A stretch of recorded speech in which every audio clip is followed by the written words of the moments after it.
The place was packed with customers, but the girl didn't pay any attention to anyone. She was in such a state that she didn't want to talk to anybody. She went straight to the bar, where there was a wide selection of drinks. Sitting at the bar, she immediately ordered the strongest alcohol they had to dull her pain. Eva Young wasn't in the best mood. Her life had gone through huge changes she wasn't prepared for. She remembered the recent events, how her beloved fiancé talked to her as if she were the lowest kind of scum. He harshly said how dare she come to him. Did she really think she could take shelter with him? He said he only got engaged to her because he thought it would link him to the Young family. Their lousy engagement had already been called off, so she should do him a big favor and never show him her disgusting face again, stressing how tired he was of her after all those years together. She kept asking herself why, but couldn't find an answer. Why did he do this? Why did he betray her? Up until that day, she'd been successful at work and had the person she loved, the man she was going to marry. But everything changed in an instant and shoved her into a dead end. Her successes at work went unrecognized and her efforts were thankless. Her grandfather insisted she wasn't his legitimate granddaughter. He asked how could she be so ill-mannered as to burst into the conference hall like that. The girl couldn't understand how they could so easily push her out of the family. Hadn't she done everything a good granddaughter should? She didn't care about his cold attitude toward her. It was true, she really wasn't from the Young family. They never even considered her one of them. They told her she was just a pawn and that anyone could control her. Eva tried to convince herself to remember this. At last, she would do whatever she thought necessary to protect herself. She would make them pay for abandoning her and for treating her like a slave they could throw away whenever they felt like it. They'd used her to the fullest and tossed her aside when she was no longer useful. She wanted to make them regret it. She slammed her fist on the bar and wanted to punish every last one of them. The man next to her was curious how she planned to make them regret what they'd done. Did she have enough money and influence to destroy them all? Besides, it would take a lot of strength and determination to spend her time on them. At first, she hadn't thought about that. She even felt that not having those things wasn't a good enough reason to give up on revenge. The main thing was that she had a strong desire. She also had enough strength to stand up to her family. From all the alcohol in her system, she could barely stand, but she still tried to prove to the man that she was capable of great deeds to defend her dignity. The girl grabbed the man by his tie. She didn't want anyone to talk her out of the path she'd chosen, and she didn't need anyone to dissuade her from her plan for revenge. Of course, she had none of those resources right now, but she could do anything to find the means and methods to get her revenge. She would definitely find a way to make them all kneel, and she would force them to beg for mercy. She'd do whatever it takes to make them regret it, even if she had to sell her soul to the devil. The man had never seen her like this before, but he didn't fully believe her. Right now, alcohol and anger toward her abusers were what was speaking through her. Still, he gave her one piece of advice, to be more careful with her desires. The girl gathered her courage and without her grandfather's permission, walked into the conference room, something she had never dared to do before. Her grandfather hadn't expected such a bold entrance from his granddaughter, so he was very surprised. All the company employees turned their attention to her, looking at her with judgment, considering her behavior improper and unworthy of the family. Her grandfather angrily addressed her, asking how she, Evangelina, ended up here and what she was doing. Eva pretended not to understand what her grandfather meant or why he was questioning her like this in front of everyone. She believed that she should be the one asking questions in this room. She was the CEO of this company, and he dared to ask what she was doing there. Her grandfather suggested Eva leave the place. They could talk at home. How could she be so ill-mannered as to barge into a work meeting so brazenly? The girl was completely confused, not understanding what was happening, so she came to get answers right here. Right now. She wanted her grandfather to explain why he was dismissing her. For heaven's sake, she was the CEO. Her grandfather told Eva that, starting today, she was no longer the company's CEO. Listening to his explanation, she couldn't understand what had happened or why it was happening this way. Recently, the board of directors had already chosen her replacement, so she could clear out her office and leave the company. The new CEO would take over within the next few days. She couldn't understand why the board was searching for her replacement behind her back without informing her beforehand.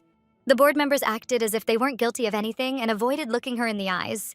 Everyone stayed silent. No one wanted to answer uncomfortable questions. She asked her grandfather again if he was really telling her the truth and if he even stood behind his words. How dare he remove her from her position? She was the one who had lifted this company off its knees when it was on the verge of bankruptcy. She needed to find out immediately what was going on with him, and more importantly, why he had made such a decision. Her grandfather insisted Eva go home. They would talk about it later. She didn't want to do that. She didn't want anyone telling her what to do. She wanted to know everything right now, in front of the board of directors. She was furious. Her hands trembled badly from all the tension. At that point, her grandfather stopped speaking and didn't want to continue the dialogue with his granddaughter. He said explanations would come later, and the office was not the best place for it. Eva demanded answers from her grandfather immediately. She had no intention of leaving the office without learning the whole truth. He absolutely had to answer what the hell was going on in the company. She demanded answers right away. Her patience was at its limit. Her grandfather suddenly jumped out of his chair and shouted at the top of his lungs that this was happening because she wasn't his legitimate granddaughter. Evangelina was stunned. How could it be that she wasn't a legal member of the Young family? Was this some kind of joke just to shut her up? She turned to her grandfather, asking what he was even saying. That simply couldn't be true.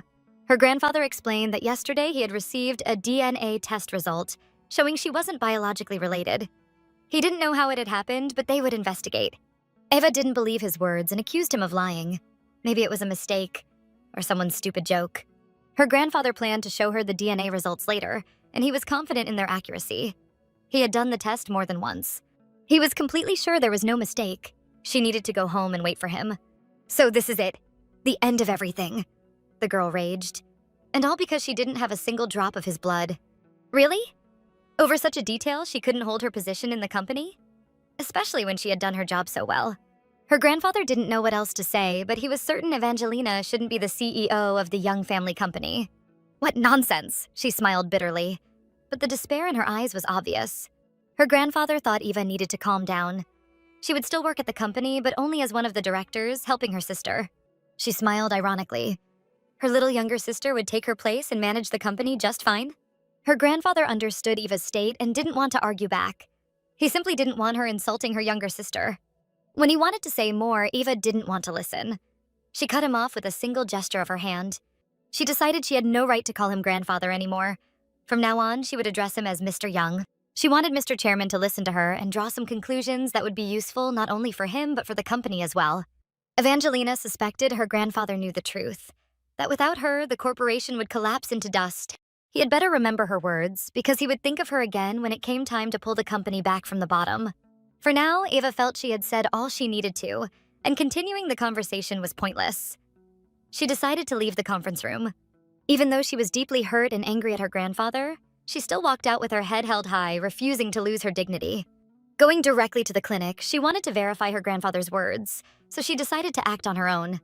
With the papers finally in her hands, she was very nervous, but she needed to know the results of the lab tests. Opening the envelope, she saw for herself that the DNA test showed no match with the Young family. So that's the real reason they had always treated her like a robot, using her only for their own benefit. Since childhood, her parents and family had always been cold to her, and it hadn't gone unnoticed by others. Her grandmother, mother, and father all hated her. As a little girl, she hadn't understood much, but even then, she felt lonely. They never visited her and didn't even show up at school when the teachers called them in. They had been preparing her for survival in the harsh world she would inevitably face in the future. Yes, their coldness toward her was part of the preparation for her to become the head of the family business. Yes, they truly didn't want her to grow into a spoiled weakling who wouldn't be able to achieve anything in this world.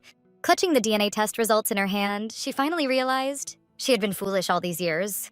They must have known from the very beginning that Eva wasn't their real daughter, and because of that, they never showed her a drop of care or love.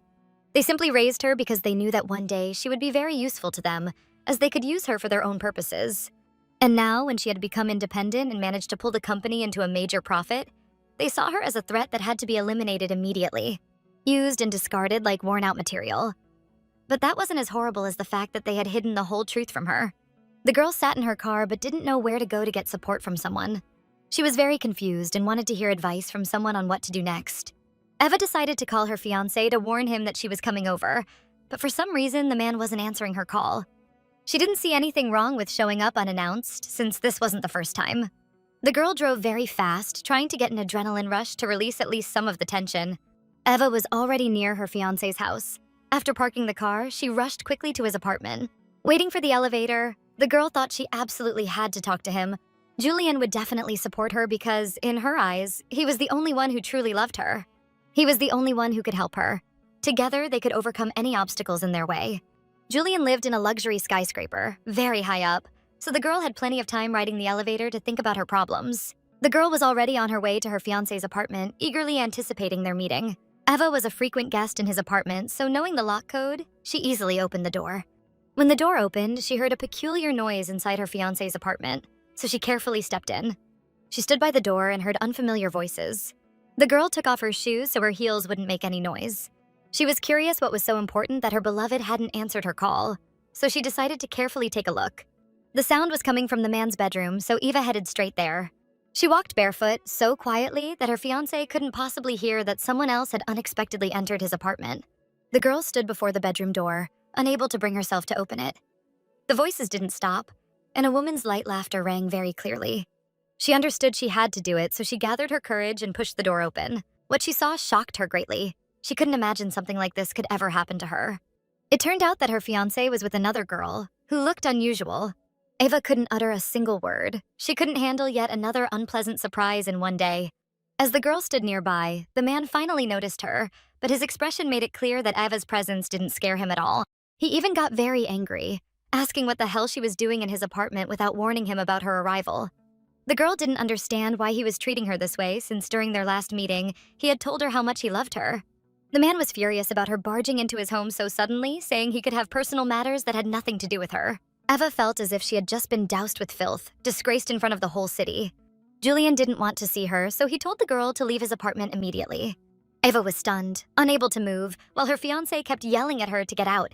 The man behaved arrogantly, saying if she didn't leave now, he'd be forced to throw her out by the collar. Still, she wanted to know why he had done this to her. Had he been cheating on her all along? The man said their relationship was over. He had heard all the news that she wasn't really a member of the Young family. He considered her a nameless stray and couldn't believe she had dared to come to him. Why did she think she could find shelter with him? In reality, he had only gotten engaged to her because she was from the Young family. It was very advantageous for him. So he decided to break off their engagement, and from now on he didn't want to see her, considering her disgusting and vile. He said she had completely bored him. The girl tried to restrain herself, knowing she didn't have the right to cry. This man wasn't worth a single tear. She firmly decided she would not cry, never again. Better to die first. The girl pulled herself together, prepared for a final speech, and said that Julian would one day regret what he had done to her. The man noticed Eva's expression change. Anger burned in her eyes, and at that moment she was capable of anything. Then she looked once more at her rival, making sure she would remember her face. The pink-haired girl was very frightened, expecting a huge scandal or even a fight, but thankfully it didn't happen. Eva wanted Julian to listen carefully and remember her words for the rest of his life. She swore she would one day play a hand in his death, and that was her promise. With that decisive phrase, the girl chose to leave the scoundrel's apartment, deciding he wasn't worth a grand scandal. Julian said something after her, but Eva no longer cared. She headed straight for the exit. Then she left the apartment, slamming the door loudly right in Julian's face. Evangeline was in a depressed state, driving her car far too fast, not even knowing where to go. No one was waiting for her anywhere. She longed for support, but there was no one she could turn to. That's why she felt such despair and emptiness, as if her situation had no way out. She didn't even realize she was speeding, risking her own life. In a way, she even thought that if something happened to her, no one would be upset. Her family would probably feel relieved to be rid of such a burden as her. The image of her fiancé's betrayal kept flashing in her mind. Why did he do it? Why did he betray her? How could they so easily throw her out of the family? Hadn't she given everything a good granddaughter should? She didn't care about their coldness, but she would not allow them to treat her so cruelly. Even as a child, she perfectly understood that her parents treated her sister far better than they treated her. On every holiday, her sister received all the attention and the gifts, while they only noticed her when she failed to meet their demands.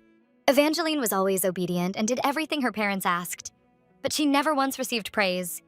They thought that was simply how it should be.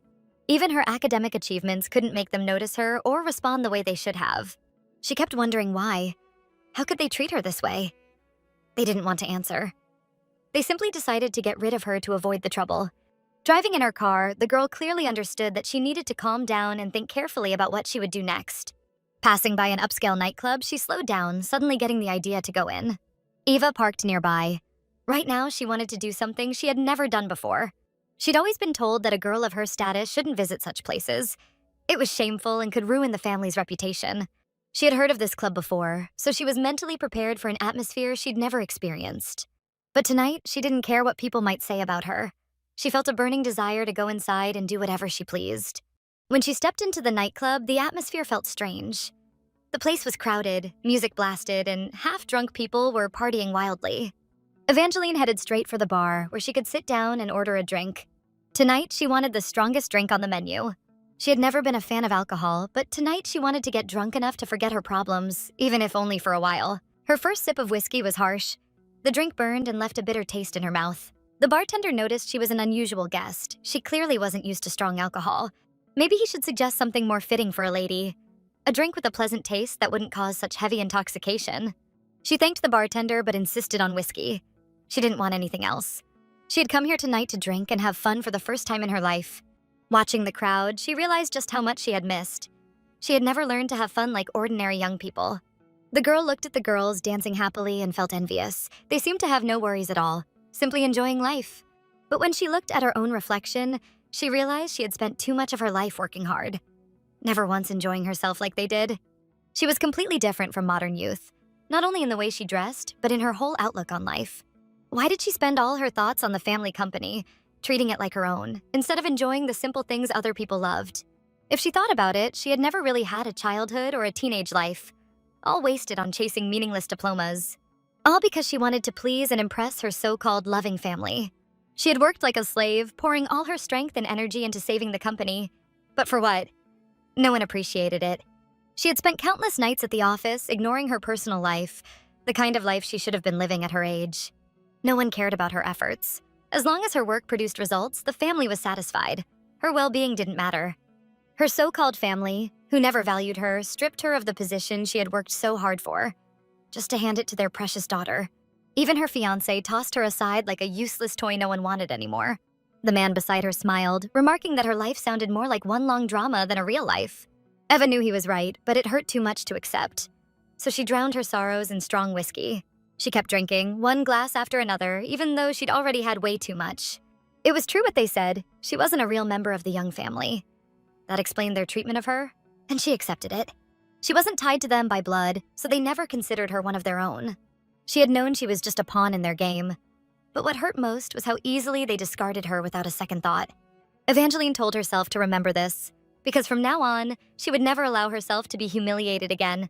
She would make them pay for throwing her away, for treating her like a slave they could exploit and discard whenever they pleased. She would make them all regret it, every single one who had ever mistreated her. The man pointed out that her family was wealthy and she didn't have enough resources to take them down. But tonight, she was ready to agree to anything for revenge. Her decisions were impulsive, fueled by rage. The man sitting beside her seemed far too attractive and kind to be interested in her. Why would such a handsome man pay attention to her, when everyone else called her ugly and disgusting? The young man wondered how exactly she planned to make them regret what they had done. Did she already have a plan for revenge? The girl wondered why she should share her plans with him, just to satisfy his curiosity? Did he want to help her? But she hadn't asked for his help. She would definitely find a way and deal with her family on her own. Evangeline hadn't thought about that yet. Tonight, she just wanted to do all the things she had missed out on during her teenage years. Did she have enough money or any influential connections to fight her powerful family and destroy them? After years of working as the company's CEO, Eva had some savings, but she knew perfectly well it wouldn't be enough. Still, she would definitely find a way. She had been raised to always achieve her goals at any cost, no matter the difficulties along the way. Of course, right now she had none of those things, but she knew for sure that in the near future, she would. She would definitely find a way to bring them all to their knees, and they would end up begging her to stop. She would do whatever it took to make them regret everything they had done to her. All those years of cruelty. Even if she had to sell her soul to the devil, she wouldn't waste time thinking. She would still reach her goals. The young man realized she had drunk a lot already, but she should be careful with her words, because sometimes the devil really is nearby, ready to grant a wish in exchange for a soul. Eva hadn't expected to hear that. She pulled her hands away from him, suddenly worried about what she had just said. But if that devil was somewhere in this place, then he simply had to introduce her to him. Without a second thought, she would immediately agree to make a deal, no matter the price she'd have to pay. The young man smiled. He liked her boldness, her confidence. Still, he thought it was only the alcohol speaking. She should wait until her mind was clear before making such a choice. He didn't want to push her into a reckless decision she might regret in the morning. Because once he introduced her to the demon, there would be no turning back. The girl insisted she wasn't drunk at all. She couldn't wait that long. She wanted to know where the demon was and didn't want him worrying about her. Even if he asked her to follow him into hell, Eva would gladly go. If the devil could give her what she wanted, why wouldn't she agree? The young man listened carefully, fully aware of her state, so he wasn't rushing to take any unnecessary steps. He stood up and leaned closer to her. He didn't want anyone else overhearing their conversation. He was standing very close now, but this time the girl didn't step back. He was very attractive, and she liked talking to him. The man was tall, well-built, and unlike anyone else in the place. Even his clothes were different from those of the other young men. Everything about him felt right, and to him, her wish was law. He would gladly fulfill it. Still, he wondered if she had really thought this through, and whether she would change her mind once she realized what a big mistake she had made. But if she was truly certain, he would gladly introduce Evangeline to the demon. With just a snap of his fingers, the whole scene changed. It was an incredible place, unlike anything ordinary people could ever see. Eva opened her eyes. She couldn't understand what had happened, and it felt like she remembered nothing. Her shock knew no limits. She looked around, completely confused about where she was. The room was huge and luxurious. A massive chandelier hung in the center, dazzlingly beautiful. What was strange was that no one was beside her. She was alone. She tried to understand where she was, what kind of exquisite room this was. She rubbed her eyes, thinking it must be a dream. She recalled how she had entered the nightclub last night and drank a lot of alcohol. She must have had too much whiskey. That's why she couldn't remember what had happened. But she had to figure it out, because nothing made sense. Then she remembered the handsome man she had met at the club, the one she had talked with all evening. The last thing she recalled was him holding her hand, but nothing after that. The girl grew frightened. There was no memory of how she had ended up in this luxurious place, or how she found herself in a huge bed. Could something have happened? Something she had never allowed herself before? The thought struck her at once. Maybe he had used her helplessness for his own gain. Eva lifted the sheets, but saw she was still fully dressed. Was she so drunk that he had carried her in and laid her in bed without even undressing her? She looked around the room, puzzled. Why was she still here alone? Where had the man gone, the one who had brought her here? Then she noticed her jacket, shoes, and glasses neatly placed on a large chair, arranged as if fresh from the dry cleaners. Nervousness washed over her. For the first time, she was in a situation where she knew nothing and couldn't account for her own actions. Nothing had happened to her. She could see that. And yet deep down, she felt that something had, though she didn't know what. But why had he brought her here? Was she really in such a state that she couldn't make it home on her own? Now she was truly scared. She asked herself what kind of trouble she had gotten into. The bed was so high that Eva had to climb down using the small steps placed beside it. Everything around her was beautiful, expensive, luxurious. Who could possibly live in such a place? Surely someone very powerful. To her horror, she realized she smelled terrible, as if she had crawled out of a sewer after days inside. Eva went to the chair to pick up her clothes and shoes, but she had no idea which way to go to find an exit from this house. At first, she wanted to put on her shoes, but then decided against it. They might make too much noise. The farther she went, the more she marveled at the magnificence of the mansion. To her, it felt like a castle where a powerful man must live. Could she really be inside an old castle? She still couldn't understand how she had ended up here. Before her stood a grand marble staircase. Its elegance was unlike anything she had ever seen, even in movies. The bronze railings were hand-forged, decorated with intricate designs. Chandeliers, balconies. What kind of house was this? Surely one built in the 1800s? The central chandelier in the main hall was massive, hanging from a giant glass dome. Cautiously, Evangeline descended the stairs, barely watching her step, too distracted by the details of the house. Damn, she thought when she saw the enormous fireplace in the living room. The fireplace was lit, radiating warmth. Eva wanted to step closer, because she felt a little cold. Was she really alone in this house? The thought made her shiver. How had she ended up in such a place? She knew her city well, but had never seen a house like this. Not even in the elite neighborhoods.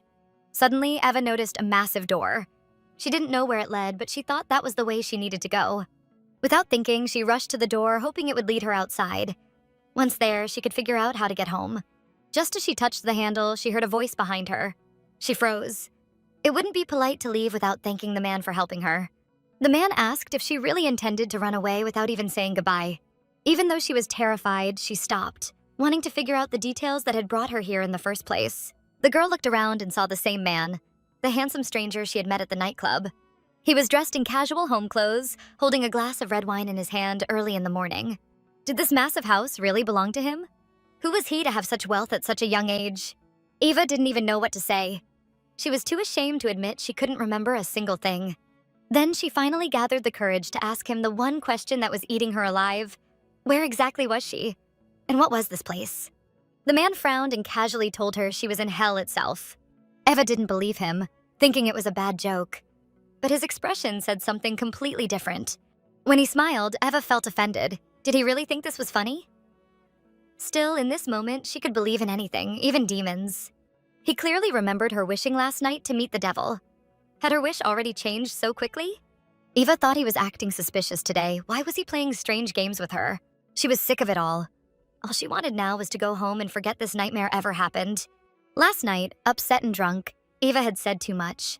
She claimed she was ready to sell her soul to the devil, without ever thinking of the consequences. She'd even asked where the demon was, telling the man not to worry about her.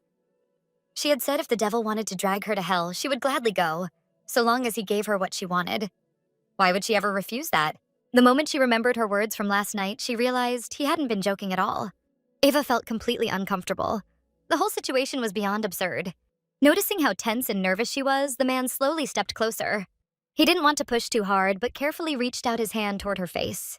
His movements felt strange to Eva, and she stiffened. He didn't act like normal men her age.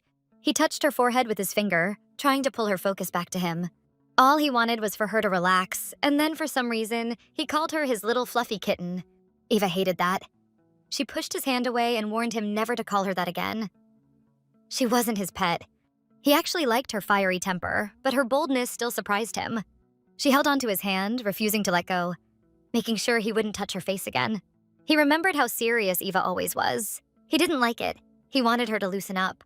Eva shoved his hand away hard and told him never to do that again. He was mistaking her for someone easy. She had already decided to leave, and there was nothing he could do to stop her. He had no right to. Still, she thought it only polite to thank him for his hospitality and for all the trouble she had caused. She headed for the door, but it was clear he wasn't planning to let her go so easily. He was going to get in her way. As soon as she touched the doorknob, she realized he was standing right behind her. In one swift motion, he slammed the door shut and held it closed, keeping her inside. He ordered her to stay put and stop trying to run. It was pointless. After all, she had made it clear last night she wanted to meet the demon. If she thought her little outburst would be enough, then he apologized. But that wasn't going to cut it. It pained him to disappoint her, but the devil wasn't going to be satisfied with just that. Promises had to be kept, especially after what she'd done. Eva couldn't remember anything. She begged him to wait, to tell her what exactly she had done that was so serious she couldn't go home without settling her debt with the devil. Clearly, she really didn't remember. The man softened a little, not pressing as hard. But he figured he would have to show her proof, something to make her believe he wasn't making this up. Eva had no idea what he meant by proof. Calmly turning around, he gestured to himself and once again called her his kitten. He stood motionless behind her, but Eva couldn't understand what he was pointing to. She didn't see anything. Was he joking again? She didn't get it. With the look she gave him, she made it clear she wasn't in the mood for stupid games. Then he opened his robe, revealing his bare torso. Was he just showing off his body? Eva thought so and ignored the hint. But no, she was missing it. The proof was right there in front of her. She had to look closely. The evidence was impossible to miss unless she chose to ignore it. He stood calmly in front of her while Eva searched for anything unusual, anything that might prove what he meant. Finally, realizing she'd take too long, he pulled back his robe at the shoulder and pointed to a large bite mark on his neck. The proof was undeniable, right in front of her eyes. But Eva had no idea how it happened, because she couldn't remember a thing. The mystery of what had happened just hours ago. They had to start from the very beginning, so no important detail would be missed. When Eva left the nightclub with her new acquaintance, she had no idea where they were going. She could barely stand from all the alcohol. And it was a crowded place, but the man told her they had already arrived. He warned her to be ready. She was about to see things she'd never faced before. Suddenly, they ended up near her car. Eva was stunned. Had he tricked her? Angrily, she demanded to know where was the devil. He had promised to arrange the meeting. Was her car supposed to be the devil? The man just smiled. He enjoyed the way this drunk girl got mad, impatient for her encounter with the demon. He had kept the suspense going for so long that she was getting even more irritated. But he was a master at it, and he savored every moment. Eva started to wonder if he was trying to trick her, to take advantage of her vulnerable state. Of course not. That wasn't his plan at all. The truth was, the devil had told him he didn't like talking to drunk people. That was why he was going to send her home. But she had nothing to worry about. Once she rested, he would personally introduce her to the demon. Eva thought he was wrong about her being drunk. She told him clearly she felt perfectly fine. But it was obvious she could hardly stand. Her legs kept giving out, stumbling over each other. The stranger tried to support her again and again, but Eva kept falling straight into his arms. He asked Eva for her address, or at least a phone number of someone close to her who could take her home. That reminder of her family stung. They had betrayed her so badly. She grew upset, almost to tears, wanting anyone, to finally show her compassion. She had no desire to go home. She had no one to call, no one she could lean on. Her loved ones weren't there for her. And besides, she didn't want them to see her like this. Suddenly, a look appeared in her eyes, as if a brilliant idea had struck her, one she absolutely intended to carry out. She walked up to the man and tried to push him toward her car. If she had no one else to rely on, then he had no choice. He had to take her to the devil right now. Eva couldn't wait any longer. She wasn't about to waste her time on empty promises. Besides, she was in no condition to drive. He had to be the one behind the wheel. She was so insistent, she made it clear she wouldn't accept no for an answer. She shoved the stranger into the driver's seat of her car, then staggered around to the other side. At first, she couldn't get the door open, and then she struggled to lift her leg onto the seat. Finally, Eva collapsed into the seat and shut the door behind her. She felt proud she managed it herself, and now they could leave without delay. But she didn't understand why he still hadn't kept his promise, when she had been crystal clear about her wishes. The stranger agreed to be her driver, but he needed an address. He had no idea where to take her. Eva, surprised, asked what he was waiting for. Why hadn't he started the engine yet? If he didn't want to be her driver for free, she could pay him for the service. She wasn't joking. She grabbed her purse, ready for him to name his price. But when she opened her wallet, all she had were credit cards, not a single bill in cash. She asked if he would mind her transferring the money straight to his account. Then, with a sly smile, she wondered aloud if he was expecting some other form of payment. But the man stayed silent. He had no desire to answer her absurd questions, and her behavior wasn't exactly impressive. Sitting in the car next to this stranger, now at the wheel of her own vehicle, Eva couldn't believe she was doing this. She had never acted this way before. Suddenly, she noticed a young couple right in front of her car, kissing each other passionately. She had never seen anything like it. She thought such behavior in public was improper. To her, love between a man and a woman was supposed to belong to quiet, private moments. The girl kissed the boy's neck tenderly, holding his head in her hands. Couldn't they do this somewhere private instead? The kiss grew so intense she even began to nibble on him. He gently lifted her into his arms and she clung to his neck, continuing to kiss him softly. Eva was so fixated on this couple that for a moment she forgot all about the stranger next to her, the one who had promised her a meeting with the infamous demon. She couldn't believe it. True happiness was hidden in small things she had always overlooked. Work had completely consumed her life, leaving no room for love. The couple got into their car and drove off. It was as if they hadn't noticed anyone around them, like they were the only two people in the universe. Eva turned back to the stranger, staring at him with an unblinking gaze. He didn't understand that look. Every time she stared at him like that, it meant she was plotting something reckless. He had no idea what to expect. Tonight, she seemed ready for anything, things she had never dared to try in her youth. Tonight, Eva wanted to be unpredictable. All her life, she had done what pleased everyone else, but never herself. She was ready to do something she might regret later, but she wanted to feel it, experience it for herself. Climbing onto the seat with her legs, she leaned toward him, determined to finally take her pleasure. It caught him off guard, but he didn't resist. After all, Eva was the one who had crossed the line, and for once he didn't have to make a move himself. The girl said she didn't have any cash, so she decided to pay him in a completely different way. Unless, of course, he was against it. In that case, he'd just have to wait for payment for a while. Looking at him, Eva understood that this young man wouldn't resist, so she moved on to decisive actions. She thought that this should be enough to completely settle things with him. Eva hugged him and carefully pressed her lips to his neck.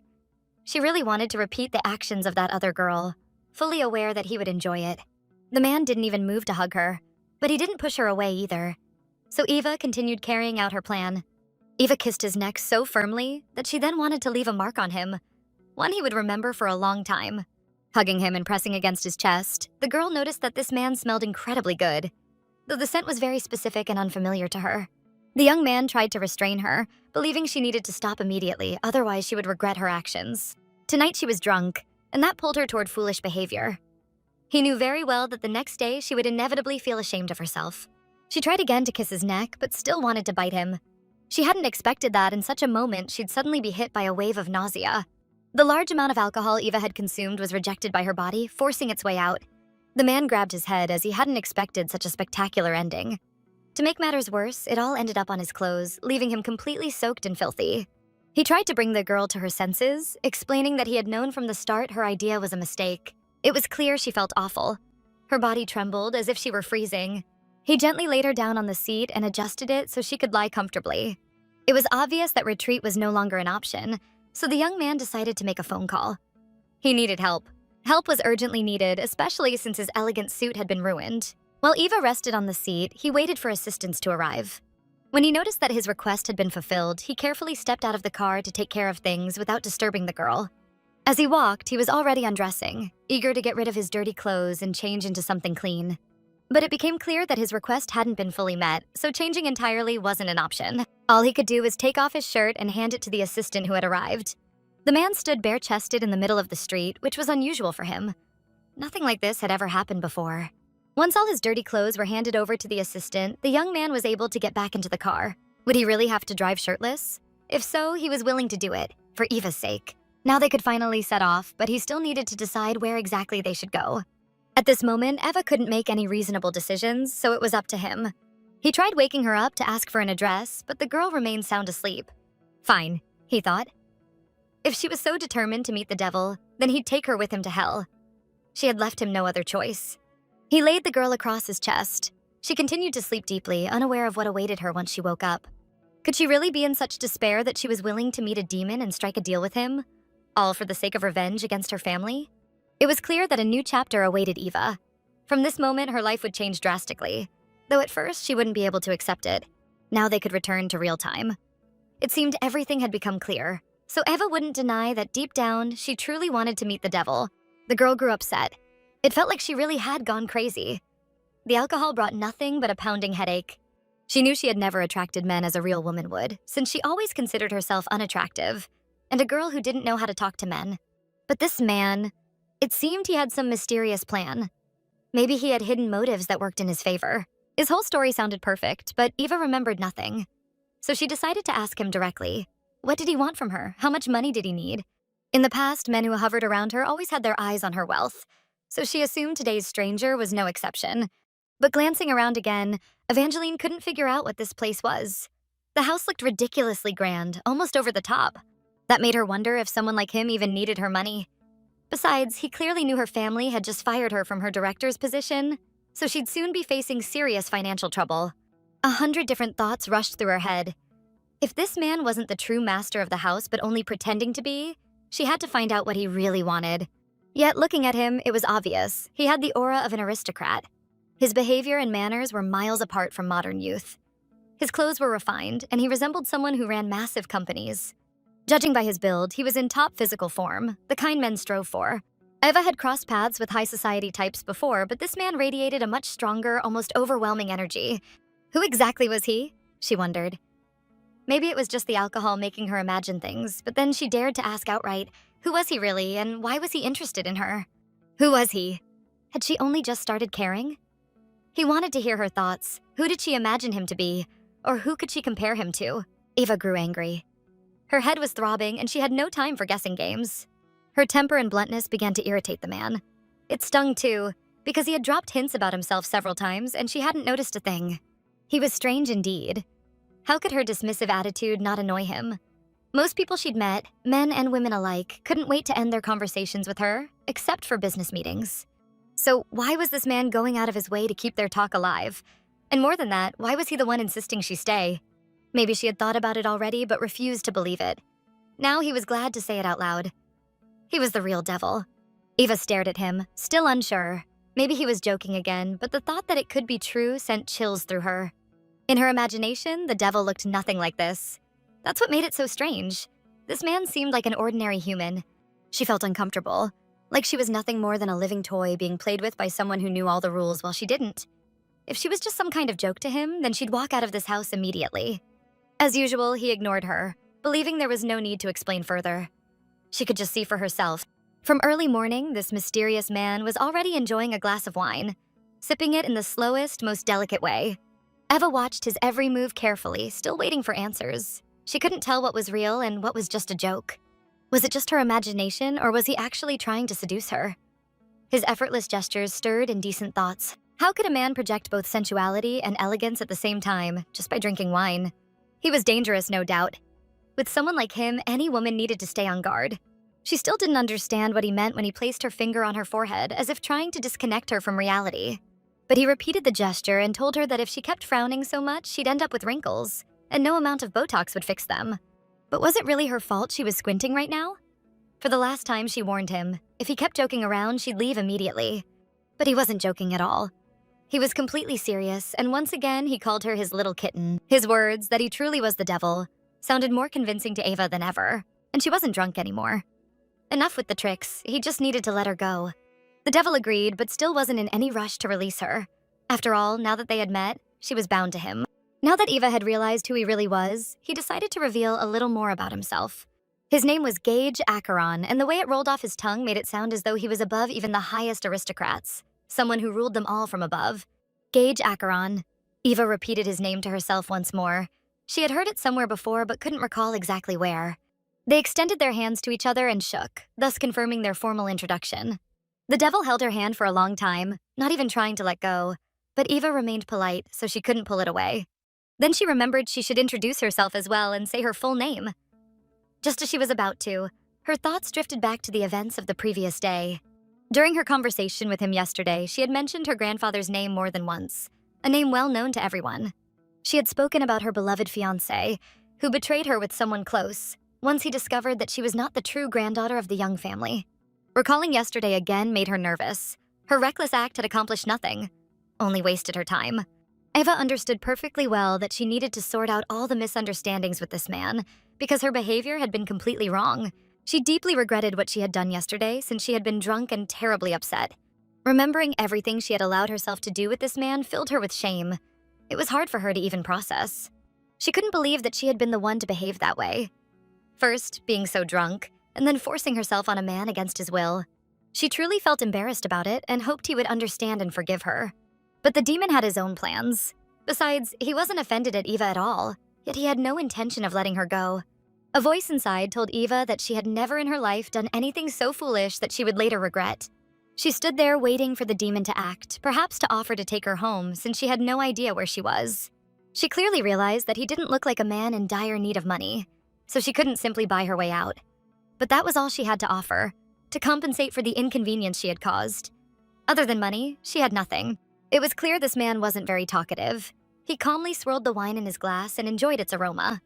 The demon frowned. He had his own plan for her, and her insistence on paying him with money irritated him.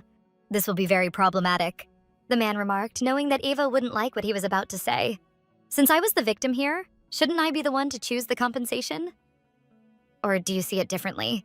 Trying to solve everything on your own?" She was puzzled by his words. Did he really consider himself the victim? And her the aggressor who had forced herself on him while he couldn't resist? It became clear that they belonged to two different worlds. Their understanding of the situation was drastically different. All this time, the man kept trying to show her the marks left on him from her persistence the night before. Addressing him, Eva called him Mr. Acheron, because she didn't feel she could speak to him as an equal. He didn't like that much, so he suggested she simply call him Gage. Eva agreed. Calling him Gage was indeed much easier. Still, she needed to know what he truly wanted from her. He was very modest, he claimed, and couldn't possibly ask too much of such a beautiful girl. All he wanted was for Eva to stay with him in this house until the mark on his neck disappeared.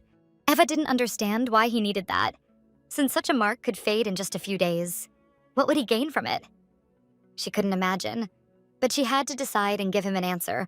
From his expression, it was clear that he expected only a positive reply. After all, he considered himself the victim. And this was his compensation for the inconvenience. But with him, anything could be expected. Bite marks or hickeys, left untreated, would heal in about 7 to 10 days, maybe even 2 weeks. That would take up far too much of her time. And knowing he liked to drag things out, it really could last 2 full weeks, a whole 14 days.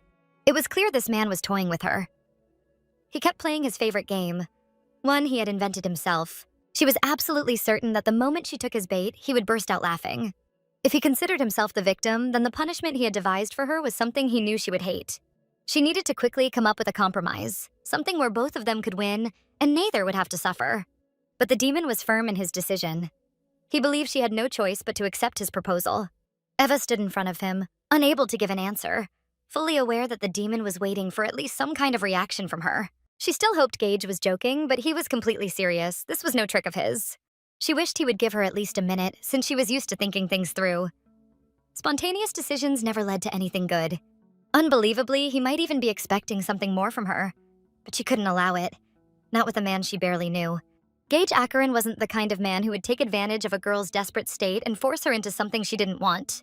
If she thought he intended to turn her into his personal slave and make her obey his every whim, then he was sorry to disappoint her, but she was entirely mistaken in her assumptions.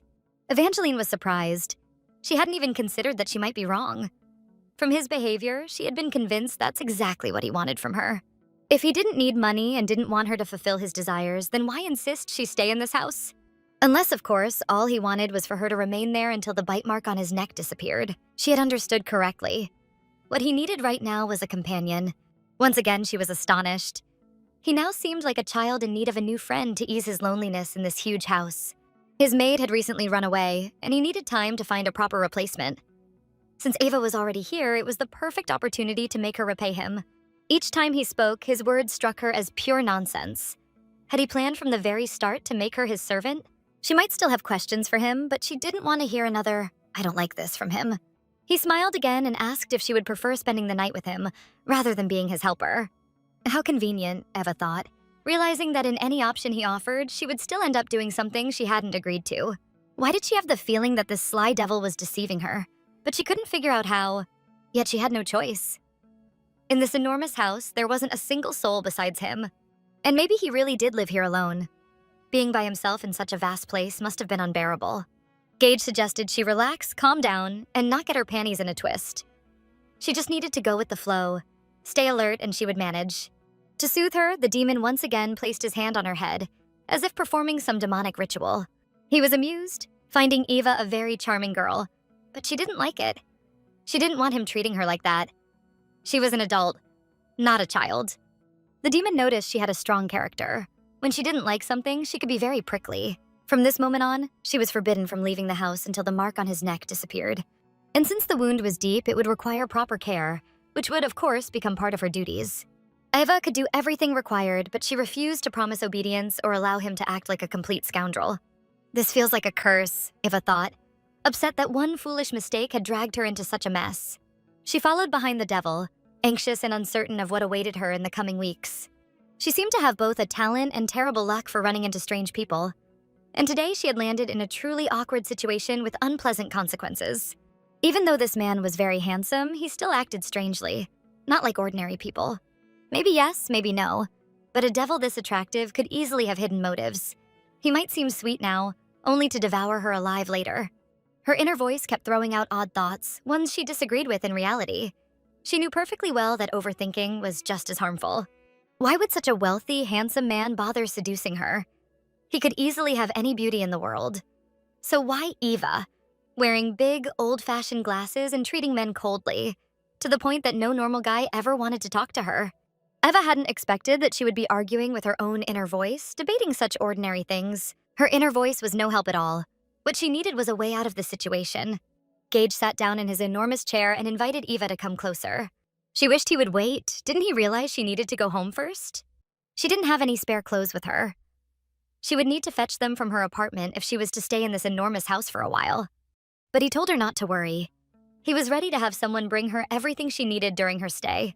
After all their long conversation, he finally finished his wine and now held the empty glass in his hand. The man pulled a phone from his pocket and called someone, explaining that he needed women's clothing, specifying her size. She wanted him to wait. She hadn't even decided yet whether she would agree to this or not. The man said their deal was already sealed since he had already told her she couldn't leave this place, and Eva agreed. A word once spoken is like a bird, hard to catch again. While they waited for the clothes, she could go back to her room and take a shower, and he would bring the clothes later. She didn't have to rush, but once she finished, she absolutely had to return to him in the living room. The man continued his phone conversation, explaining things in detail, spelling out his whims. Eva thought maybe she smelled unpleasant, which was exactly why she needed to shower and freshen up. She realized it was time to go, since the devil was busy and paid her no attention. The house was huge, but she remembered perfectly well where to go and easily found her room. The best thing that could happen to her right now was a warm shower that relaxed her and let her forget everything that had happened lately. After showering, Eva stepped out of the bathroom and immediately noticed a very cute pink pajama with a childish print lying on the bed. Next to it was pink underwear, completely unlike hers. She instantly thought that this stern giant of a man actually had a very strange taste. Eva had no choice, since there were no other clothes, so she had to put on the pajama and head straight to the devil in the living room. Thank God he finally got dressed, Eva thought. His terribly perfect body really distracted her. The girl decided that this time she had to take the conversation into her own hands and also set some boundaries she wouldn't cross. But why did it have to happen right now? She wasn't ready at all, so she covered her face with her hand as if trying to collect herself. Gage unexpectedly sat down beside her, pointing out that in his house one had to wear indoor slippers, so she absolutely had to put them on. She couldn't believe her eyes. Could this man really show care and personally do things that were so uncharacteristic of him? When he began slipping the slippers onto her feet, Eva even liked it, since no one had ever done anything like that for her before. Although she was surprised, it felt very pleasant. Besides, the slippers were really cute and warm. These slippers were his favorite, so she absolutely had to wear them. The house was large, and the marble floor was cold. For a few seconds, a thought crossed her mind. Maybe it wasn't for nothing she stayed in this house with the devil, because here she might finally feel like a real woman. Cared for. Eva couldn't understand what he was doing. Wasn't he supposed to force her to stay as his maid? Then why was he personally helping her? The man noticed his companion was lost in thought and asked if something was wrong. Did she dislike him helping her put on slippers? Could he really be kind? Then why hadn't he shown this side before? Did he want her to have a completely different impression of him? The girl answered very softly that everything was fine. She was just very tired, and the nice shower helped her relax. It was strange to see him kneeling at her feet, helping her. Even her inner voice couldn't have imagined this. There was no time to think. Maybe for him it was nothing, but she simply couldn't pull herself together. She tried to breathe deeply, but her heart kept pounding too hard. It seemed noticeable even from above. When the man finally slipped the slippers onto her feet, he suggested she follow him. They still had a lot to do. She expected anything, but still couldn't guess where he was leading her. Fine, Eva thought. She had to choose the right moment to convince him to let her go home earlier than agreed.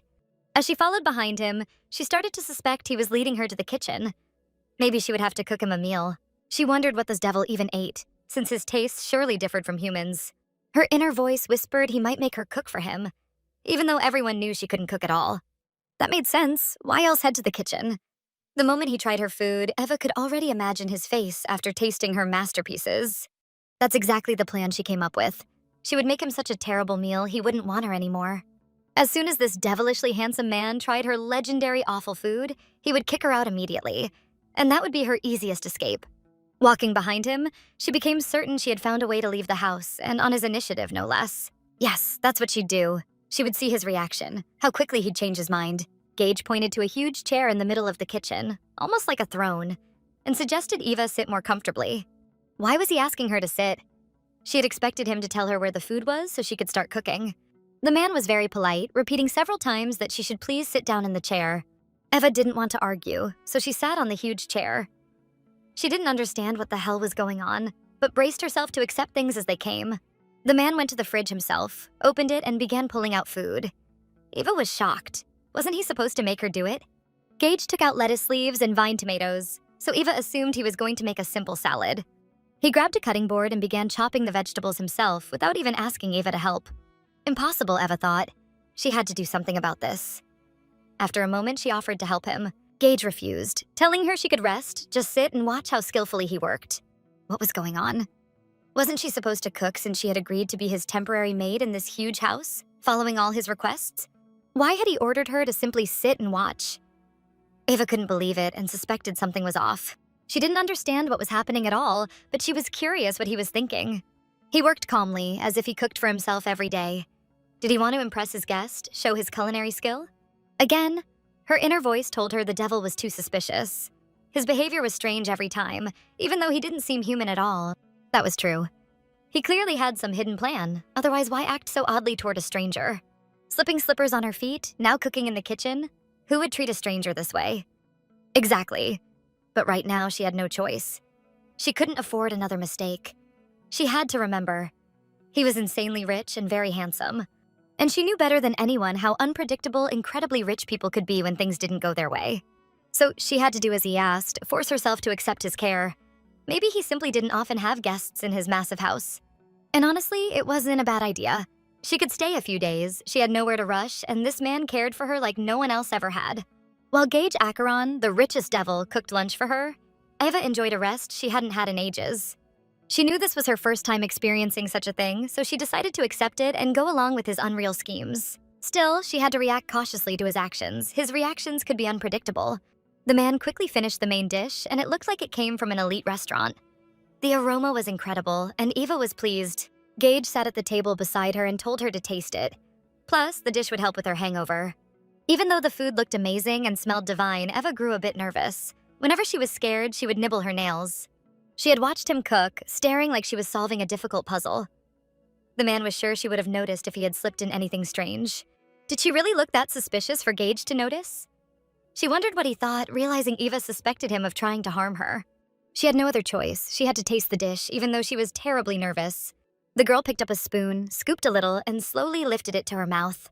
When Eva tasted the food, she realized it was delicious, so good she could eat it without pretending to like it.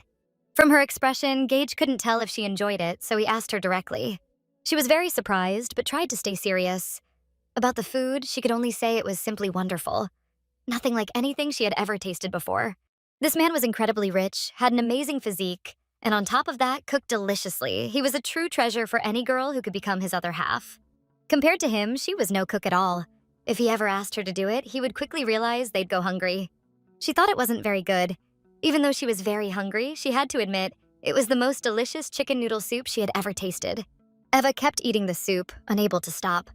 Gage sat across from her, watching her enjoy his masterpiece. It made him happy to see her pleased, so he was very satisfied. He rarely got the chance to cook for guests. It didn't happen often. To make sure the girl was well fed, the man offered her some toast with butter, also homemade. The girl felt a little embarrassed at eating so quickly. She didn't want to seem gluttonous, so she tried to follow proper table manners. Wanting to keep the conversation going, she asked if he might actually be a disguised sorcerer, fattening her up to eat her later. The man thought her joke was very funny and clever, since he knew the girl clearly had no problems with her appetite. He didn't understand. Maybe she had meant to tease him, but it turned out as if she had been joking about herself, which made it even funnier for him. Eva couldn't figure out what made him laugh so much, because her question seemed completely normal, judging by the atmosphere in his house and his behavior overall. For the first time, Gage laughed for so long. Why didn't the girl take jokes lightly and treated everything too seriously? Had she really never had moments in her life where she could just relax and have fun? Eva wasn't used to joking. She always took everything literally. Such things had never happened in her life. She always followed the plan and tried to be the best at everything. The man could see she was very uncomfortable, but he wanted to see her reaction, so he added, "What would she do if it actually turned out to be true?" Eva tensed up even more, regretting that she had asked about it at all. She could have just stayed quiet. What was wrong with her? This devil was making her embarrass herself while he enjoyed the process. In fact, everything was written on her face, and he only had to play along with her nonsense. Her imagination was unique. The man himself could never come up with something like that. He realized she had a vivid fantasy and expected her to invent many more original things. Eva still tried to stay serious and continue the conversation. If he really was a witcher, could he maybe help her find her phone? She couldn't remember where she had left it. Why did she even need the phone, when she hadn't thought about it for almost half the day? Still, he could help her, since he had no right to take that away from her. Gage reached into his pocket because her phone had been with him the whole time, and he had completely forgotten about it.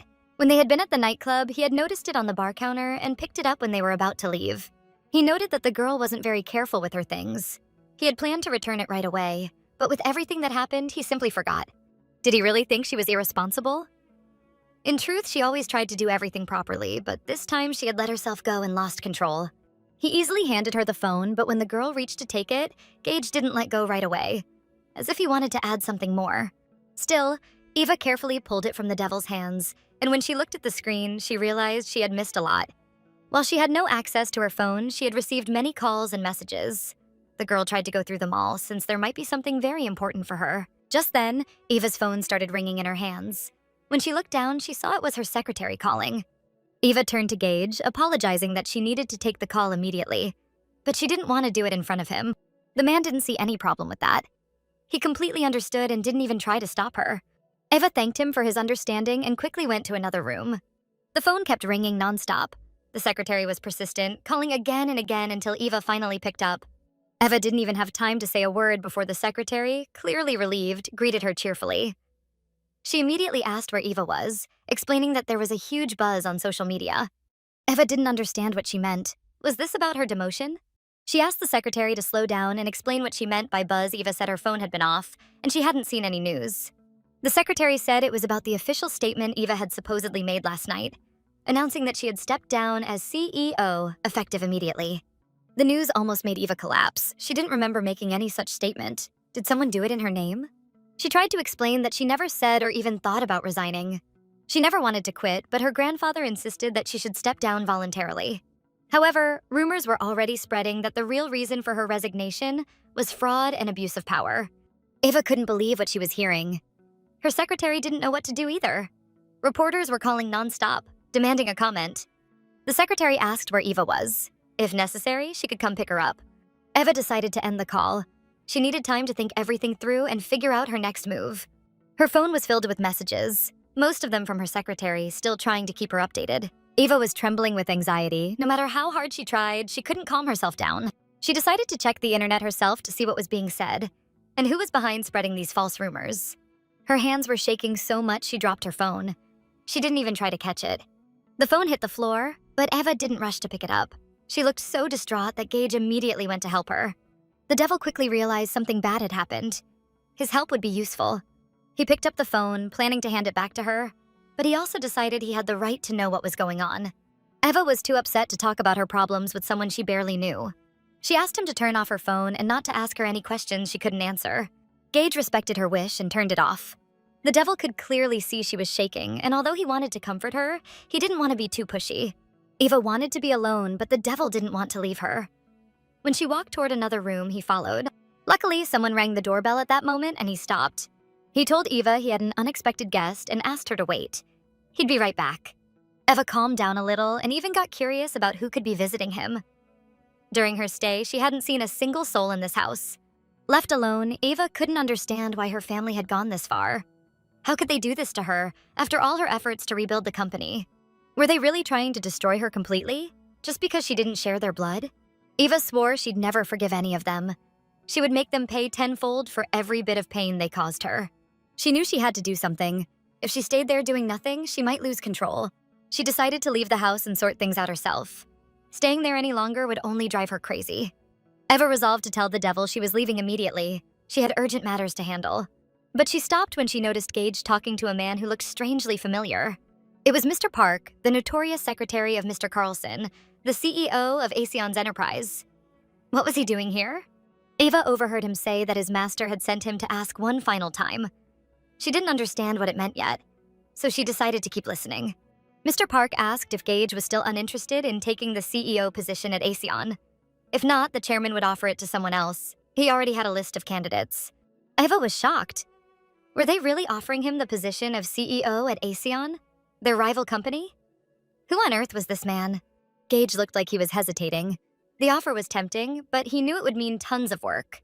Mr. Park reminded him that he already had experience as one of the company's early founders when he was younger. He was confident Gage could handle the job easily. But Gage had lost interest in the project long ago, and Mr. Park surely knew that. If he accepted, he might run the company into the ground. Lack of motivation was a serious flaw, and it doesn't just appear overnight. The only benefit he'd gain was more money, and they both knew he didn't need it. He already had more money than he could ever spend, even in several lifetimes. Mr. Park said his master thought Gage might have been bored and just wanted to work again. But Gage knew that kind of life would bore him to death. He had no interest in working again. Mr. Park understood and promised to deliver his message to the chairman, who would start considering other candidates. Having listened to their conversation to the end, Eva couldn't hold back any longer and decided to speak up. She asked Mr. Park to wait a moment because she also had something to discuss with him, something that might actually interest him. Eva gathered her courage and confidently walked toward the men, even though she knew she was being rude by interrupting their conversation. For the first time, she acted boldly. She had no time to waste. This was her only chance to do something before losing control over the company. Mr. Park was shocked to see Miss Young in Gage's house. He immediately asked what she was doing there and why she wanted to speak with him. Without thinking twice, Gage quickly answered that Eva was staying with him and would be living there for a while. At first, Eva didn't like that he answered for her, but then she realized it was for the best. She wouldn't have been able to respond clearly anyway. Mr. Park looked at Gage suspiciously. He never imagined that this mysterious man would hide a woman in his house. And of all women, it had to be her, Evangeline Young, the CEO of their rival corporation. Knowing Miss Young, Mr. Park couldn't understand how such a disciplined, responsible person could have anything in common with Gage. Eva asked him to wait just a minute. She needed to discuss something important with Gage. But then she changed her mind. Maybe his advice could help her. so she grabbed his hand and pulled him along. Eva walked ahead and the man followed her. He had no idea what was going through her mind, but he was curious to find out. First, Eva wanted to talk to Gage and learn more about Mr. Park's proposal. Was he really planning to turn it down just because he was too lazy to work or deal with serious matters? But Gage saw it differently. He admitted he was terribly lazy and just wanted to enjoy life without being bothered by things that didn't bring him pleasure.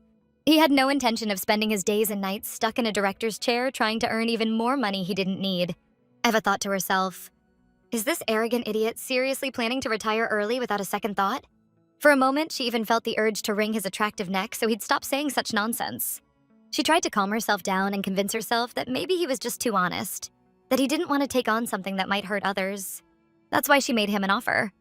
If he didn't want the position, he could give it to her. She needed it. Maybe he didn't even know who she really was, but she had been, or rather, used to be, the CEO of the XY Corporation. He could hire her, and she promised to lead Aeson to the very top, even higher than who. Gage noticed the fire in her eyes. He could tell she was determined to make it happen, not for Aeson's success, but to take revenge on those who had wronged her. Gage knew Eva was the kind of woman who'd once pushed Zai to the top and surpassed Aeson without even trying to be number one. Yes, she truly was that woman. He'd lose a lot by refusing her offer. And besides, she promised to deliver exactly what she said. He needed to think carefully. He understood her motives, but he still couldn't see what was in it for him. Eva knew the board and the chairman would never accept her, since she was the former CEO of a rival company. They'd never believe she was sincere, and besides, those false rumors about her made her practically unemployable. She wasn't afraid of hard work, and unlike Gage, she wasn't lazy. That's why he should agree to the deal. She'd handle all the work herself. All he'd have to do was occasionally attend meetings and update her on the results. Together, they could crush Zai Corporation. Gage hesitated. Her offer was tempting. He wouldn't have to work, yet he'd still have something to keep him entertained and connected to powerful people. He asked again if Eva truly wanted to do all the work while staying in his shadow. She wouldn't get any recognition for it. Eva didn't care. That was fine by her. The only thing she wanted now was revenge. To make them regret everything they'd done to her. As she'd said before, she was willing to do anything to make her family feel the pain of losing what they cherished most. This would only be the beginning of their downfall. For all their so-called care and love, Eva intended to pay them back, in full. Gage couldn't understand why she'd sacrifice so much just for revenge. She could have started a new life, proved her worth, and built something even greater. But judging by the look on her face, Eva was dead serious. She'd said it more than once. She was ready to make a deal with the devil. He remembered that clearly. She had said it. And if she really meant it, there would be no turning back. Eva knew exactly what she was doing, and she was ready to go through with it no matter the cost. Gage smiled softly. He knew what such a deal could mean for her, and tried to convince her to slow down, to think it over. But since she was so determined, he asked, who offered her this deal now? He could give her anything she wanted, but his conditions would be far from pleasant, and she wouldn't be able to refuse them. At that moment, Eva had already made up her mind. She didn't even want to hear the terms. She agreed right away. But was she truly ready to pay the price? There would be no way back, and the road ahead would be brutal. Eva's thirst for revenge blinded her. She was ready for anything to satisfy her pride. Gage smirked slightly. Having such a beautiful and clever woman at his fingertips was tempting, but he wanted it to be her choice. When he asked again if she was sure about her decision, Eva replied firmly that she was, and that Mr. Acheron shouldn't doubt her words for even a second. He didn't understand why she called him Mr. Acheron. They'd agreed she could just call him Gage. Eva didn't get why it mattered so much to him. She saw no difference, so she told him to drop it. She was being completely serious. She wanted to focus on real issues, not waste time on meaningless details. The devil seemed pleased.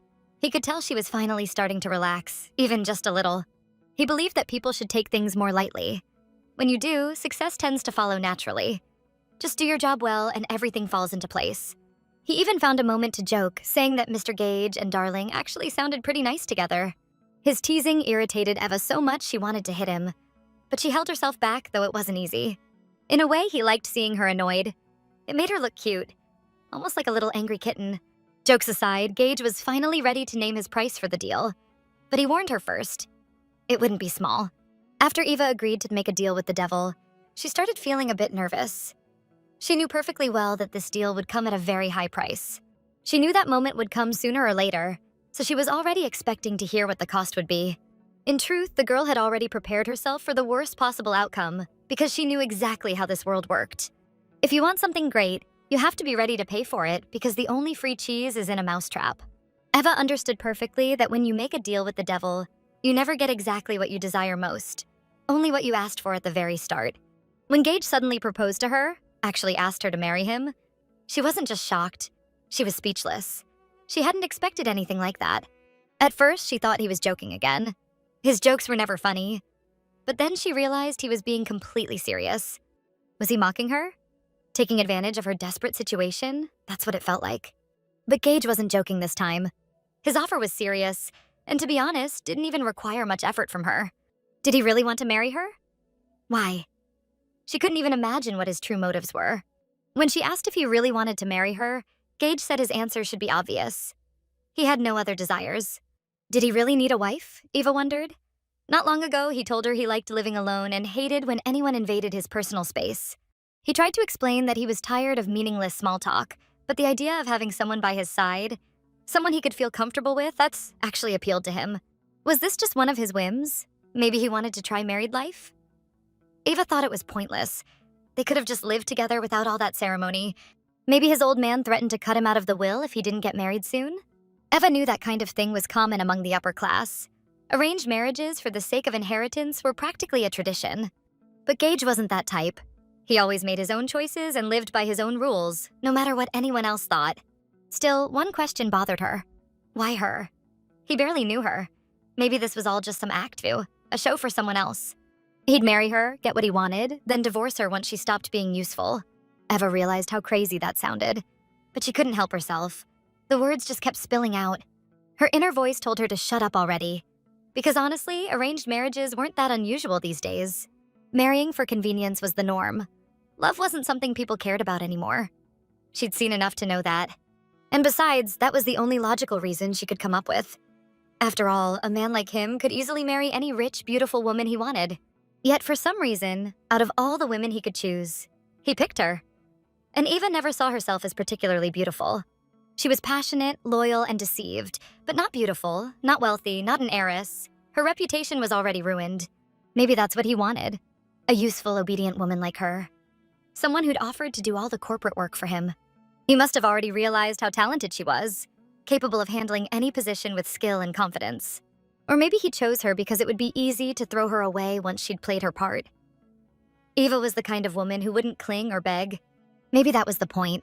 She was the type who'd sign the divorce papers without a word and walk away. If he hadn't done anything bad to her yet, she'd be naive to think he was doing this for anyone's sake but his own. Eva realized there was no point overthinking it. She had no other choice. So she asked again if he was truly sure about his decision. Did he really want her as his wife? Gage Acheron looked absolutely confident. He even teased her.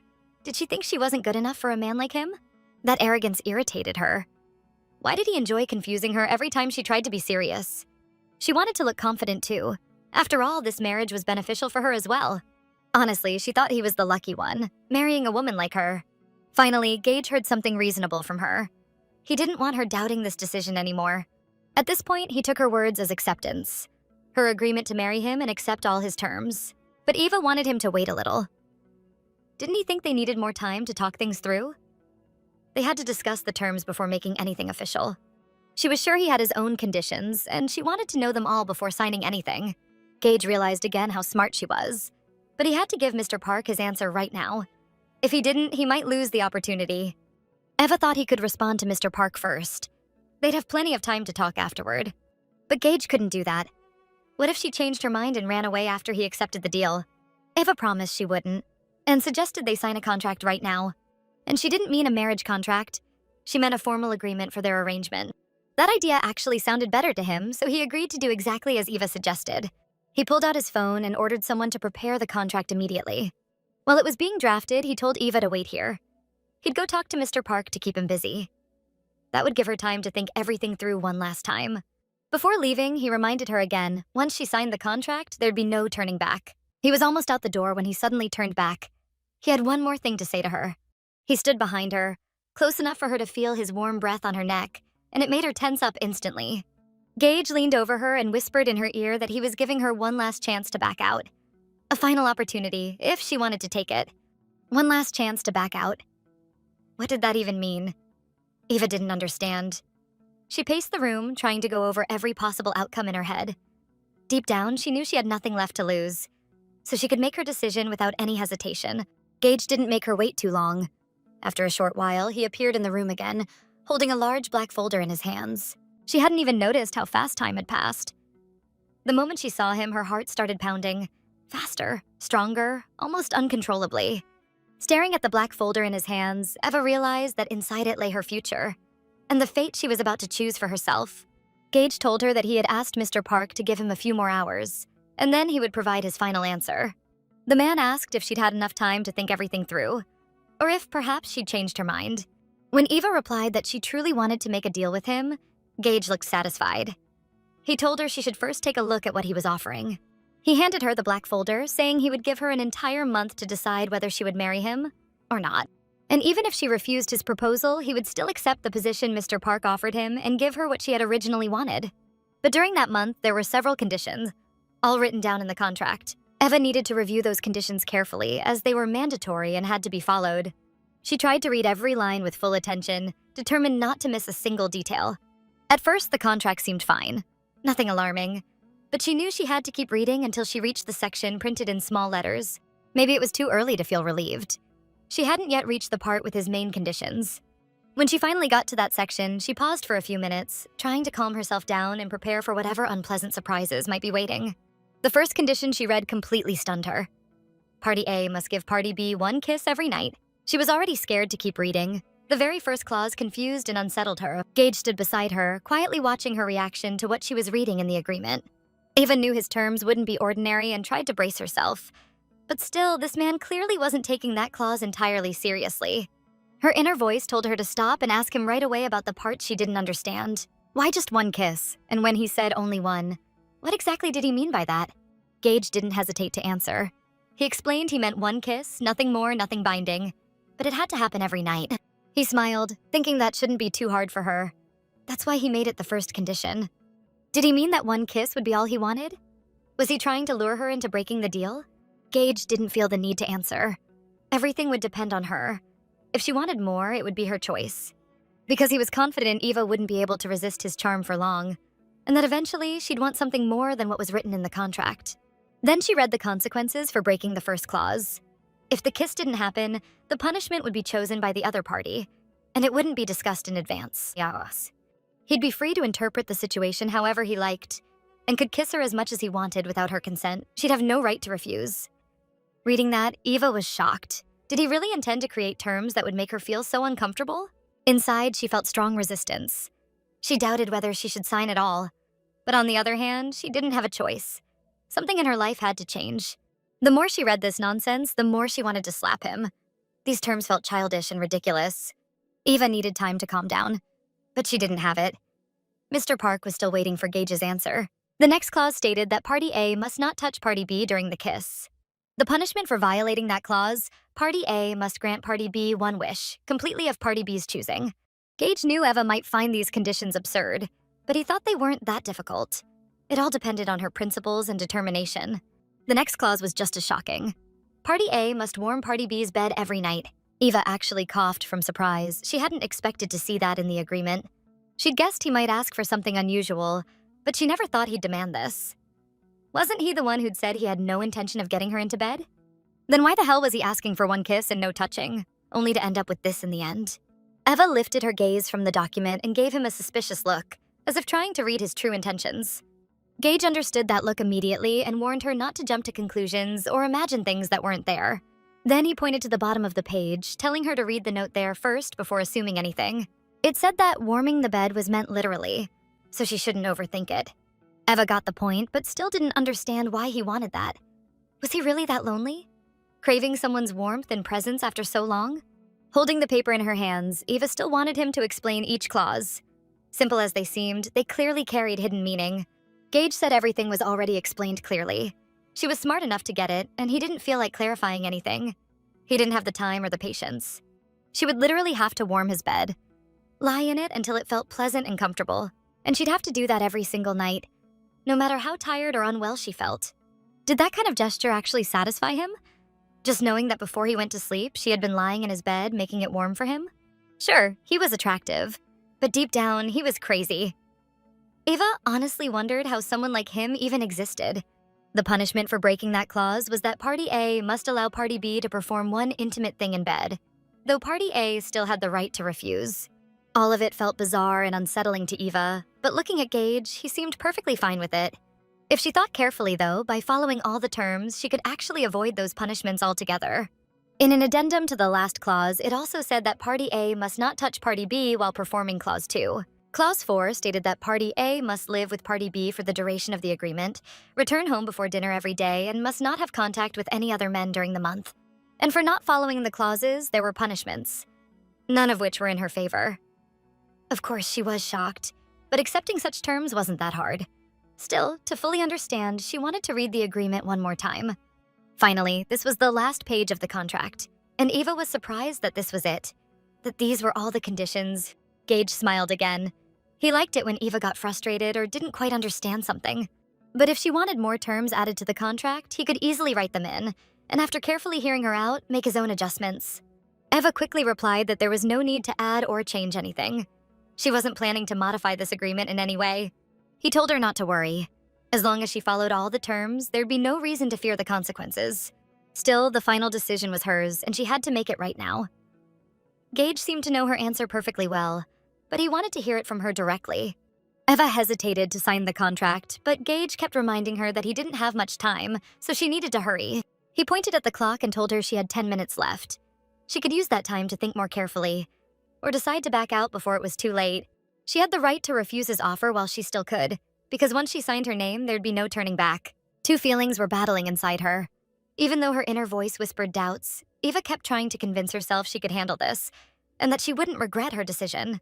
Still, she found his conditions incredibly strange, and honestly, she had to admit, ridiculously funny. You'd have to be a real idiot to demand a human bed warmer. But maybe he had some kind of emotional trauma. People were all different after all. She shouldn't judge him too harshly. Maybe he was just afraid of using an electric heater, worried it might suddenly catch fire. Or maybe Mr. Acheron could only sleep in a bed warmed by another person's body heat, and that's why he included this in the contract. Maybe that was the case. But what could cause such odd quirks in a man as handsome as him? No one knew. The rich always had their weird habits. Besides, she didn't have time to think about that now. Eva knew this man was insanely suspicious, but he was her only option. Like she'd said before, she was willing to do anything to get revenge on her family. So right now, she believed she was doing the right thing, and no obstacle would stop her from her goal. Eva simply couldn't find a better option than this one, especially with all the nasty rumors already staining her name. If she didn't agree, it would take forever before she could stand back on her feet again. And that's not even counting her revenge. This deal was the fastest and simplest way to reach her goal. As long as Gage kept his word, nothing would be impossible. And Eva was ready to give up everything to get what she wanted. That's why she decided to sign the contract right away. Because whenever she started to overthink, doubts would creep in. All that was left was a single step, to sign her name and take a huge leap toward her goal. Just as Eva picked up the pen and prepared to sign, Gage hinted again that she shouldn't rush. He wanted to make sure she truly understood that once she signed, there'd be no way back. It was a hard decision, but Eva had already made up her mind. She was ready to put her signature on that paper. She fully understood what she was doing, so Mr. Acheron had nothing to worry about. Eva had signed countless contracts in her life, none less important than this one. Even though this deal with the devil was pretty simple and straightforward, she didn't need a lawyer to figure out every little clause. Still, Gage felt it was his duty to warn her. And he did. The rest was up to Eva, and all the responsibility was hers alone. It was almost as if he was trying to stop her from making a big mistake. But Eva was determined. She had no intention of backing out. She'd have to live next to him and endure his presence, even when all she'd want was peace and quiet. Eva had to remember, once the contract was signed, there would be no escape. And if she did try to escape, the punishment would be far worse than having to deal with his constant presence. Eva wanted to make it clear that running away wasn't even on her mind. She'd have enough work to keep her busy and ignore the little things. As long as he kept his word, Eva would live by his rules and do her job properly. Gage was pleased with her answer. To him, she seemed like a very obedient, focused girl, someone who always delivered results. Eva decided she'd already spent enough time thinking and talking. It was time to sign, without wasting another minute. She quickly found the signature line and did it. not even thinking that she might soon regret that decision. Finally, with everything settled, they could move forward, carefully following every term of the contract. Gage suggested they start right away by taking off her glasses, the oversized ones that looked way too big for her face. Honestly, she should have gotten rid of those glasses a long time ago. She looked so much prettier without them. But Eva disagreed. She was used to wearing them. They were comfortable for her. Besides, she couldn't see well without them. She just couldn't go without. She didn't understand what was wrong with her glasses anyway. How could they possibly bother him, aside from the fact that he didn't like their design? Gage stepped closer to her and for the first time tried to look her straight in the eyes. Without the glasses, Eva was actually really pretty, though no one had ever noticed it before. Eva stared right back into his eyes without blinking once. It almost felt like he was trying to hypnotize her, but she wasn't about to fall for that. Then he gently put her glasses back on and said that if she felt more comfortable that way, they'd stay as they were. He told her it was time to go. They had to leave right now, so she needed to get ready immediately. After everything that had happened in her life lately, Eva really didn't feel like going anywhere. She tried to convince Gage to change his mind. If they were really going to live together, he should start being kinder and stop calling her pet. It sounded disgusting and humiliating. She had a perfectly normal name and it sounded nice. From now on, he should use that. Nothing else. Gage agreed. If that's what she wanted, he'd respect it. But maybe he could call her my dear Eva instead? She quickly cut him off. No need to add anything fancy. Just Eva was perfectly fine. He smiled and agreed, though he couldn't help but point out that dear Eva sounded beautiful, and he really liked saying it. Gage was about to leave, but Eva stopped him. Another small problem had come up. She asked him to wait and listen to her. Things couldn't stay as they were, and it needed to be dealt with right now. He paused, confused why Eva wasn't following his request. They didn't have much time, and they really needed to go. Eva even had to shout at him, loudly, to make him stop. She tried to explain that she was wearing pajamas. Did he really expect her to go out in public dressed like this? Gage pointed out that she looked adorable in her pink pajamas and couldn't understand what the problem was. Eva insisted she needed to go home to pick up clothes and other personal things. Stuff she really needed. He told her that wasn't necessary. He could buy her everything new, better than what she had. But then, after thinking it over for a moment, he agreed. He'd let her say goodbye to her home and grab her things. When they arrived at her house, Gage looked around carefully. It wasn't as luxurious as his, of course, but it was neat and cozy enough. As Eva packed her things, Gage quietly watched her. He couldn't understand why all this stuff meant so much to her, why she wanted to take it all with her. To Eva, these were valuable, sentimental things. Sure, he could buy her new ones, but she didn't want to part with what she already loved. She packed one big suitcase and several boxes, so she needed Gage's help carrying them to the car. To her surprise, Gage said he wouldn't even mind if she wanted to move her entire apartment into his place. Eva was shocked. Why the sudden change of heart? Just a while ago, he'd insisted she couldn't bring her things into his house. As they stepped outside and headed toward the car, Eva heard the sound of a camera shutter. Someone had taken their picture. She froze, terrified that reporters had found them and snapped a photo together. By tomorrow, they'd twist the story into a pile of lies that could ruin everything. Panicking, she grabbed Gage's hand and pulled him with her, trying to hide. She kept shouting that they had to run, but judging by his calm face, he didn't seem to think it was urgent. When they finally got back to the apartment, Eva quickly shut the door behind them. There were tons of reporters outside her apartment, all waiting for that one sensational shot of Eva so they could be the first to post fake stories online and in the press. Eva was terrified. That kind of media attention made her anxious, and she knew perfectly well that the reporters could not see her with him. She didn't want Gage's name dragged through the mud or tied to scandal, especially now that he'd just taken such an important position. On top of that, she could become a laughingstock until she proved her innocence and cleared her name completely. Eva suggested that Gage should go without her. She'd stay in the apartment until the reporters left. After all, they wouldn't wait there forever. She didn't want anyone to see her, so she planned to make them believe she'd vanished off the face of the earth. Was Eva really planning to suddenly strike back like some vengeful villain reborn from the ashes? She smiled. Though she didn't really feel like answering his sarcasm, it honestly didn't sound like such a bad idea. She'd only reveal herself to the world when the time came to say checkmate. Gage thought her plan was good, just not completely thought through. For the first time, she fully agreed with him, but the journalist problem still wasn't solved. They needed a new way to get rid of those unwanted guests. She planned to play this game for as long and as cleverly as it took, just like they had played with her life. And if needed, she'd make them believe she was dead. Was Eva really going to lower her relatives' guard? Make them relax, thinking she was finally at peace? Gage realized again how smart she was, and honestly, he liked her devious plan. He suspected this place, maybe even the whole building, belonged to her enemies. After all, they'd even let the reporters come inside. Eva confirmed it. The entire complex belonged to her ex-fiancé's grandparents. That explained a lot. Now, Gage wanted to hear what Eva planned to do, how she intended to slip out of this building without being noticed. He glanced around the apartment, and his eyes stopped on a large wardrobe in the living room. When Eva opened it, all her clothes hung neatly, but they were almost all the same. Gage was surprised and asked if that was really everything she had, and why she owned so few things. Eva had never really thought about it. She figured what she had was enough and never paid much attention to her wardrobe. Gage asked where she kept her dresses, or if she even had any. Didn't she ever want to dress up like other girls? Eva said she did have a few dresses that she loved and wore to almost every event. But those dresses were all pretty much the same too. Her wardrobe looked more like that of a 40-year-old woman than a young girl. At first, Eva didn't understand why he was looking through her clothes, but then it hit her. He was hinting that she should change her look, disguise herself as someone else. She said she could totally pull that off, no problem, then asked him to go wait in another room while she made her grand transformation.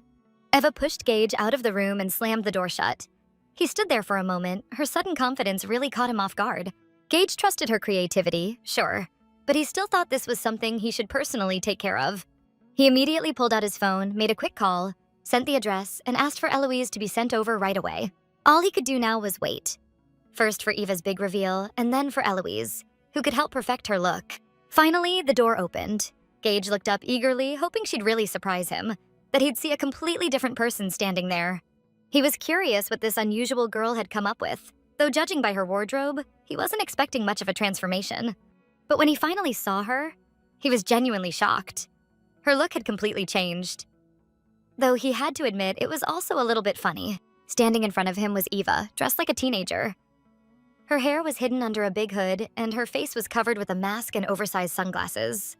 She honestly believed that with her face completely hidden like that, the reporters still waiting outside her door wouldn't recognize her. Eva confidently headed for the door, not understanding why Gage wasn't coming with her. Did he really plan to just stay in the apartment, waiting for the reporters to get tired and leave on their own? But that wasn't what Gage had in mind. The moment they saw someone dressed like that, the reporters would immediately suspect something. He was sure they'd swarm her like vultures. Maybe she could fool ordinary people, but not professionals who saw disguises like this almost every day. Anything strange always caught journalists' attention. People trying to hide always stood out, exactly because they tried too hard to blend in. Eva thought they could take as many pictures as they wanted. Who cared as long as her face wasn't visible in any of them? Had she forgotten that the reporters were crowded tightly by the exit? They could pounce on her like hawks, maybe even rip off her hood or mask. Never underestimate that pack of wild dogs, ready to tear each other apart just to get a breaking shot and some extra publicity. He couldn't allow her to be manhandled like that. Still, she'd have to leave first. They couldn't be seen together. If he was going to protect her from scandal, that was the least he could do. She just needed to trust him and follow his lead. Eva had to listen carefully. He couldn't just leave her here alone. They had to think fast and act smart. But Eva didn't want to listen. She wanted to stick to her own plan. Convinced her disguise was perfect and that no one would suspect a thing. Gage quickly cut off her emotional protest, telling her to lower her voice. Someone could be listening. He wanted her to let him handle it, to show her the best way out of the mess they'd stumbled into. Then, right outside her apartment door, she appeared. A stylish, elegant woman with huge branded shopping bags in her hands. Gage immediately introduced her to Eva. Her name was Eloise, and she was the best makeup artist and stylist in the entire district. Eloise was warm and friendly. She greeted Eva right away, genuinely happy to meet her. Though surprised to see a stylist and makeup artist in her apartment, Eva greeted her back, though she still thought she didn't need any help. Eva glanced at Gage, her eyes silently asking why he'd called a stylist without even consulting her. Gage assured her there was nothing to worry about. Eloise would take good care of everything, and he was certain Eva would like the result. Eloise worked fast. Within minutes, Eva's makeup was done. All that was left was to change her dress and shoes. Gage was pleased with how everything looked so far so Eloise could go. He thanked her for the great job. She'd handled everything perfectly and quickly. Eloise was confident Eva could handle the rest, the dress, on her own. So she quickly left the apartment. Eva had been in the other room for quite a while and still hadn't come out. Gage waited impatiently, but Eva didn't seem in a hurry to show off her new look. Maybe she was having trouble or needed help. He figured he should at least offer. He decided to knock on her door and ask if everything was okay. "You've been changing for way too long," he said. "If you're having trouble, I can help." From behind the door, she answered with clear frustration. She didn't like the dress. She said it looked too strange for her taste. Gage didn't wait for permission. He opened the door and stepped inside to see for himself. The moment he saw her, he froze, pleasantly surprised. Eva looked completely different. It was like seeing a new person. He stood across from her, speechless. She was so beautiful that he couldn't take his eyes off her. He didn't understand why she looked so displeased. She was absolutely stunning. But Eva felt uncomfortable in that outfit and wanted to change back. She couldn't hide her irritation. When she said she had to change, Gage immediately stopped her. She wanted to hide from the reporters, right? Well, this look was perfect for that. Even he hadn't recognized her at first. Taking her hand, he led her to the mirror, telling her to really look at herself, to see that she looked incredible. "This," he said, "is how you disappear while staying right in plain sight." It had to work. No one had ever seen her like this. Everyone was used to the serious, plain office mouse version of Eva. To finish the look, Gage suggested adding a pair of oversized sunglasses. They made her seem even more elegant and refined. In that disguise, Eva could walk right out of her apartment, and he was sure not a single person would recognize her. So Eva looked at her reflection. She could hardly believe it was her. She looked like a real, elegant lady. Gage offered her his arm, and together they prepared to leave the apartment, ready to walk past the reporters without raising a single eyebrow. "Are you ready?" he asked. "Walk straight and confident. Chin up, shoulders back. And if you look at the reporters, see them like they're just random people on the street. Or better yet," he added, "imagine they're pathetic little bugs crawling around your feet." Right now, Eva felt like that would actually be easy. She was barely afraid anymore. Still, as they walked side by side, Eva was nervous she might trip, so she held tightly onto Gage's arm. She didn't usually wear heels, and today they were very high, the highest she'd ever worn in her life. Gage reassured her that she had nothing to worry about. He was right beside her and wouldn't let her stumble or fall. Even though Eva was trembling with fear inside, she didn't show it. She walked confidently next to him, trusting him completely. There were so many things she wanted to say, but she chose to stay silent, afraid her words might later be twisted by the press. She couldn't stop thinking about how nervous she was. What would happen if they caught and recognized her? She had to stop overthinking. First, she needed to relax, to believe that nothing bad was going to happen. Her inner voice teased her. Was the crown squeezing her head too tight? She'd never felt this confident about her appearance before.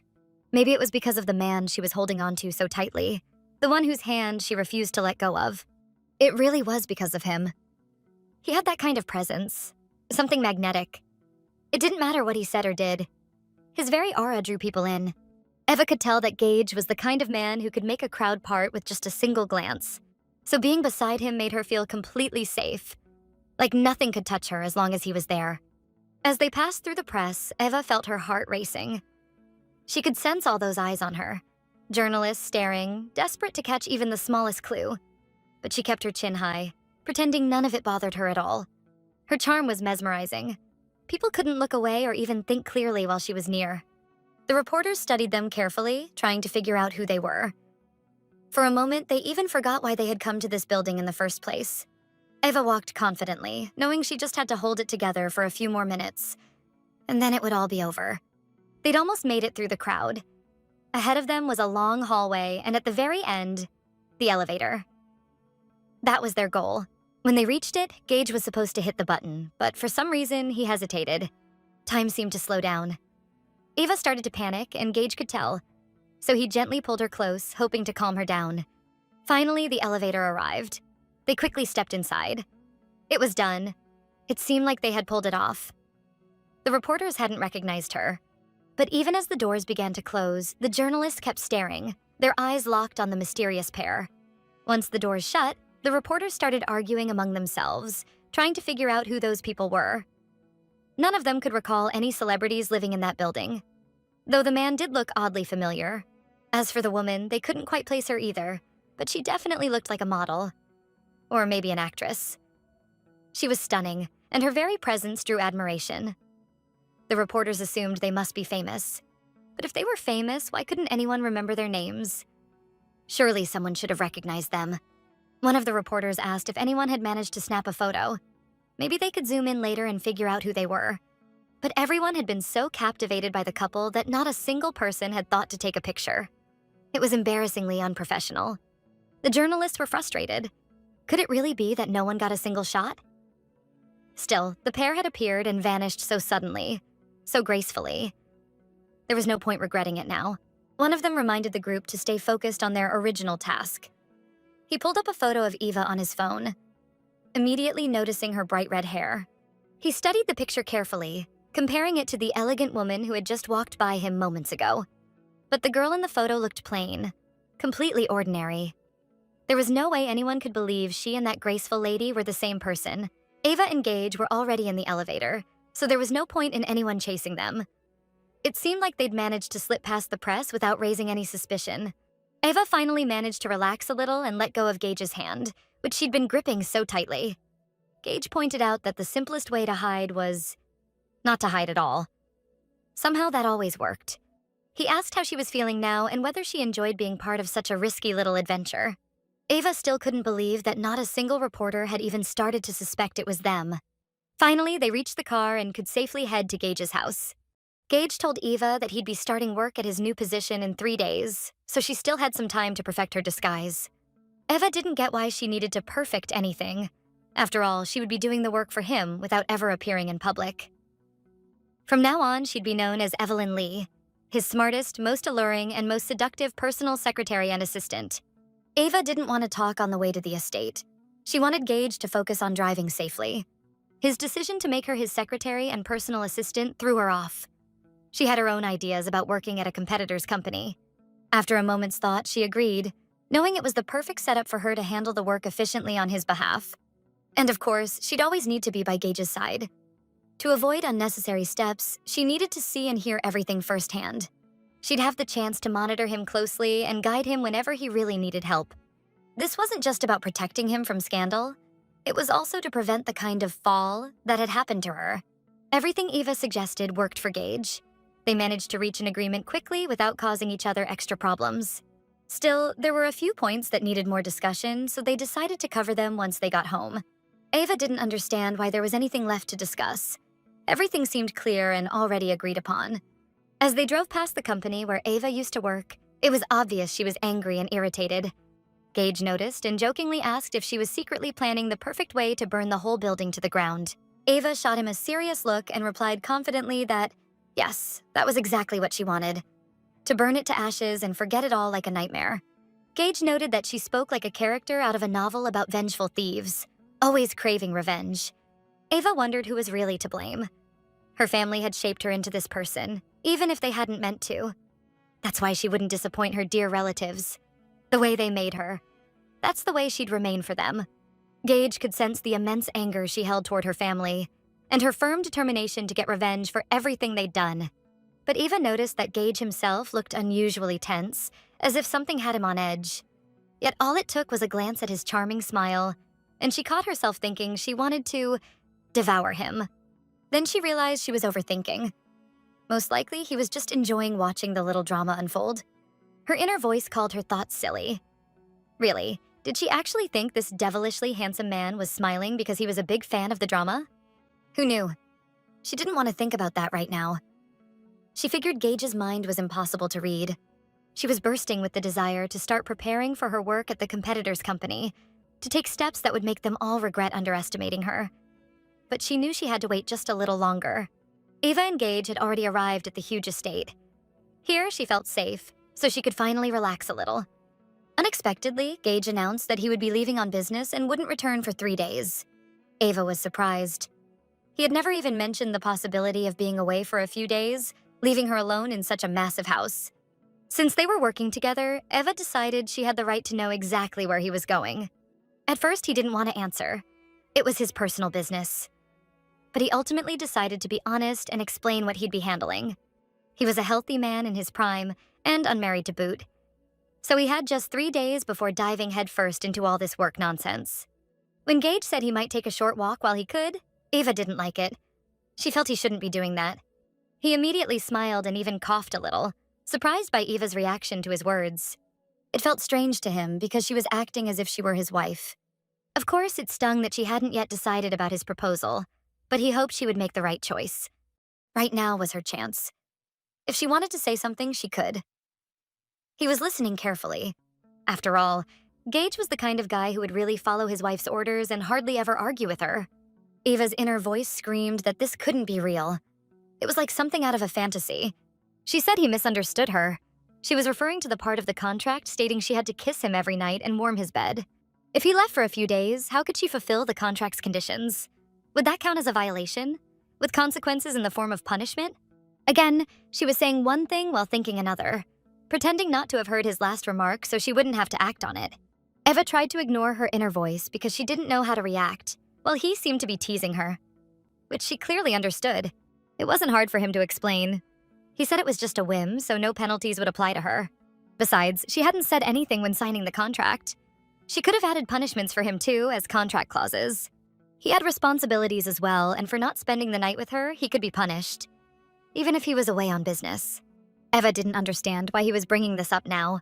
Had Gage forgotten the contract was already signed with no changes allowed? These discussions made no sense. Their signatures were already there. But she couldn't let him leave now. She knew she couldn't give orders. She wasn't his fiancé or even his girlfriend. She couldn't allow anything to interfere with her plan for revenge on the Young family. Not even him.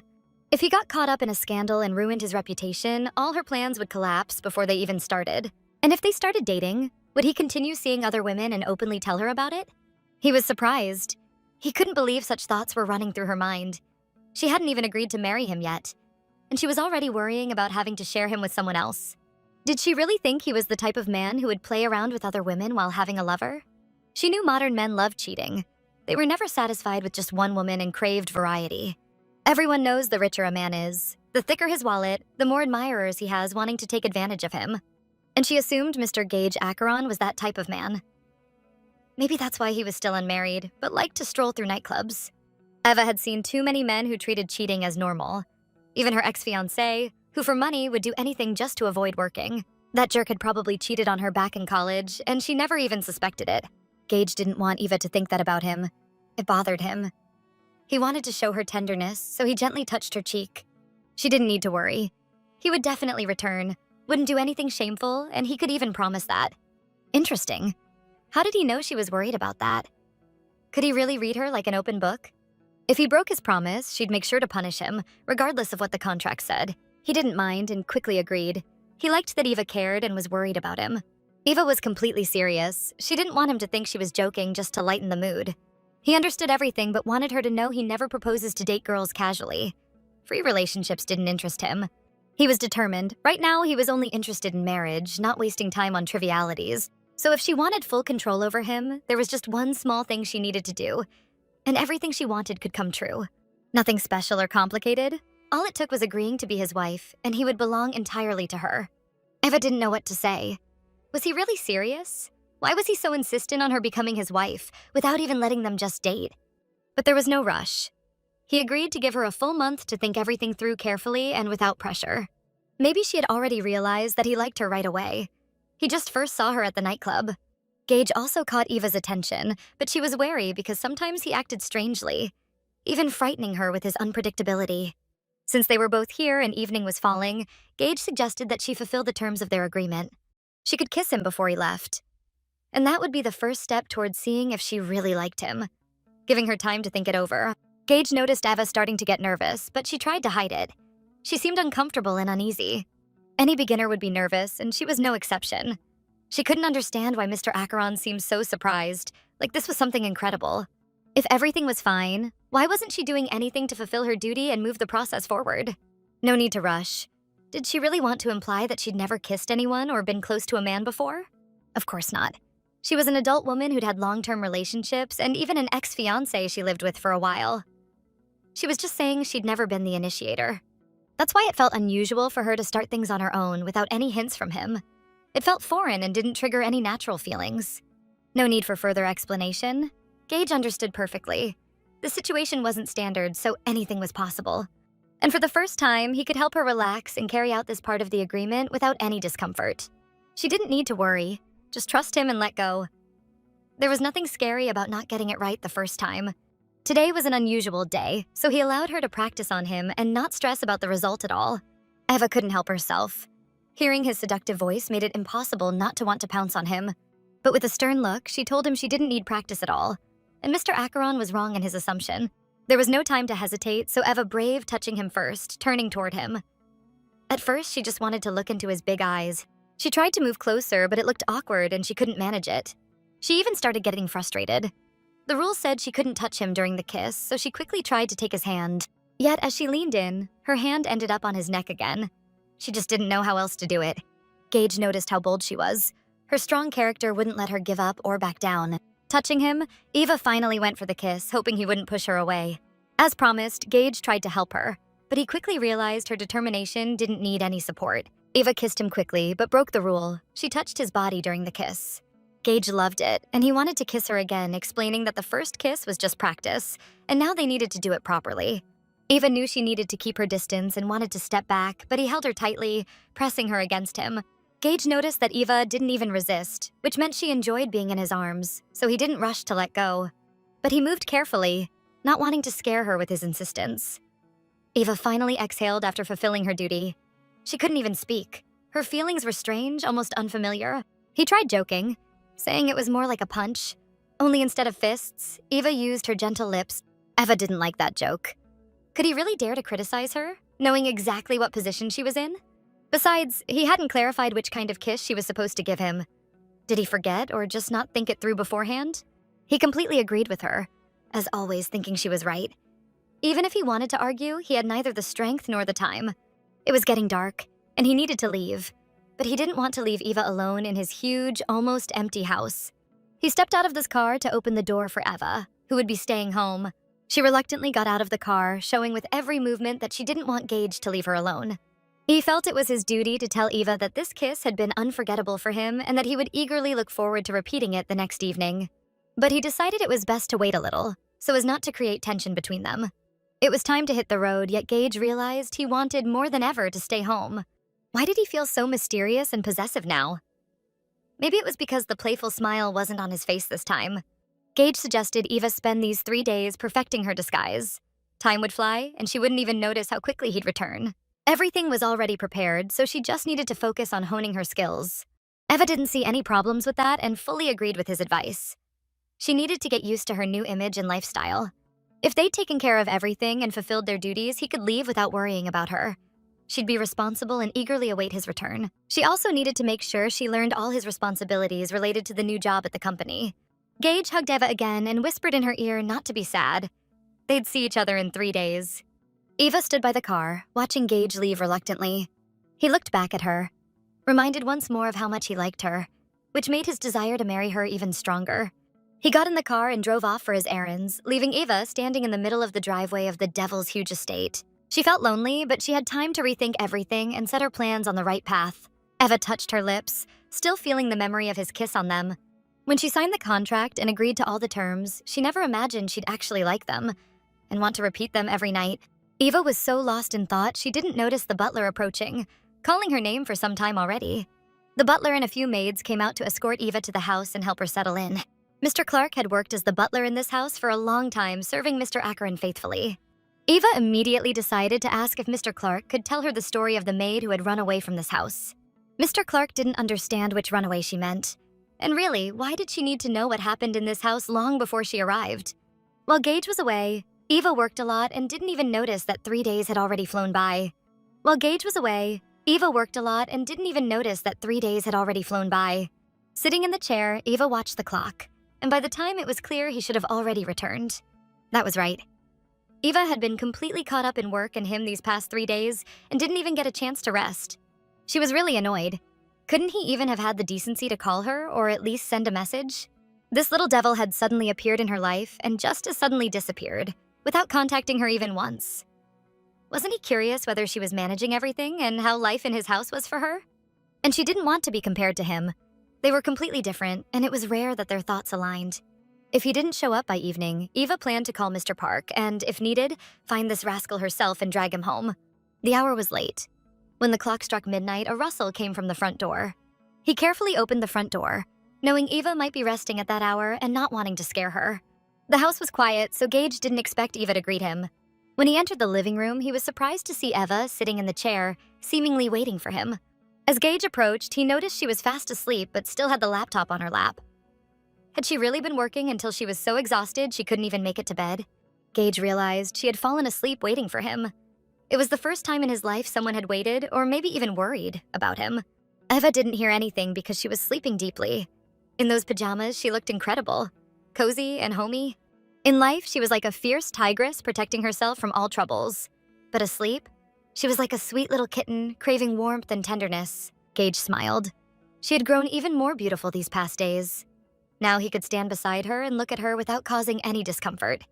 He thought he should carefully remove her glasses since she could break them, or even hurt her face while sleeping. But then he quickly withdrew his hand, worried he might wake her. He decided to compose himself first, and then they'd go to bed together. While he was gone, Eva could catch a little more sleep in the chair by the warm fire. Later, she'd have to warm his bed with her body before he went to sleep. Gage left, and Eva stayed sleeping in the chair. She didn't even stir, completely exhausted and deep asleep. He decided to take a shower, starting by stripping off all his clothes. The trip had been tough on him, too. He was tired and thought a warm shower would help him relax and feel relief. His body was covered in blood, bruises, and scratches, so the warm water hurt and felt unpleasant. He needed to clean up because he couldn't appear before Eva like that. She might get scared, and he didn't want to answer her questions about what had happened. After the shower, Gage lay in bed, and beside him was Eva. His face looked perfect and handsome again, with that same smile lingering. When Eva opened her eyes, she noticed Gage lying next to her. She hadn't even heard him arrive, nor remembered how she ended up in bed beside him. He wished her good morning, but Eva jumped up quickly, realizing they had overslept. She checked the clock and leaped out of bed, shouting that they were terribly late and needed to wake up fast. Gage lay calmly in bed, asking Eva to relax. After all, he was the owner. She didn't need to rush. She remembered how a prince used to wake Sleeping Beauty. He thought the same tactic would work on him, so he suggested Eva try it. Eva was confused. She couldn't understand what was really wrong with this guy, and why he was always so calm, like nothing ever bothered him. To calm her down, Gage hugged her tightly, pressing her to him. It seemed only a kiss could balance her and let her understand everything was okay. That kiss was a true rescue for both of them, much better than the first one in the car. Surprisingly, it worked, and Eva calmed down quickly. She finally realized Gage had returned. She had waited for him. Still, she insisted Mr. Acheron get up. She wouldn't test her patience. She even swore she could make him regret it. Her request couldn't be ignored. She alone knew the right way to handle their work, and he had to follow her instructions. The man joked, saying he'd get out of bed only if she agreed to do something immediately. He really wanted one more kiss in their collection before starting work. Eva didn't listen. She grabbed his hand and pulled him along quickly. Maybe next time he'd stay in bed and see what she'd do if he didn't help. Eva was furious, begging him to stop fooling around and quickly get himself together and dressed. Then she threatened that if they were late today, he'd regret it. And he had no idea what this sweet little kitten was capable of when annoyed. Eva and Gage were all set and driving in their luxury car to the office. It was their first day at work, so they had a lot to do. At first, Eva rode in silence, but she did have one question for Mr. Acheron that she hadn't dared to ask yet. Gathering her courage, she finally asked why he had slept in her bed beside her, wanting a truthful answer. No jokes or excuses. And the usual story about her not warming his bed with her body wouldn't work today, so she expected something original from him. As far as she knew, he had come home very late the previous night, and she couldn't imagine that he'd climb into her bed without her permission. According to their contract, if any violation was his fault, she bore no responsibility, and no punishment could be applied. Besides, he had the audacity to lie in her bed. She didn't care about the reason. It only mattered that he did it without her consent. Gage understood all of Eva's grievances, and if she wanted, they could discuss it right now. He had to explain why he had gotten into her bed. The reason was simple. His own bed was too cold. Not because he had some hidden motives. Eva thought it would have been better if this sly wolf just said yes, and she would have been satisfied. But she still wanted to tease him a little and act offended. Gage couldn't even imagine what hidden motives she was talking about. Did she really think he tried to take advantage of her state to satisfy his male needs? Still, he decided to clarify. Maybe she could give some concrete examples to help him understand the whole picture of what might have happened. Eva was irritated, telling him not to mock her. He knew perfectly well what she meant. He wanted her to relax. This wasn't a business conversation, so there were no consequences to worry about. He was completely right. It was far more serious than they had imagined. Gage didn't want to argue, so he decided to agree with everything Eva said. Today, he'd raise the white flag and let her win. She was completely right. He had done it because his bed was cold, and for one other reason he didn't want to talk about. Eva wanted him to finish his explanation, but Gage wasn't sure if she really wanted to hear it. She wanted everything clarified before they got to the office, so she prepared to listen carefully. He agreed mainly because Eva was very persistent. She didn't want him to leave. When he returned, he found her asleep in the chair with her laptop. He decided to be the perfect gentleman and carried her to her room. He planned to leave after putting her to bed, but Eva clung to him and refused to let go. It was already too late, and he didn't want to wake her, so he let her hold on to him almost the entire night.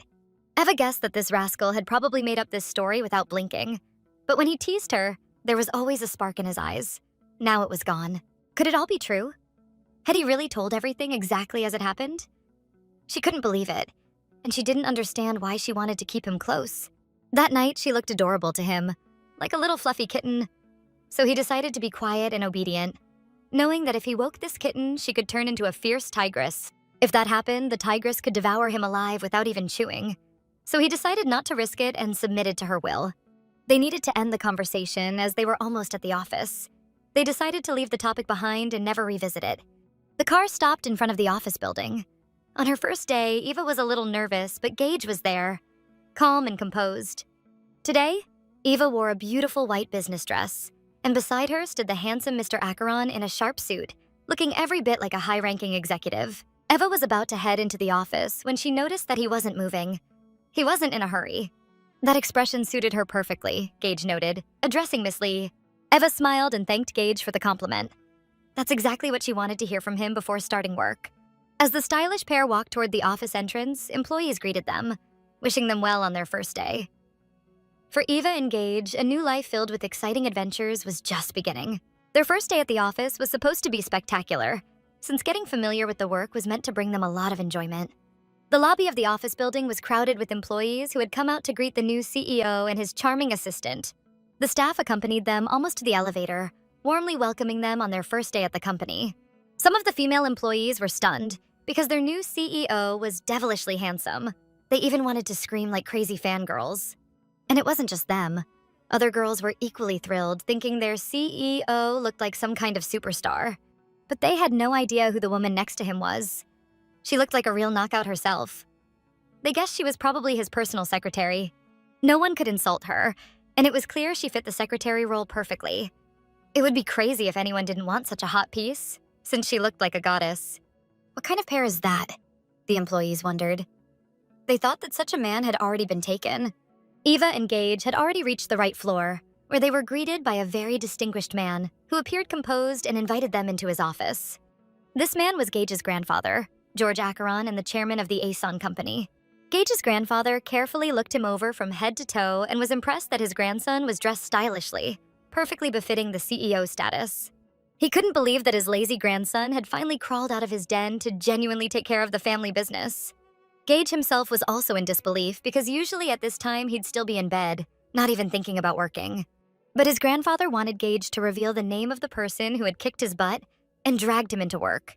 Gage smiled, nodded toward Eva, and said that one tigress had influenced him, a very persistent one, and for the first time in his life, he couldn't refuse her request. Though she hadn't exactly kicked his butt, she just hit him on the lips a few times, which he had to admit he really enjoyed.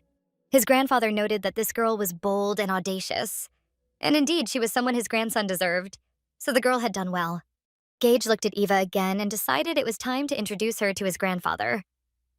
"This is Evelyn Lee, my personal secretary," he said, and told her, "This is my grandfather, George Acheron." Evelyn smiled and said it was a pleasure to meet Gage's grandfather and the company chairman, Mr. Acheron. As a gesture of a pleasant introduction, Evelyn and Mr. Acheron shook hands. Gage's grandfather recalled that this might be the same girl his grandson had carefully kept at his house. Eva was surprised, as she never imagined that Gage might talk about her to his grandfather. It just wasn't like him. He studied the girl closely and fully understood why his grandson was so captivated by her. She was incredibly attractive and looked quite intelligent at first glance. Mr. Acheron suggested they have tea with Miss Lee so they could get to know each other better. But Eva disliked all these formalities. She wanted to get straight to work and start her duties. She didn't even notice that night had already fallen. There was still plenty to do today, though it was already time to head back to the Devil's Big House. But Gage had entirely different plans for the evening, so he entered the office fully prepared, unwilling to take no from Eva. He held a bottle of very fine wine and 2 glasses, offering to celebrate their first day at the office. He felt that not celebrating such an occasion would be a big mistake. After all, a workday should end on time and leave a good impression. Gage effortlessly uncorked the bottle, and though Eva wasn't thrilled about his idea, she decided to indulge him and drink together. He quickly poured the wine into their glasses, One of his favorites, always reserved for special occasions. Eva looked him straight in the eyes, trying to figure out if he was really satisfied with becoming the company's CEO. He wasn't worried at all. Having a personal secretary like her, he didn't even need to participate in the work process. Eva could handle everything herself, and he trusted her completely. Eva's sole goal was to make Gage's grandfather's company the most successful in the region, and in doing so, destroy her relative's company. Gage handed Eva her glass and proposed a toast to their success and for her dreams to come true quickly and effortlessly. But Eva knew she'd have to work very hard to achieve her goals and meet all the contract terms she had agreed on with Gage. She decided to raise her glass to his honor and congratulate him on becoming the CEO of Asean. Gage added that he wasn't just toasting his own honor, it was also the start of her new journey. They were confident this journey would be hard work, but still interesting. The office was quiet, with only the gentle clinking of glasses coming from the office. The celebration of the first workday was light and relaxed. After such an exciting day, a few sips of wine were supposed to relieve tension and allow them to head home easily, without overthinking. Gage suggested to Eva that it seemed he would be taking on an investigation related to her case. Eva didn't understand what case he meant, thinking he knew nothing about it and couldn't possibly help her. But Gage reminded her that Evangelina Young was accused of fraud and abuse of authority. Could it be that he wanted to help her and actually investigate this case? But why would he, since he was lazy and the contract didn't mention this? Gage said he decided to take on the case because he was bored and found it interesting. Eva didn't believe that he was bored and willing to help her, so she asked him to be serious. At least now. Gage tried to convince Eva he was serious. Moreover, the situation intrigued him far more than endless paperwork. It was actually an interesting way to spend time. And of course, he needed Eva's permission to stick his curious nose into her personal affairs. He was confident she was already looking for someone to investigate the case. Why stress out when she was right there next to such a handsome, amazing man who could do anything to make her happy? The girl turned to Gage and reminded him that he was the CEO, not a detective, and he couldn't handle this case since he didn't know the first thing about it. Gage thought he was CEO only in name. The real boss was her, so he couldn't just do whatever he wanted. And he didn't see a problem with that. She wasn't paying a dime for this, and he was delivering top-notch help, something he could actually promise her. Eva was surprised. She had the feeling this devil was ready to put the whole world at her feet. Could he really be so bored that he was willing to deal with this? Eva thought she should ask. Maybe this man was keeping even more of his amazing talents under wraps. She couldn't trust him 100%, but she needed to keep him busy while she worked, so he wouldn't distract her. So she said they had a deal, but warned if he messed up or things got worse, he'd answer for it. She hoped he got it and would take it seriously. Of course, he understood everything, so he figured there shouldn't be any problems, and she didn't need to worry. Gage Akron never made mistakes. That was his uniqueness. If he wasn't confident in his abilities, he wouldn't even offer help. They got back to the house late at night, but Eva still had duties to fulfill, ones she agreed to under the terms of his contract. Once she changed into her home clothes, the first thing she had to do was muster the courage to go to his room and warm up his bed with her body. Carefully, she opened the door, but first peeked in with one eye to make sure Mr. Acheron wasn't there. The room was large, decorated in dark tones. The huge bed, taking up almost half the room, was empty. Once she was sure the room was empty, Eva hurried to the bed to get her role as the human bed warmer over with before his return. She took small steps toward the bed, trying to be as quiet as possible so she wouldn't draw attention. With one hand, she pulled back the edge of the blanket and tried to climb onto the bed. She didn't know how long she'd have to lie there. This bed was enormous, and warming it up quickly was impossible. She got comfortable on the bed, but didn't know what to do next. Just lie there like a corpse? Eva thought it through. Lying there wasn't doing anything, so maybe she could roll back and forth to speed things up. It looked ridiculous, but Eva rolled from side to side, acting like she was playing around in someone else's bed. She even regretted signing this contract. She felt like a complete idiot doing who knows what. It seemed like pure nonsense, and the strangest part was that she agreed to it herself. Eva got scared when she heard Gage's voice. He said he wanted to watch her antics, but couldn't help smiling. She didn't expect him to come back so fast. He usually spent ages in the bathroom and didn't hurry to come out. She didn't even notice when he entered the room, leaning against the door, watching her for a long time. She wondered how long he had been standing there, observing the mess she'd made in his bed. Then he came closer to the bed, but Eva felt awkward and tried to get up, thinking she wasn't supposed to be there and needed to clear it for the master. But Gage didn't see her actions as shameful or indecent. To him, it seemed cute and funny. He didn't want her to stop. Eva noticed him getting closer. Was this devil about to do something not mentioned in the contract? She realized he was trying to lie down next to her, even though the bed was still cold. She didn't like the idea, so she pushed against him with all her strength. Eva tried to explain she hadn't finished warming the bed yet, so he could wait a little. He ignored her and kept approaching, making it harder for her to hold him back. He asked if the contract really said he couldn't be in the bed while she was still warming it. He was right, but she hadn't warmed the bed enough for him to be comfortable yet, so he still needed to wait a bit. Gage looked at her seriously and asked if she was scared of him for pushing him away so insistently. Angry, she snapped back that of course she wasn't scared, but she didn't want him acting like he could do anything, breaking all the contract rules. The man said today was unusual and exhausting for him, so he just wanted to get into bed immediately, even if it wasn't warm enough. Gage was dead tired, so she could continue her duties while he closed his eyes and rested, ignoring her completely. Eva was surprised. How could he be exhausted? He hadn't done anything all day, lying on the couch, sleeping, and playing on his tablet. He didn't argue with her. He agreed and decided to lie quietly beside her, while she pretended not to notice him. Gage insisted she scoot closer because he wanted the whole bed warm, not just one edge. Eva was still following another rule, that they weren't supposed to touch each other, while she played the role of the bed warmer. Had he forgotten that? She asked why he'd even make rules he had no intention of following himself. Gage pretended not to hear her. She was lying too far away. If she wanted an answer, she'd have to get closer and lie next to him. They argued for a while in bed. Gage didn't think he was saying anything strange, but for some reason, Eva was really mad. She didn't understand why he was trying to make her negotiate his own rules. She wasn't going to fall for that. But Gage pointed out that Eva overthought everything. She just needed to relax, lie in bed, and enjoy it. Just rest. She didn't want him making her nervous. Couldn't they just lie quietly, pretend he was asleep, and ignore her presence? Her inner voice was against what she was doing. He could probably feel how tense she was, how fast her heart was racing. But how could she not be nervous? After all, she'd been engaged to Julian for years, and they never got intimate. Even though they knew each other's apartment passwords, Julian never stayed over. He never initiated anything like that, except for rare gifts and kisses. But Eva always hoped for tenderness and warmth. Whenever she brought it up, he insisted there was nothing to rush. No need for intimacy yet.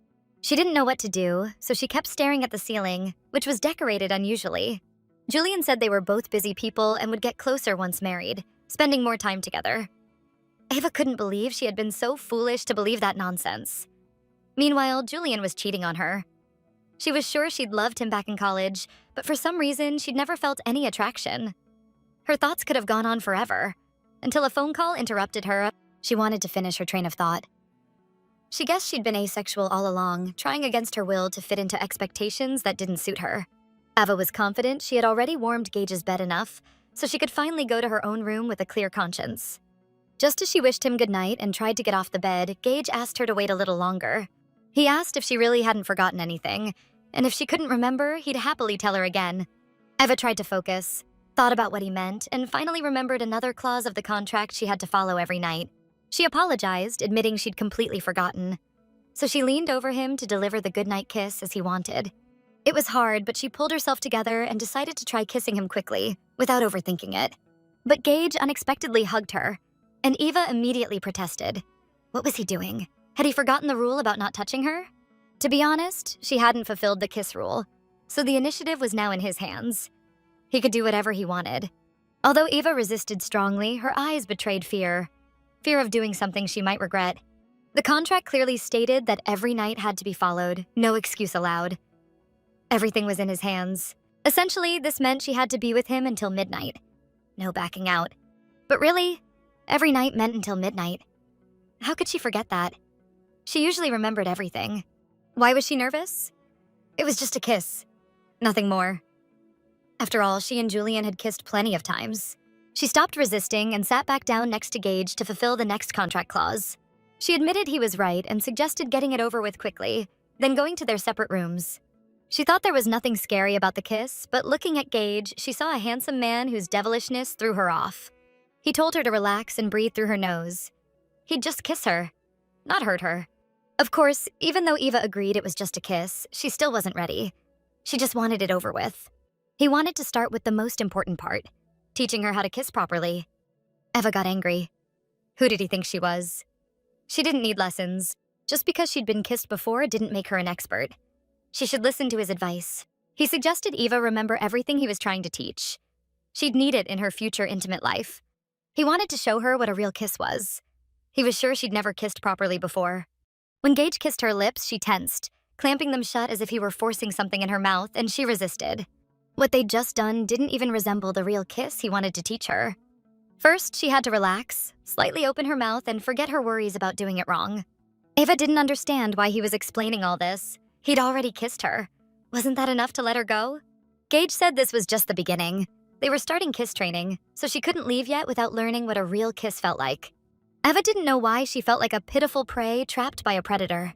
By the way, both of them had their own signature style of kissing, not a quick peck, but something more. So if she wanted it to be over quickly, she had to pay attention and do exactly what he said. He touched her lips and asked her to open them, letting him do what gave intense pleasure. Eva was still tense. She couldn't force herself to relax and surrender to a man she completely depended on. Gage held her neck firmly and kissed her in a way she couldn't even imagine.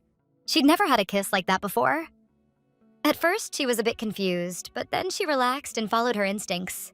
The sensations were incredible. Eva didn't understand what was happening to her. Was this what real kisses were supposed to feel like? During that kiss, Eva couldn't move at all. She just gave herself over to Gage, who handled everything himself. Lying next to him, looking into his eyes, she couldn't understand why she'd never had a kiss like this before. Right now, she was feeling an incredible sensation, something strange and completely new. Something was happening with her body, but she couldn't figure out what.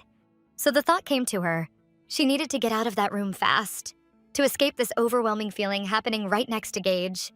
Eva ran to the door as fast as she could, not even glancing back at him. Her hands were shaking so much she couldn't open her bedroom door the first try. It felt like all her strength was gone, like she couldn't pull herself together.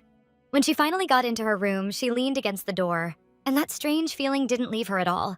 Then she carefully sat down on the floor by the door, trying to focus and gather her thoughts. She couldn't even process what had just happened. At first, it all felt strange, but these sensations were simply incredible. Morning came before Eva even realized it. She slept better than ever and woke up in a genuinely good mood for the first time. The stylist was already at her station, ready to do Eva's makeup to match her position at the Aeon company. The girl asked if Mr. Acheron had woken up yet and if he was ready to start the new workday. The stylist didn't even know what to say, knowing Eva wouldn't like the answer. Gage was still in bed and had no intention of getting up. Eva got angry, even calling him a little scoundrel, and asked why no one could wake him up since it was time to head to work. The stylist didn't think anyone in the house would dare knock on his door, let alone wake him up early in the morning. Eva was surprised and wanted to know, had Gage actually forbidden everyone from bothering him in the morning? The maid nervously explained that she misunderstood. Mr. Acheron usually didn't sleep in late. Sometimes he woke up before them, and there were no rules about waking him up. They just assumed he might have been exhausted from yesterday's work and wanted to rest. While the maid was talking, Eva went to Gage's room, loudly opened the door, and headed to the window to pull back the curtains and let the sunlight in. She acted boldly and, turning to Mr. Acheron, told him to open his eyes and get out of bed quickly. Gage, calling Eva his dear, wished her good morning but asked her not to be too loud. It annoyed him.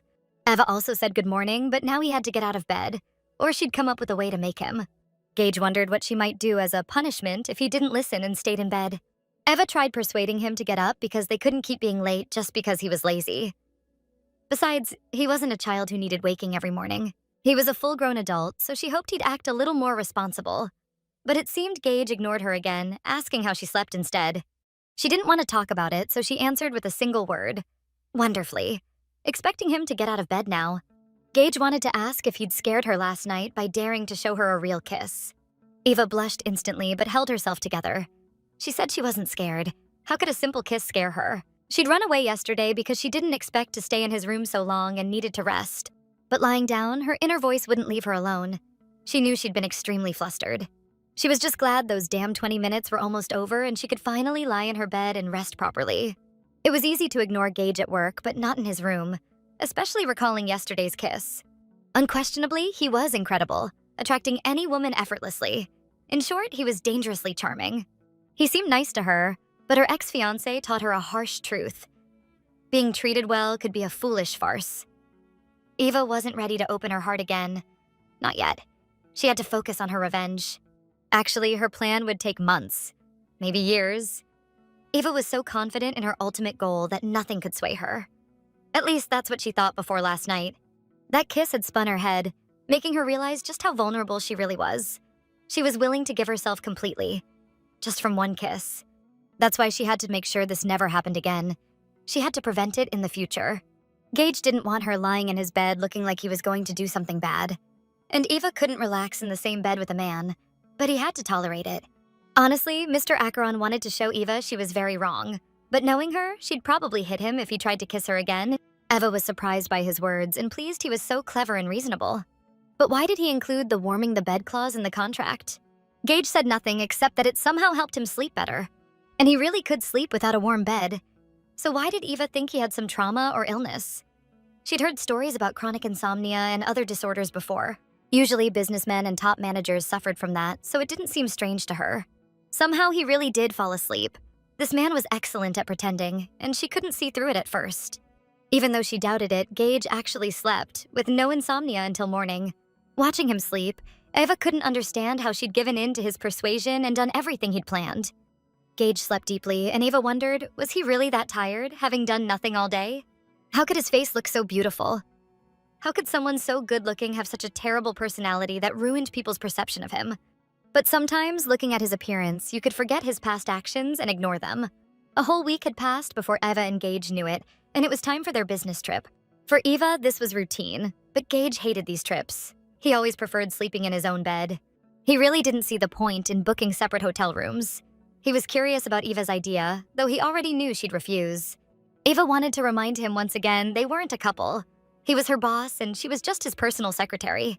Gage insisted she think it over, asking if she was really sure she didn't want it herself. But Eva had never been more certain of her decision. She switched into professional mode and ignored his little provocations. That way she couldn't blame him if his proposal didn't go as planned. And there it was again, that signature smile of his. It gave Eva a bad feeling. Gage wanted to head to his room and told her they'd see each other tomorrow. As Gage walked away, Eva stood lost in thought, trying to figure out what he had in mind. It was so unlike him. Then it hit her. She remembered the contract, all those evening duties she had to do every day.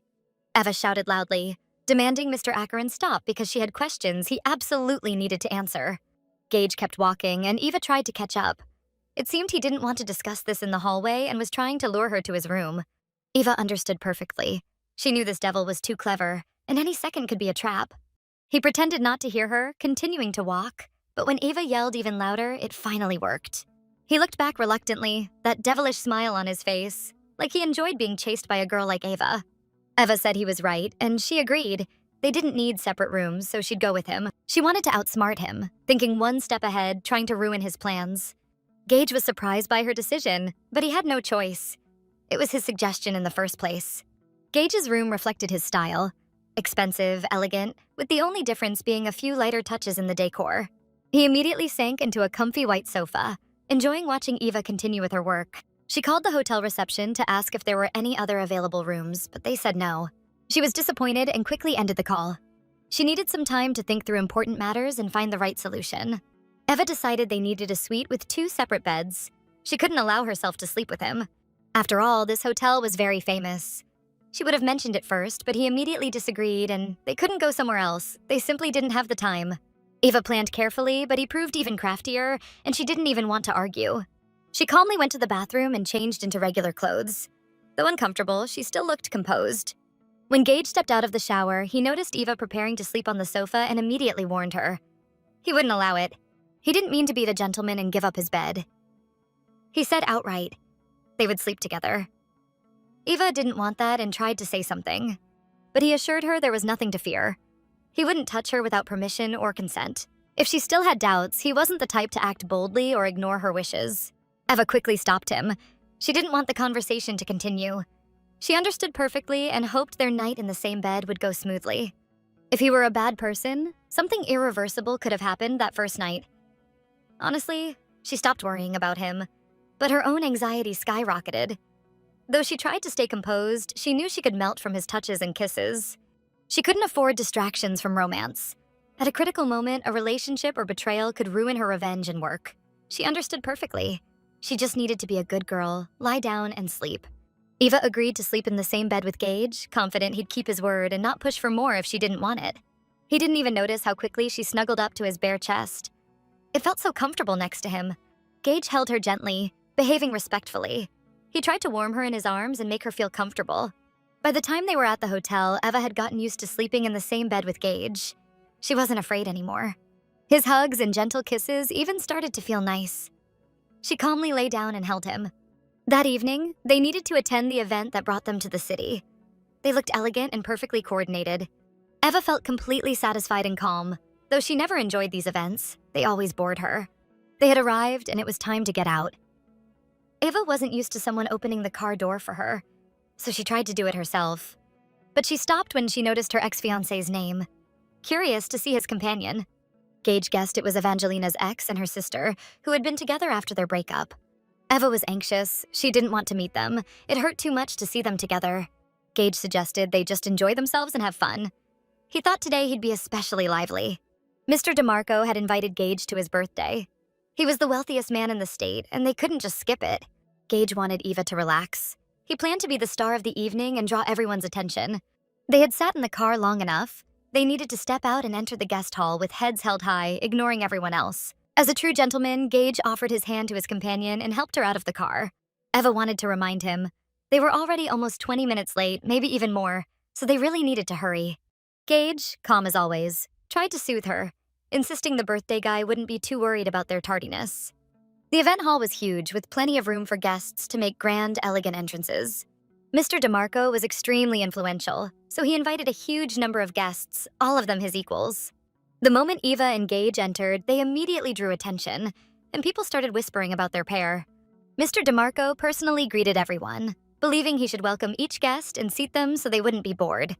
When he saw Gage with his companion, Mr. DeMarco was thrilled that he could attend his birthday and celebrate with him. As they walked past the guests, they felt everyone's eyes on them. They knew perfectly well that in such circles, people would talk about them, so they had to carry themselves with dignity. Every guest was amazed. They saw a stunning couple, elegantly dressed and perfectly matched. Everyone whispered how wonderful the pair looked, trying to figure out who this charming girl accompanying Mr. Acheron was. Eva kept her composure next to Gage. Though she disliked extra attention, she understood this was part of the job. They'd never had this much attention, not even on their first day at the office. Even her sister and ex-fiancé noticed them and were disappointed. They didn't look nearly as dazzling as Gage and his companion. Eva panicked slightly, realizing she had to walk past them. She gripped Gage's hand tightly, seeking support. While Gage chatted with Mr. DeMarco, Eva decided to sit quietly and observe guests as they mingled and laughed. Gage noticed his companion looked upset and asked what was bothering her, wondering if she'd share it with him. He was curious what would happen if Julian approached them. It seemed like he recognized Eva. Gage asked for Eva's opinion, but thought that if that idiot stared at her for more than a second, he'd be in for a surprise. Eva was furious. She thought Gage was joking again and ignoring her feelings. Gage suggested she forget about that jerk and focus only on him. Even if Julian recognized her, he wouldn't dare approach and cause a scene. Eva knew he was completely right tonight, so she decided to relax and enjoy the evening with Gage. Even if Julian was an idiot, as she had said, Gage was there. So Eva didn't need to worry and could enjoy herself. Finally, the orchestra started playing, and the hall filled with beautiful romantic music. Guests paired up and danced, letting themselves be carried by the rhythm. The party was becoming lively, no longer dull. Eva was shocked when Gage asked her to dance. She hadn't expected a man like him to be good at dancing. She agreed easily, but realized she hadn't danced in years, so she might move awkwardly and look silly. Though she walked confidently, she felt a little uncomfortable. She didn't want Gage to notice her lack of skill. Gage noticed her tension but didn't show it. Instead, he took control, guiding her through the dance. They moved in perfect harmony, dancing as if they had spent their whole lives on the dance floor, feeling each other through every movement. Gage noticed Eva's ex-fiancé hadn't taken his eyes off her for even a second. Eva's sister was watching too, her eyes burning with jealousy, realizing her sister had an incredible man. Eva was furious. Was this brat really staring at another man like that while dancing with someone she had been intimate with? Eva told Gage that her sister, Jessa, was openly staring at him, and it felt like she could hear her thoughts from here. Gage tried to joke, asking what exactly Jessa was thinking about him. Maybe she was planning to tease her sister later. Eva was ready to bet that Jessa was already plotting how to flirt with him. Just a little later, Gage asked what she'd do if Jessa tried that. Would she just watch from the sidelines or take action to stop her? His question triggered 6 wild thoughts in her mind, tangled into a chaotic web. If she didn't stop Jessa, would Gage respond to her charms like Julian did? Would he enjoy her attention? Eva hated that feeling. Her confidence plummeted and she didn't know how to charm a man. Did this fear suffocate her? Was she scared Jessa might steal Gage? Could he cancel their contract, throw her out, and fire her as secretary? If that happened, it would end her revenge, and Gage would be fully within his rights. He hadn't promised to be faithful to her alone. Gage noticed his little tigress was anxious and decided to comfort her, in his own style. Eva couldn't keep it in. She warned him not to do anything foolish.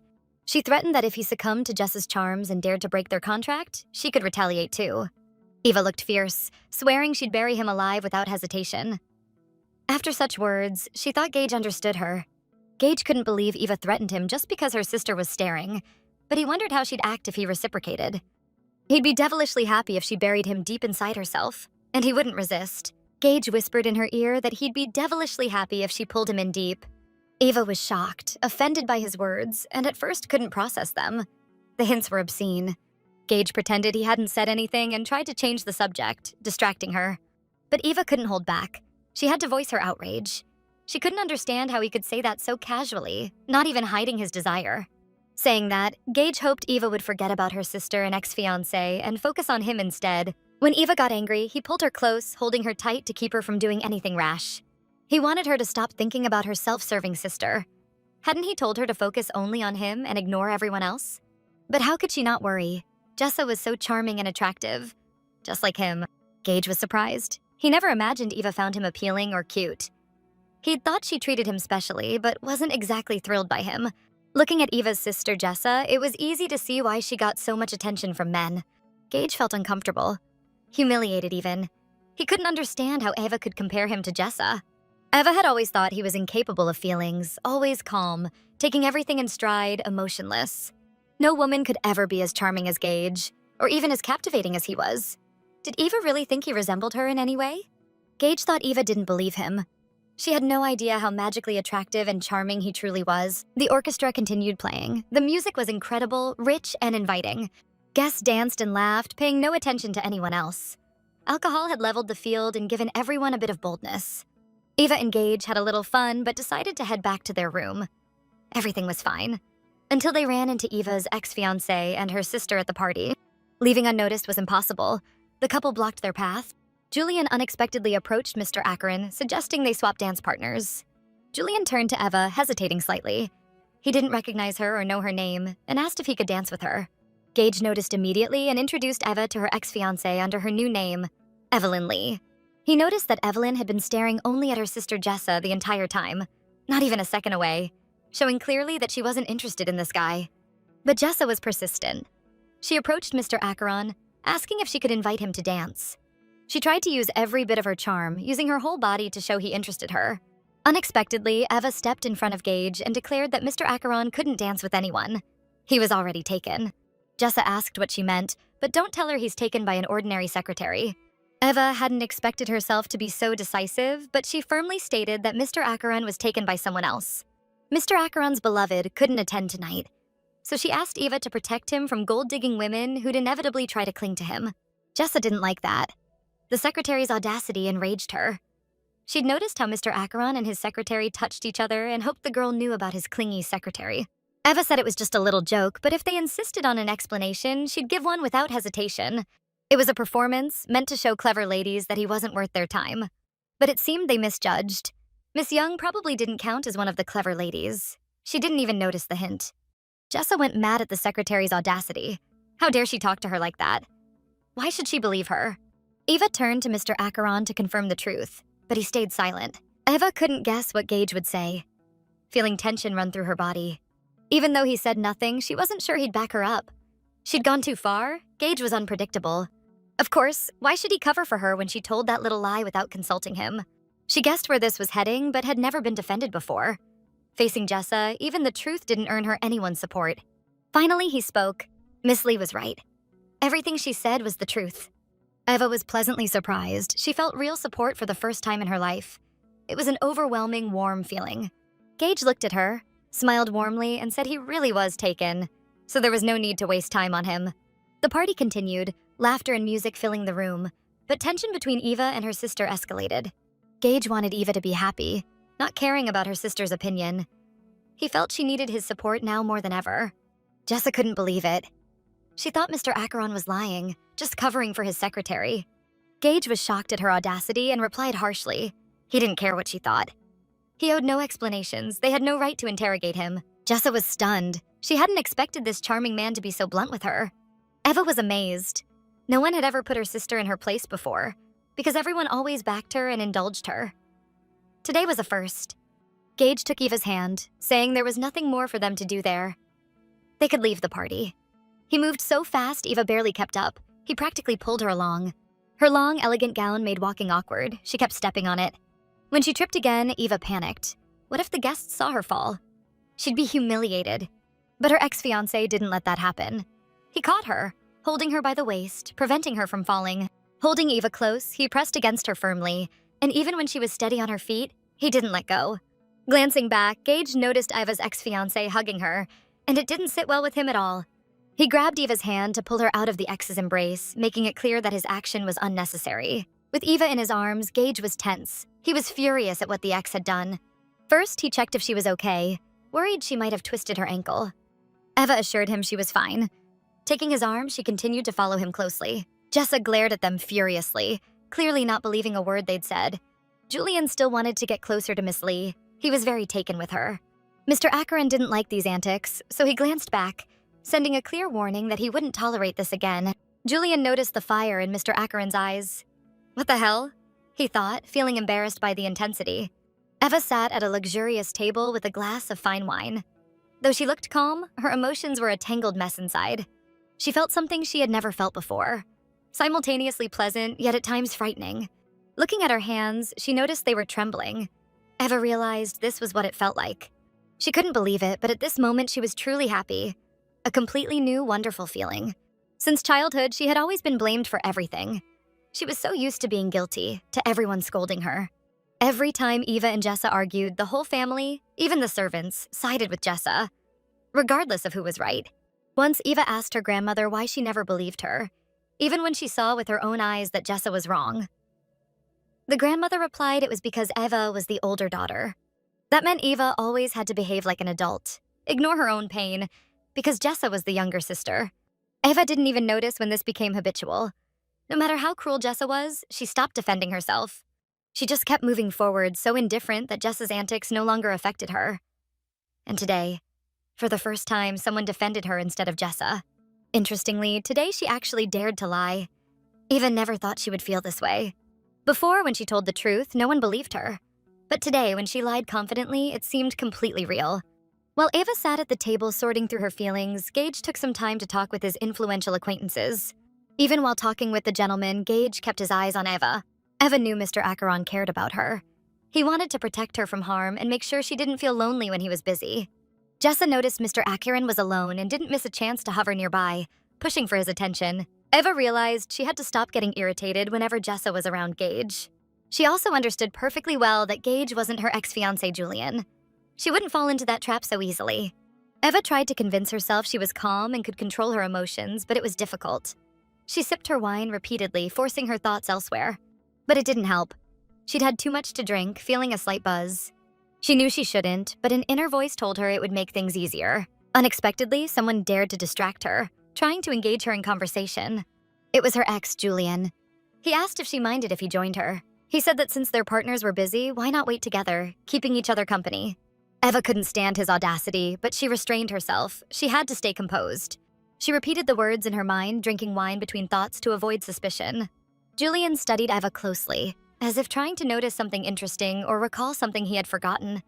He told her he felt like he'd seen her somewhere before. Could it be that they had met earlier? Being alone with her ex-fiancé made Eva uncomfortable. She struggled to keep from revealing her identity or saying too much. She tried to joke, saying he wasn't the first to tell her that. Julian knew it was a cliché, but Miss Lee gave him the feeling he really knew her, and he was serious.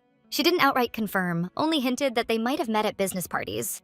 Julian knew it was possible, but still he glanced at Eva thinking of his college girlfriend.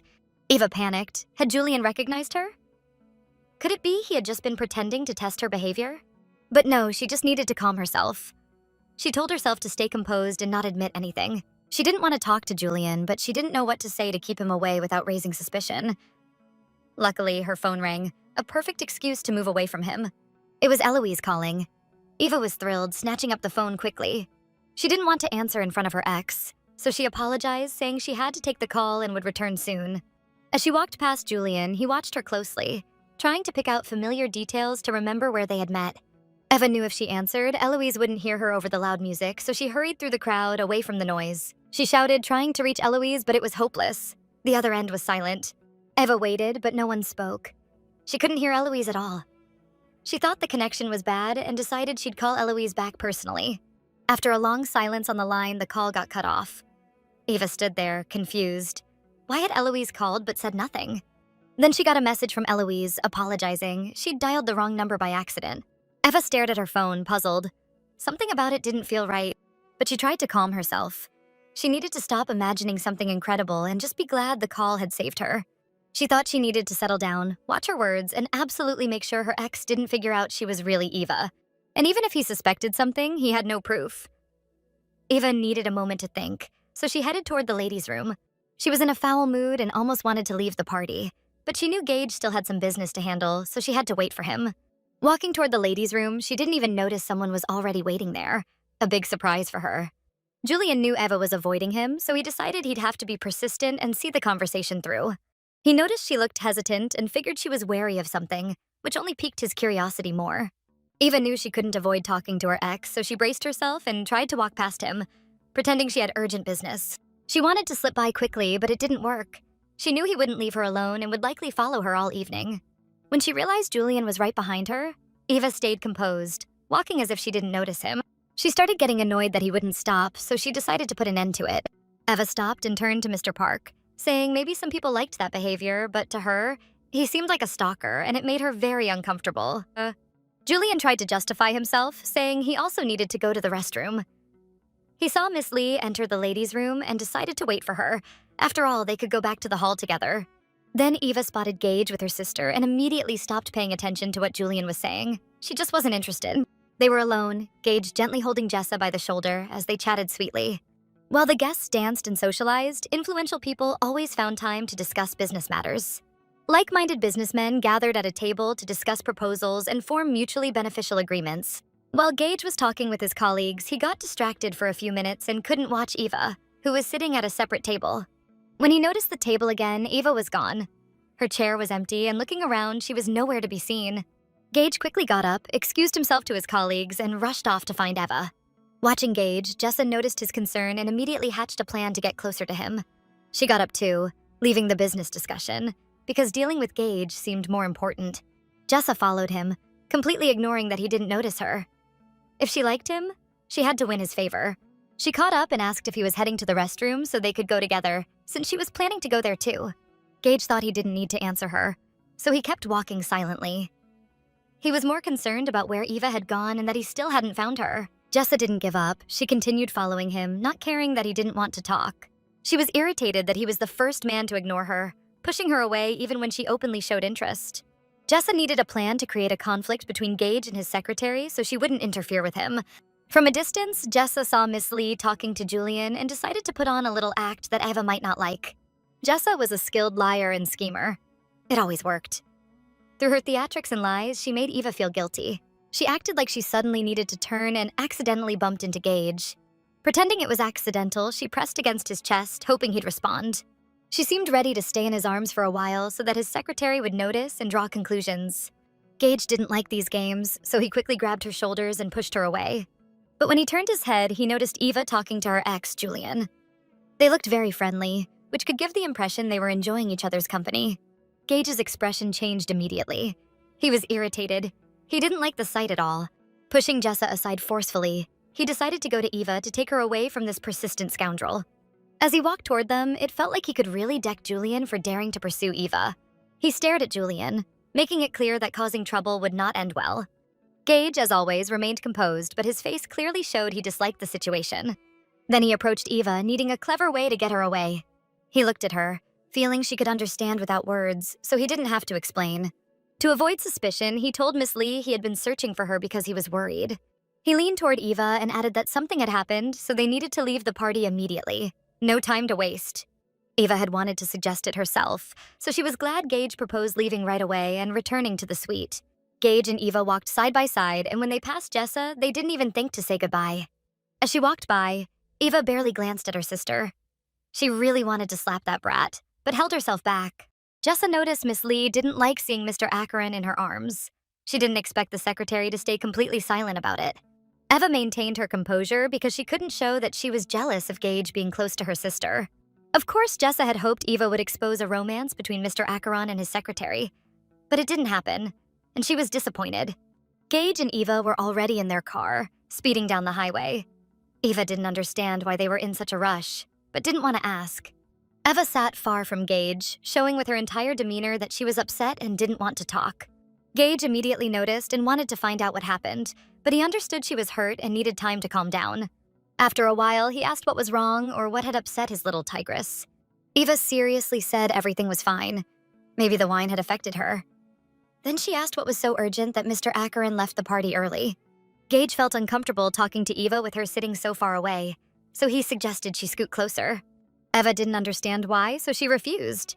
She liked sitting by the window, looking at the city lights, but Gage insisted she sit closer. He even seemed annoyed, practically ordering her to comply. Eva was surprised. Why was he suddenly ordering her around? And the way he looked at her, so hypnotic, like he could make her obey with his mind. Gage was in complete shock. He never thought this girl could be so stubborn. Then Gage smiled, as if he understood. He asked if maybe she had been jealous of her sister, which explained her odd behavior and why she was upset with him. Eva was annoyed again, curious why he jumped to that conclusion, and why he seemed so concerned about her down mood. Why was he joking with her again, and why did he look so happy? Eva couldn't understand. After all, they hadn't really enjoyed the party. Eva asked Gage if he believed her now, but the question was vague and not specific. Gage didn't understand why she asked, as he had never doubted her honesty. Eva talked about her sister Jessa being a very attractive girl, impossible to resist. Gage listened closely, curious where she was going with this. After all, there were always many beautiful girls around, but he wasn't interested in them. He had his own view. Eva was far more beautiful and attractive than her sister. Eva thought she only looked beautiful thanks to good makeup and a nice dress. Compared to Jessa, Eva was prettier and sweeter, even without makeup or fancy clothes.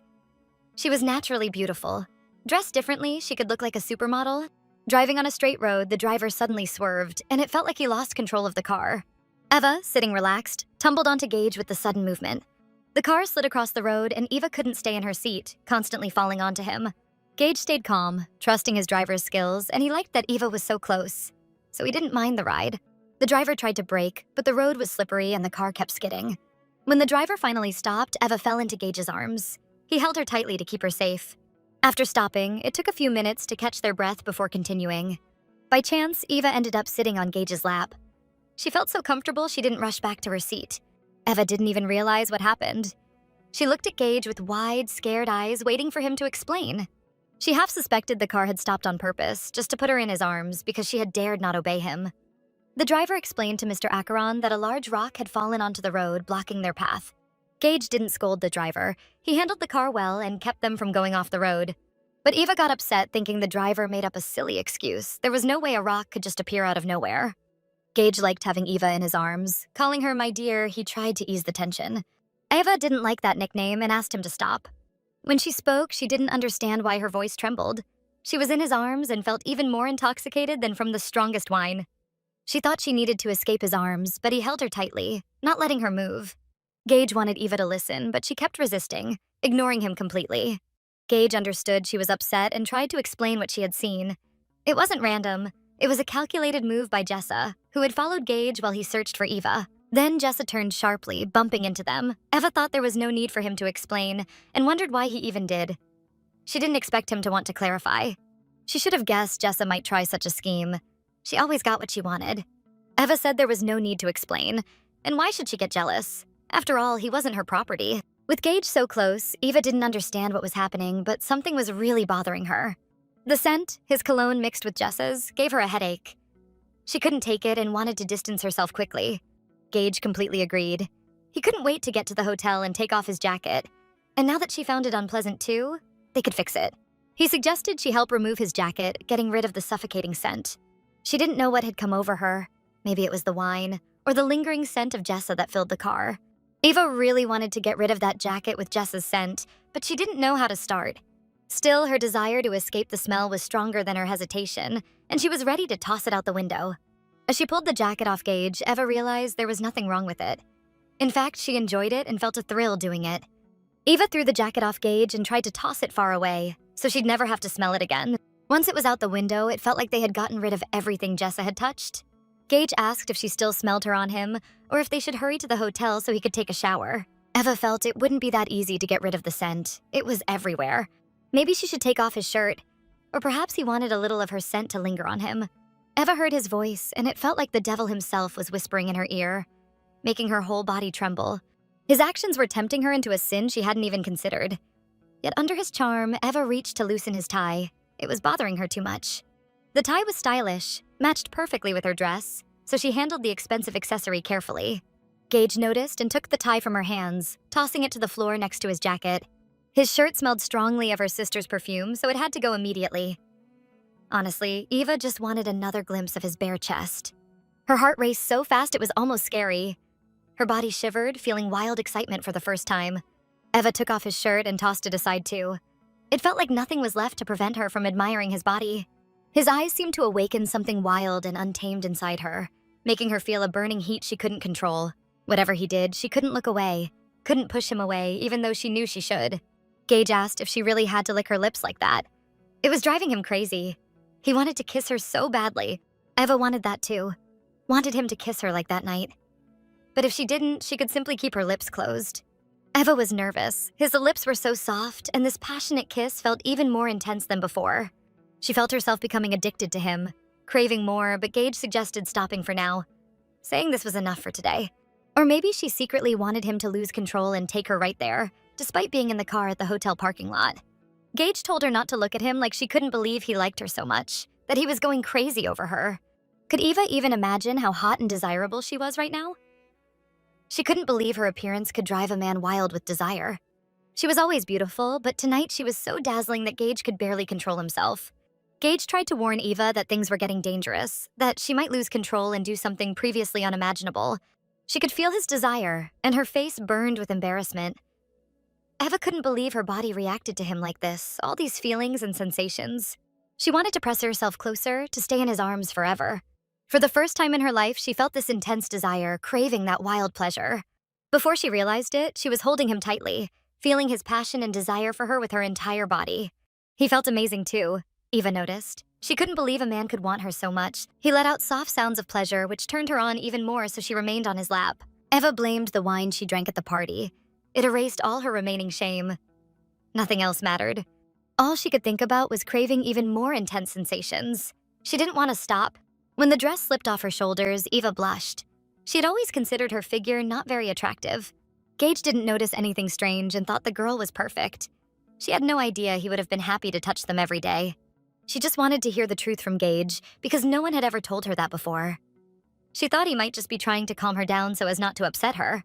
As Gage held Eva gently, he wanted to feel her touching him too. Wanted her to keep touching him without stopping for even a second. He knew perfectly well that she wanted it too, but she was too shy to make the first move. He just needed to give her a little push so she'd realize there was nothing like this feeling in the world. Eva felt conflicted. She was embarrassed, blushing, yet at the same time her whole body was trembling with a rush of energy. That's why she asked him not to stop, even if she pushed him away. If she let him, Gage was ready to show her an incredible, unforgettable sensation that would leave her thrilled. But he promised he wouldn't push for anything more and could stop any time if she wanted. If Eva wanted him to continue, she could kiss him, confirming that she agreed. Then Gage suddenly stood up and covered Eva with his jacket. She didn't understand what was happening or why he did it. The driver approached the car and yanked the door open.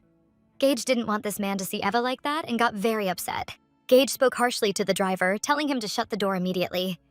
They'd come out when ready, and he should wait outside. Eva had never felt so embarrassed in her life. She felt like a naughty girl doing improper things in a parked car. When they got to the hotel room, Eva immediately went to the bathroom to take a shower and compose herself. She wondered what she had done and how she could behave around Gage now. After that, she wouldn't be able to look him in the eye. The shame would follow her everywhere. She didn't know what to do. Relationships were supposed to stay strictly professional, and she had ruined everything with her desires. Eva was distracted by a knock at the door. She heard Gage insistently telling her to finish up and come out quickly. He apologized, but she needed to finish washing very fast, actually right now. He said something had happened and they needed to get ready and head home quickly. Eva didn't know what had happened, but turned off the water and finished her shower as Gage had asked. She wrapped herself in a large towel and tried to dry off as quickly as possible. Although Eva usually wore glasses, now she had to get used to wearing contact lenses. The lenses were so she could see better, and also to change her eye color and look completely different so no one could recognize her. In a few minutes, Eva was fully ready and could hit the road. Gage was frantically searching something on his phone. He looked nervous and rushed, so nothing was going smoothly. When Eva entered the room, Gage was relieved she got ready so quickly. He hadn't wanted to wait much longer. She looked beautiful as always, no matter the outfit. He wanted to take her hand and rush to the airport. Gage held her hand tightly, and she immediately felt how nervous he was. He said they had to go, and their luggage would follow later. Eva couldn't help but ask what had happened that required them to rush home. Gage had been told his grandfather was very ill and might be dying. Eva was shocked. She couldn't believe it because he had been perfectly healthy the last time they saw him. Gage didn't want Eva to worry. He said everything would be fine with his grandfather. They just needed to get to him as quickly as possible. Eva was really relieved that Gage's grandfather was okay. But she didn't understand why Gage was so sure he wouldn't die. She remembered hearing that he was in critical condition last night, but what happened? Did he get better? Had she missed something important? Mr. Acheron, as always, was a man of few words. He didn't explain anything in detail, just said it seemed like she had missed a lot. He was speaking in riddles again, and Eva tried to figure something out, but she knew he wouldn't just tell her outright. Turning to Eva, Gage said that in any case, he needed her to stay with him today. He was conducting an investigation involving his nurses and found his grandfather's sudden illness suspicious. He suspected someone had tampered with his grandfather's medication, which made him much worse. Now he was fine, but it would be better if he stayed until the investigation was over. That's why he wanted Eva to be with him while he was gone. It was an easy task, and besides, his grandfather really liked Eva. She didn't need to worry about the doctors or nurses. He had replaced them all. He personally picked the new staff, and none of them would dare do anything dangerous. Gage could fully rely on her, and she would watch over his grandfather without leaving him for even a second. Gage liked Eva's attitude. He considered her responsible and had no doubts about her abilities. Eva wanted to know if he was handling the investigation personally, but he had already hired a very capable person for the job. She couldn't understand where Gage was planning to go if someone responsible was taking care of the investigation. He planned to finish their project himself. Otherwise, people would think they'd given up and someone else would take what belonged to the Acherons. He couldn't let all her hard work go to waste. Eva hadn't expected him to care so much about this project. She didn't mind him staying with his grandfather. He was the only family he had. Eva thought Gage couldn't just leave him in that situation. But if they lost this project, there were plenty of others in the world, even better than this one. Yet Gage wanted to see it through, and his grandfather was okay. He said he didn't want her work to go to waste since so much effort and time had been invested. Could she really give up so easily and let others win and profit? Personally, he wouldn't allow it. Sometimes Eva didn't understand him at all. At first, she thought he had hidden motives, but now she was in awe of him. She had never received so much support from anyone. No one else would go all out for her interests. She wasn't used to fighting for what she truly wanted, and the feeling she had right now was incredible. Gage touched her face again, almost hypnotizing her. It seemed like he wanted to read all her thoughts, leaving no room for secrets. He told her to be a good girl and wait for him right here. She didn't need to worry, just stay by her grandfather's side. She didn't need to think about anything. Just trust him. She had already done her part. Now it was his turn. But before he left, why not give him a little gift? A kiss. So he'd come back sooner and not miss her too much. Suddenly, an uncontrollable desire to kiss him awakened in her. The feeling was so strong, she couldn't resist. She couldn't explain what she was feeling, only that in this moment, she really wanted to fulfill this man's request. Gage looked at Eva and noticed she had become very serious again, so he tried to lighten her mood a little. He changed his mind. He decided he would kiss her when he returned. Right now, he couldn't afford to be late. Eva remembered that the project bids were about to start, but she didn't understand how he planned to make it on time. She decided to ask how he would get to the project bids if they were about to begin and located on the other side of the city. Eva didn't need to worry. Her man had his own methods, which he used very often. Gage was already about to leave, but Eva asked him to wait a little longer because she hadn't said everything yet. The man suggested they discuss everything when he returned since he didn't have time to talk right now. Eva just wanted to warn him to be careful and stay alert. Of course he would. She had asked him personally. Or maybe she just wanted to remind him of something. He needed to be careful when meeting with Jessa, as she was definitely planning something again. He shouldn't let her cover him in her scent again. She was surprised and didn't even understand what she had just said. She looked like a jealous wife who didn't want other women looking at her man. Eva just didn't want Gage to get into trouble or start a scandal. Lost in her annoying thoughts, Eva didn't notice Gage return. He couldn't just leave without kissing her. He even promised he would never fall into her sister's trap. He joked again and suggested Eva mark her territory with kisses and bites. Gage pointed to his neck, showing her where she could leave her mark. That way, he would be protected from other girls' attention, and she could feel completely at ease. Thanks for watching. If you enjoyed this review, don't forget to like, subscribe, and hit the notification bell so you never miss a new video. Her mark had to be lasting and reliable. Otherwise, it wouldn't work as protection. It would only make him even more desirable to others. Eva couldn't believe Gage was the one who offered to let her mark her territory. Meaning, him. It wouldn't be hard for Eva to do. She had done it before. Had she already forgotten? All she needed to do was show everyone that Gage was already taken. Of course, if she didn't like the idea, she had every right to refuse. It was only a suggestion, there was no reason to force herself into something she might regret later. She needed to be sure that Gage would do everything to make sure Jessa couldn't leave her scent on him, the scent that irritated Eva so much. If everything was settled between them, then he could leave. While he was gone, Eva wasn't supposed to miss him. He'd be back before she knew it. But as soon as Gage took a few steps toward the door, Eva ran after him. She grabbed his hand, trying to stop him. She couldn't just let him go, not when she knew her sister could be dangerously sly. Eva wasn't sure if she was doing the right thing, but if she didn't act now, she knew she'd regret it. So she pushed her doubts aside and took that daring step. Eva clutched Gage's shirt, exposing his neck, and pressed her lips against his skin, leaving her mark with a deep kiss. It felt devilishly good. Gage groaned in pleasure, eyes closed, wishing she wouldn't stop, even though he was already running late. This time, the mark on his neck was much darker than before. Eva knew it would be visible even from afar. Gage hadn't expected Eva to actually do it. Was she really worried that her sister Jessa could catch his attention? She looked at the mark, studying it carefully. Was it enough? To her, it seemed perfect. Gage noticed how she was admiring her work and teasingly asked if she liked the result. If not, she could always try again. The more, the better. Without thinking twice, Eva leaned in again, determined to make the mark even darker.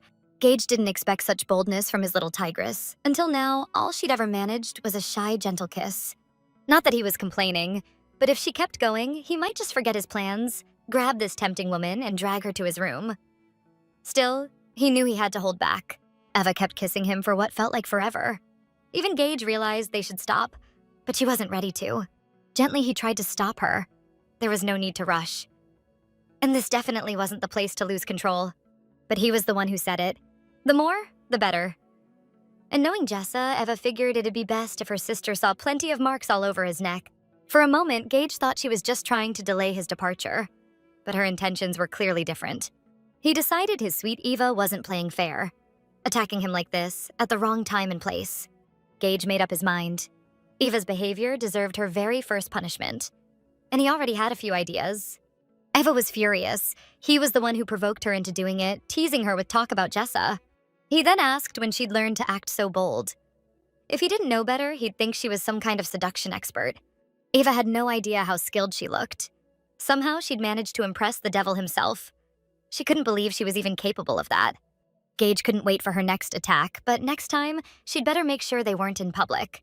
Her behavior right now was a little dangerous. Damn it, Gage thought. He really did have to go, and he was already pretty late. He flashed his devilish grin and told Eva to wait for him. He'd be back soon. Once Gage left, Eva hurried to his grandfather's hospital room. Gage had asked her to stay by his side and make sure no strangers came in. The old man said his grandson told him Miss Lee was a hard worker, though he was still surprised. Eva didn't like being talked about behind her back, so she politely apologized and asked Mr. Acheron if there was anything she could do for him. Mr. Acheron said he didn't need anything and didn't want her to worry. It was late already. All he wished was for her to get some rest. He noticed that Eva hadn't looked up from her tablet for a long time. He told her that Gage had arranged a guest room for her next door so she could relax. She could finally put away her tablet and rest. Work would still be there tomorrow. It was time to sleep. Eva smiled and said she was used to staying up late for work, so she doubted she could fall asleep early. She insisted she'd rather keep working, and Mr. Acheron shouldn't worry. Even as a child, she was always busy with something. The old man admired her dedication, but told her that when she reached his age, she'd understand there are more important things than work. Everyone needs time for rest and fun. She was far too young to live under such pressure. There's nothing wrong with slowing down sometimes, he said. Even if she reached the peak of her career, what's the point if she never lets herself breathe? When that day comes, she won't even feel satisfaction, and all her effort will mean nothing. Eva wished there had been at least one person in her so-called family who'd given her that kind of advice. No one had ever told her to stop and rest. No one had ever told her to take care of herself. Not once. She was genuinely touched that this kind old man worried about her so sincerely. Mr. Acheron asked if she had any hobbies, anything that made her happy outside of work. Eva tried to think, but realized she had no idea what to answer. She never had time to look for something she loved. Her whole life was about studying, then working. She simply never had the chance to explore her interests. All her free time went back into work. Still, she hoped someday she'd find something she truly enjoyed, if such a thing even existed for her. That's exactly what Mr. Acheron meant, that she needed to take breaks and not bring work home. She just had to find something that brought her joy. The old man then asked what his grandson had been up to lately. Since Eva lived with him, she must know. Was Gage really that busy he couldn't even take her out once in a while? He promised that when Gage returned, he'd scold him properly. Eva quickly reassured him that Gage wasn't lazy at all. In fact, he kept surprising her all the time. The old man wasn't convinced. Gage should still do something. Maybe a lunch date or a weekend trip. Anything to unwind a little. He knew his grandson lacked even a hint of romance and felt sorry for Eva. Eva understood that Gage's grandfather had the wrong idea about their relationship, but she didn't know how to correct him. And of course, the old man was curious about when they'd finally get married. He didn't want to pressure them, but he was so happy his grandson had finally found real love. Still, if things kept moving this slowly, he joked that he'd die before seeing any great-grandkids, though deep down, that thought made him sad. Hearing that, Eva decided to say what he wanted to hear most. And right as Eva said that Gage loved her, the door opened and the young man with silver hair walked in, smiling in relief to see his grandfather awake. The young man peeked into the hospital room with a smile, waiting for his grandfather's permission to come inside. Mr. Acheron greeted him harshly, called him a scoundrel, and demanded to know how he dared to show up only now. The young man apologized, explaining that he'd been busy with a massive project and had only recently heard about his grandfather's condition. Besides, he knew his grandfather would be fine. After all, that guy'd never allow anything bad to happen to him. But the old man grew furious and slapped the young man across the face. He didn't want to hear him refer to his own brother as that guy. The young man didn't understand why his grandfather complained that he never visited, yet now that he came, he was yelling and angry. Then he noticed Eva and asked who she was. Hopefully, she wasn't his grandfather's mistress. Otherwise, he might start feeling jealous. Mr. Acheron warned him not to even look at that girl, calling him a shameless womanizer. He tried to explain that the pretty lady belonged to his brother. Eva was surprised. She thought Gage was the chairman's only grandson. Turns out he had a brother. A brother who happened to be one of the most famous movie stars in the world. Every woman's dream. She couldn't believe it. Why had Gage never mentioned it? Was he jealous? Did he think he wasn't as successful as his brother? Mr. Acheron grew irritated watching Hunter stare at Eva. That was unacceptable. She was his future granddaughter-in-law. But Hunter saw nothing wrong with getting to know such a beautiful lady. So, offering his hand, he introduced himself as Hunter. Out of politeness, Eva smiled and said her name was Evelyn Lee. It was nice to meet him, too. Judging by her reaction, Gage had never told Eva he had a brother. Hunter could see the surprise written all over her face. It wasn't too surprising, though. Hunter had become an actor, not the company chairman their grandfather had wanted. That's why they'd stopped speaking years ago. The old man grew agitated, insisting he'd never disowned anyone. It was Hunter who cut ties when he chose his acting career. Hunter didn't want his grandfather to make him look bad in front of this gorgeous woman. It simply wasn't true. Mr. Acheron was fuming, once again repeating that Hunter had better stay away from Miss Lee. Hunter replied that the girl wasn't Gage's wife yet, so maybe fate meant for her to be his instead. The old man turned to Eva, telling her to go rest in her room and ignore this rude troublemaker. Eva understood. She could see Mr. Acheron was tired and gently insisted that he rest too. As she walked past Hunter, Eva gave him a serious look, silently reminding him where he was and that this was not the time for games. She told him the chairman needed proper rest, so there was no reason to stress him out even more. Following Mr. Acheron's request, Eva headed to another room. As she left, she could feel Hunter's lustful gaze on her. The young man watched her until the door closed behind her. He was impressed. Turning to his grandfather, he asked if he'd seen that too. She was seriously amazing and stunningly beautiful. The old man said Gage really liked that girl. She was the first woman he'd ever fallen for so deeply. He warned Hunter one last time to keep his hands and eyes off her. When Hunter joked that his grandfather was acting like he'd hit on his girlfriend, Mr. Acheron couldn't hold back and punched him in the head. Hunter told him to calm down. Didn't he remember what Miss Lee said? There was no need to get so worked up. But the old man demanded that he behave properly and then maybe he wouldn't have to get so angry. There wasn't a trace of seriousness in Hunter, so he kept joking, raising his hand to his head like a soldier. He promised to obey every command from his grandfather. Lying down on the couch, Hunter couldn't stop thinking about Eva. She had completely captivated him. He only wanted to know one thing. Was his grandfather sure Gage actually liked Miss Lee? It was strange how this girl just appeared out of nowhere. When the old man told him that Miss Lee and Gage had been living together for a while, Hunter was stunned. Now she was his personal secretary, and Mr. Acheron was convinced that because of her, Gage had finally returned to work. He believed their relationship would soon go even further, so Hunter had better stay out of it. The old man wanted to make sure Hunter was really listening, but Hunter found it odd. His brother, who had always sworn off relationships, was now living with a woman. Things were finally getting interesting. Mr. Acheron said this was exactly the time for them to support the couple. If Gage had found the woman he wanted to marry, they had to be there for him. Hunter thought his grandfather just wanted grandchildren. Nothing wrong with that. But then the old man asked when Hunter himself would quit showbiz and finally settle down. Hunter wondered what made his grandfather so sure Gage was in love with that woman. Had Gage actually told him that? 2 days passed. Everything moved so quickly that there wasn't even time to do anything new. There was too much work, so Eva barely left her room. She had to handle double the duties now that the chairman was sick. Suddenly, Hunter appeared in her room, greeting her with a grin and saying he was there to take her somewhere. For the past 2 days, he'd been hovering around her nonstop, making it impossible to forget about him. While Eva worked, Hunter looked after the chairman, which gave her at least some peace and quiet. Eva was grateful someone close to the chairman was taking care of him, someone she could trust. It also gave her time to focus on work. But Hunter was getting on her nerves. Every time the chairman rested, he would show up again, bothering her while she worked. Even though she ignored him, he kept coming back. Eva felt like he had no sense of shame, always showing up, always staring until she could barely contain her irritation. His boldness drove her crazy, especially when he started leaving his personal stuff lying around where it got in her way. Hunter said his grandfather had asked him to take her out for a walk. Why not take a little coffee break? Eva agreed, but preferred to have her coffee in the room. She'd just ask someone to bring it. There was no need to go anywhere or waste time. If he understood correctly, Eva was still trying to push him away, even if the chairman himself had asked him to take care of her. Eva didn't want to waste time on pointless small talk. She had work to do and a long list of unfinished tasks waiting for her. A coffee break would only slow her down. Besides, she hated when people paid her for doing nothing. As always, Hunter was impossible to deal with. Getting rid of him quickly was never an option, and he kept pestering her endlessly. Showing off his acting skills, Hunter dramatically complained that Miss Eva was breaking his heart because she still called him Mr., even though he'd begged her to just use his first name.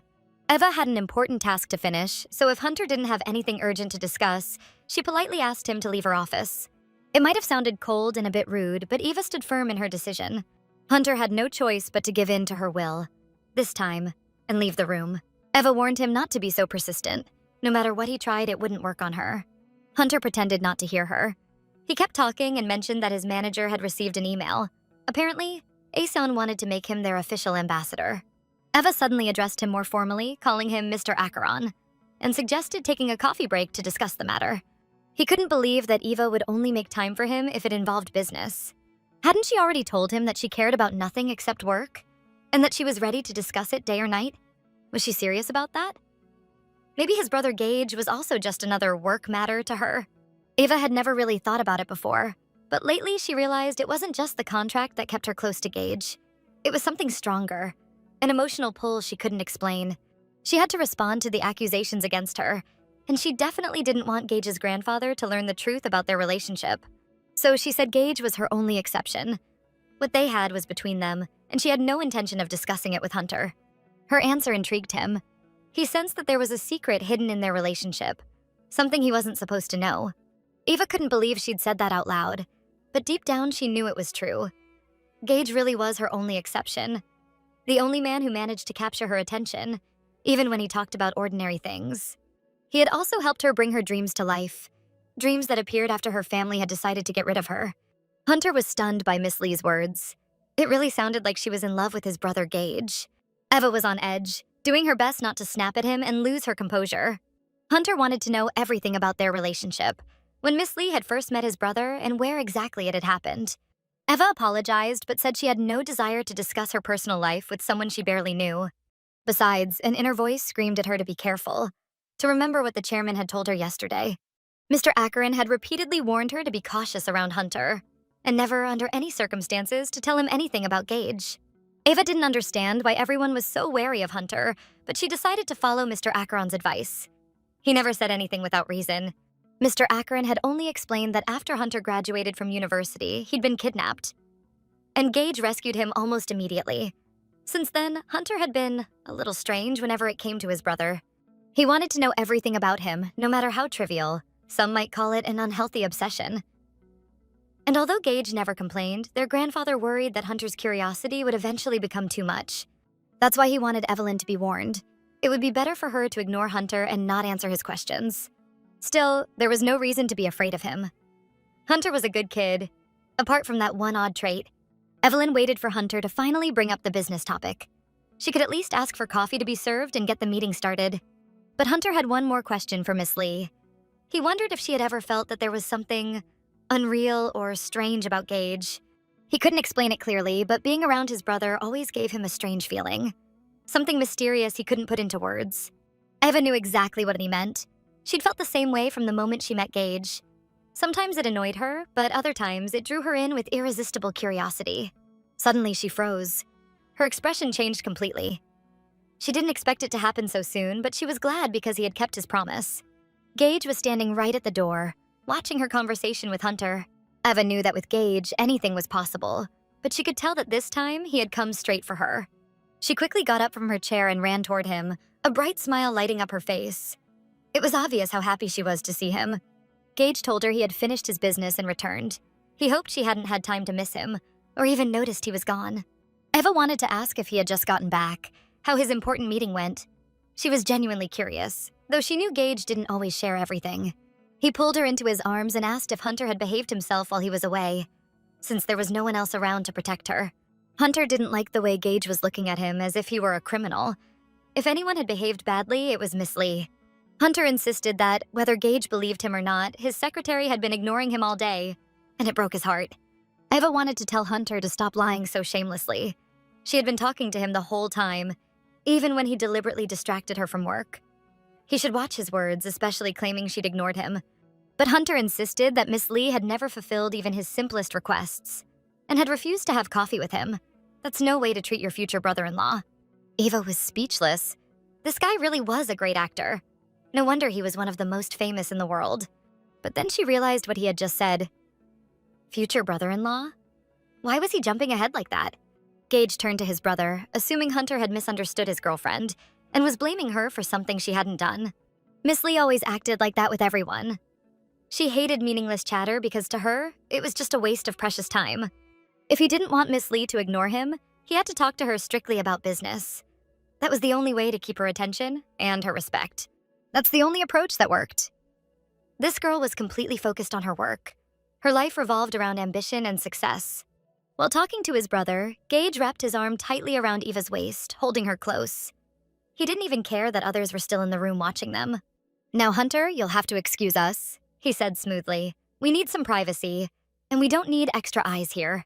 Gage didn't think he had to spell everything out for his brother. He just hoped Hunter would take the hint and leave the room immediately.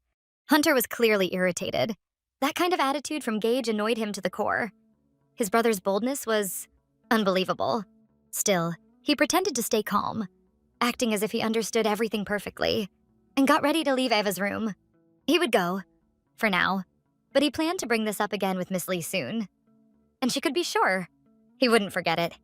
Who would have thought a man could look so alive, even glow, when he was truly in love? Hunter barely recognized his brother. Gage seemed like a completely different person. Gage smiled, clearly proud that he had managed to impress his brother, finally letting him see who he really was. But Hunter didn't take it seriously. Deep down, he still had doubts. To him, Gage would always be that sly manipulator hiding something under every move. Eva was surprised. She had never seen Gage so gentle and caring. Was he only doing all this to prove to his brother that they were the perfect couple? Gage told her not to take Hunter's words too seriously. He hadn't said or done anything truly bad. There was no need to overreact. Still, Eva began to wonder if maybe she had acted too cold, and that's why everyone saw her as distant. Gage couldn't hide his pride. As he'd promised, he handled the project, and now it was officially theirs. Eva was pleased with his success, though she was more worried about how her sister had treated him during their meeting. Seeing how well he managed everything, Eva couldn't help but feel proud. Finally, they were working together and achieving results. She thanked him sincerely, calling him incredible, the best in the world. This project meant so much to both of them. It was a major step forward. Gage noticed the admiration in her eyes. He told her softly that he'd never made her a promise he couldn't keep. Now Eva felt stronger than ever. She wasn't alone anymore. With Gage by her side, she had someone she could depend on. She truly believed he was the best, and that made her incredibly happy. The feeling was new, but she knew she could get used to it fast. Gage looked at Eva and realized she was getting more beautiful every single day. Something was happening to him. He couldn't look at her calmly anymore. Covering his eyes with one hand, he thought to himself that she was literally killing him with her beauty. Eva kept expressing her admiration for Gage. She was genuinely happy and amazed by him. Every time he touched her face, he could feel her driving him insane. It was getting harder and harder to control himself. He wanted her, badly, but he couldn't give in just yet. One wrong move could ruin everything he had built. Looking into his deep eyes, Eva could tell something was off. She gently asked if he was okay. Then she noticed the mark on his neck, still visible. It was almost as if he wanted to show it off in front of his brother, flaunting their closeness. He admitted that while he enjoyed the work, being away from her for so long was miserable. Those days had felt empty.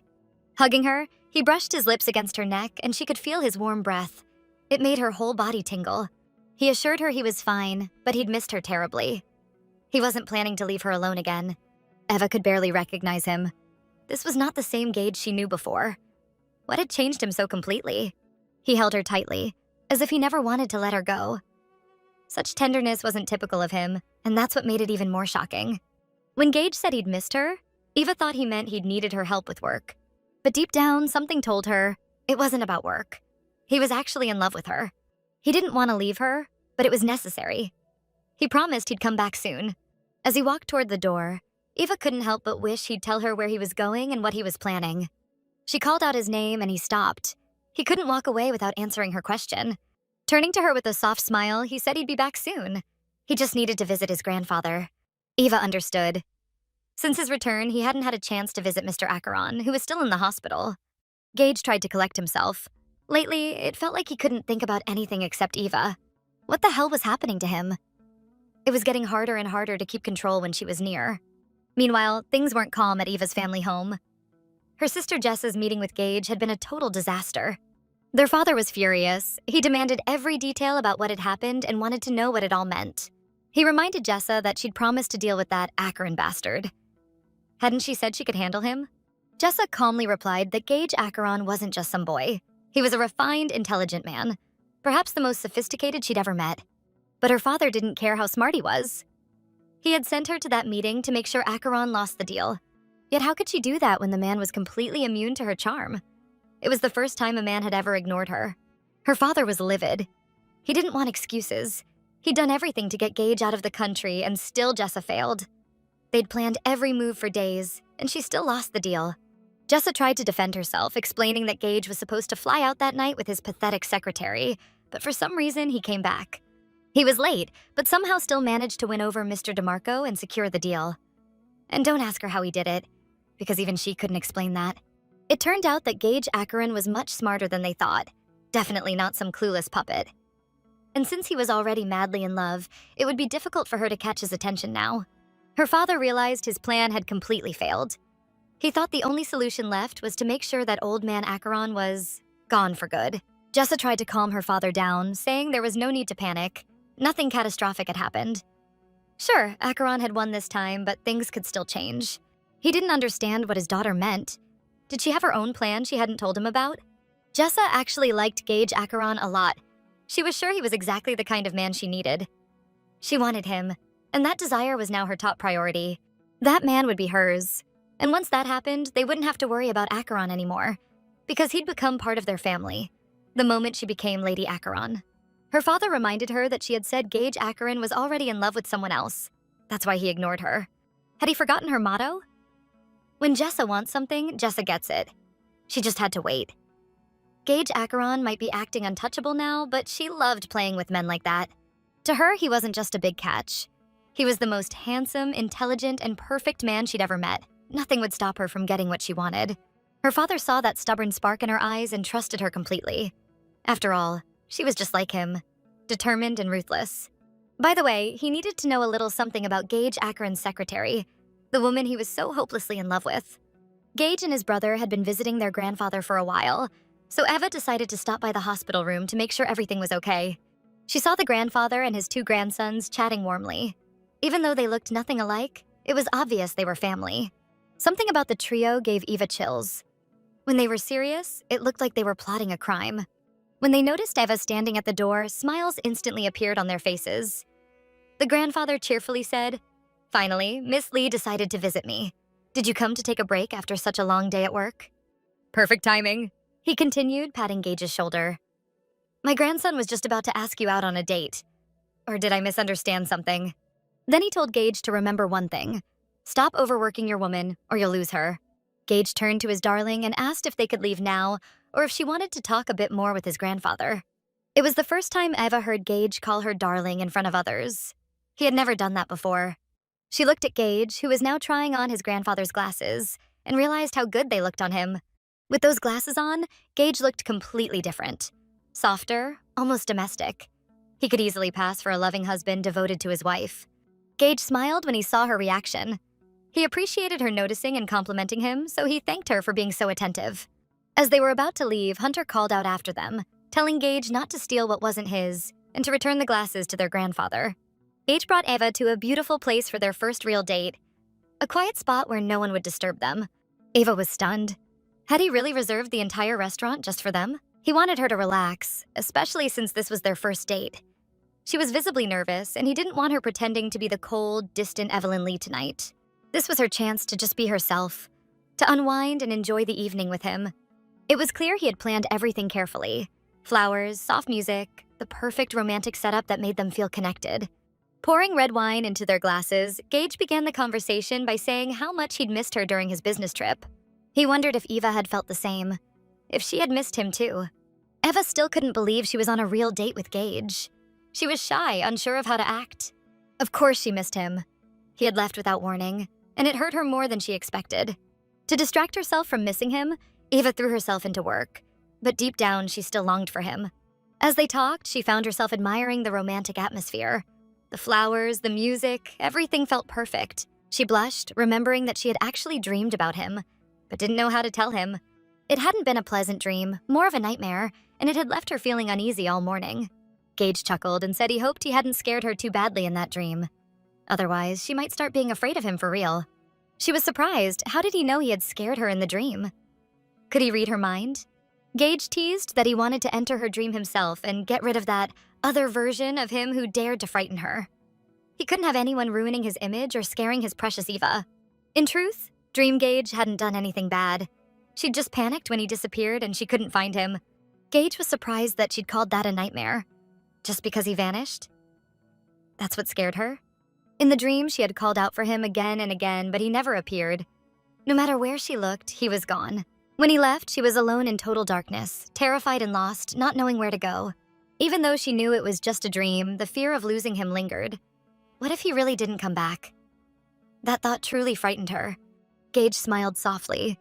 She had no idea how happy it made him to know she wanted him by her side forever. Did he really need to hear those words to feel satisfied? She hadn't said anything romantic, just described her dream and the feelings it left behind. Gage leaned closer and asked if she hadn't been scared to lose him, if that meant she wanted him to stay with her forever. Eva felt awkward admitting it.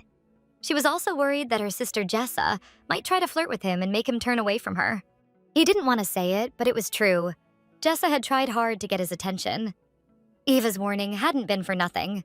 To reassure her, Gage held Eva's hand and told her that Jessa hadn't even noticed the mark on his neck. She clearly didn't care. He wanted Eva to stop worrying. Jessa wasn't his type. He kissed Eva's delicate hand, leaving her completely breathless from his tenderness. As Gage had already told Eva before, and was ready to repeat again, that woman meant absolutely nothing to him. Even if she stood in front of him completely naked. To him, Eva in her pink pajamas with little ducks and teddy bears was far more desirable. No one could ever compare to her. What Gage valued most in a woman was intelligence and quiet grace. a woman with goals who achieved them through hard work and determination. Eva was taken aback by his words. To calm herself, she took a few sips of wine, hoping it would help her relax a little. After putting her glass down, she wanted to ask him something that had been on her mind for a while. Why was he being so kind to her? They had only just met, and she couldn't understand why he trusted her so easily. He didn't know what exactly confused her. Did he really need a reason to treat the woman he planned to marry with kindness? Eva had no idea he was thinking that seriously about her. She had assumed he'd play around for a bit, get bored, and then find another toy to amuse himself with. But if his intentions were that serious, then why? Why her, of all people?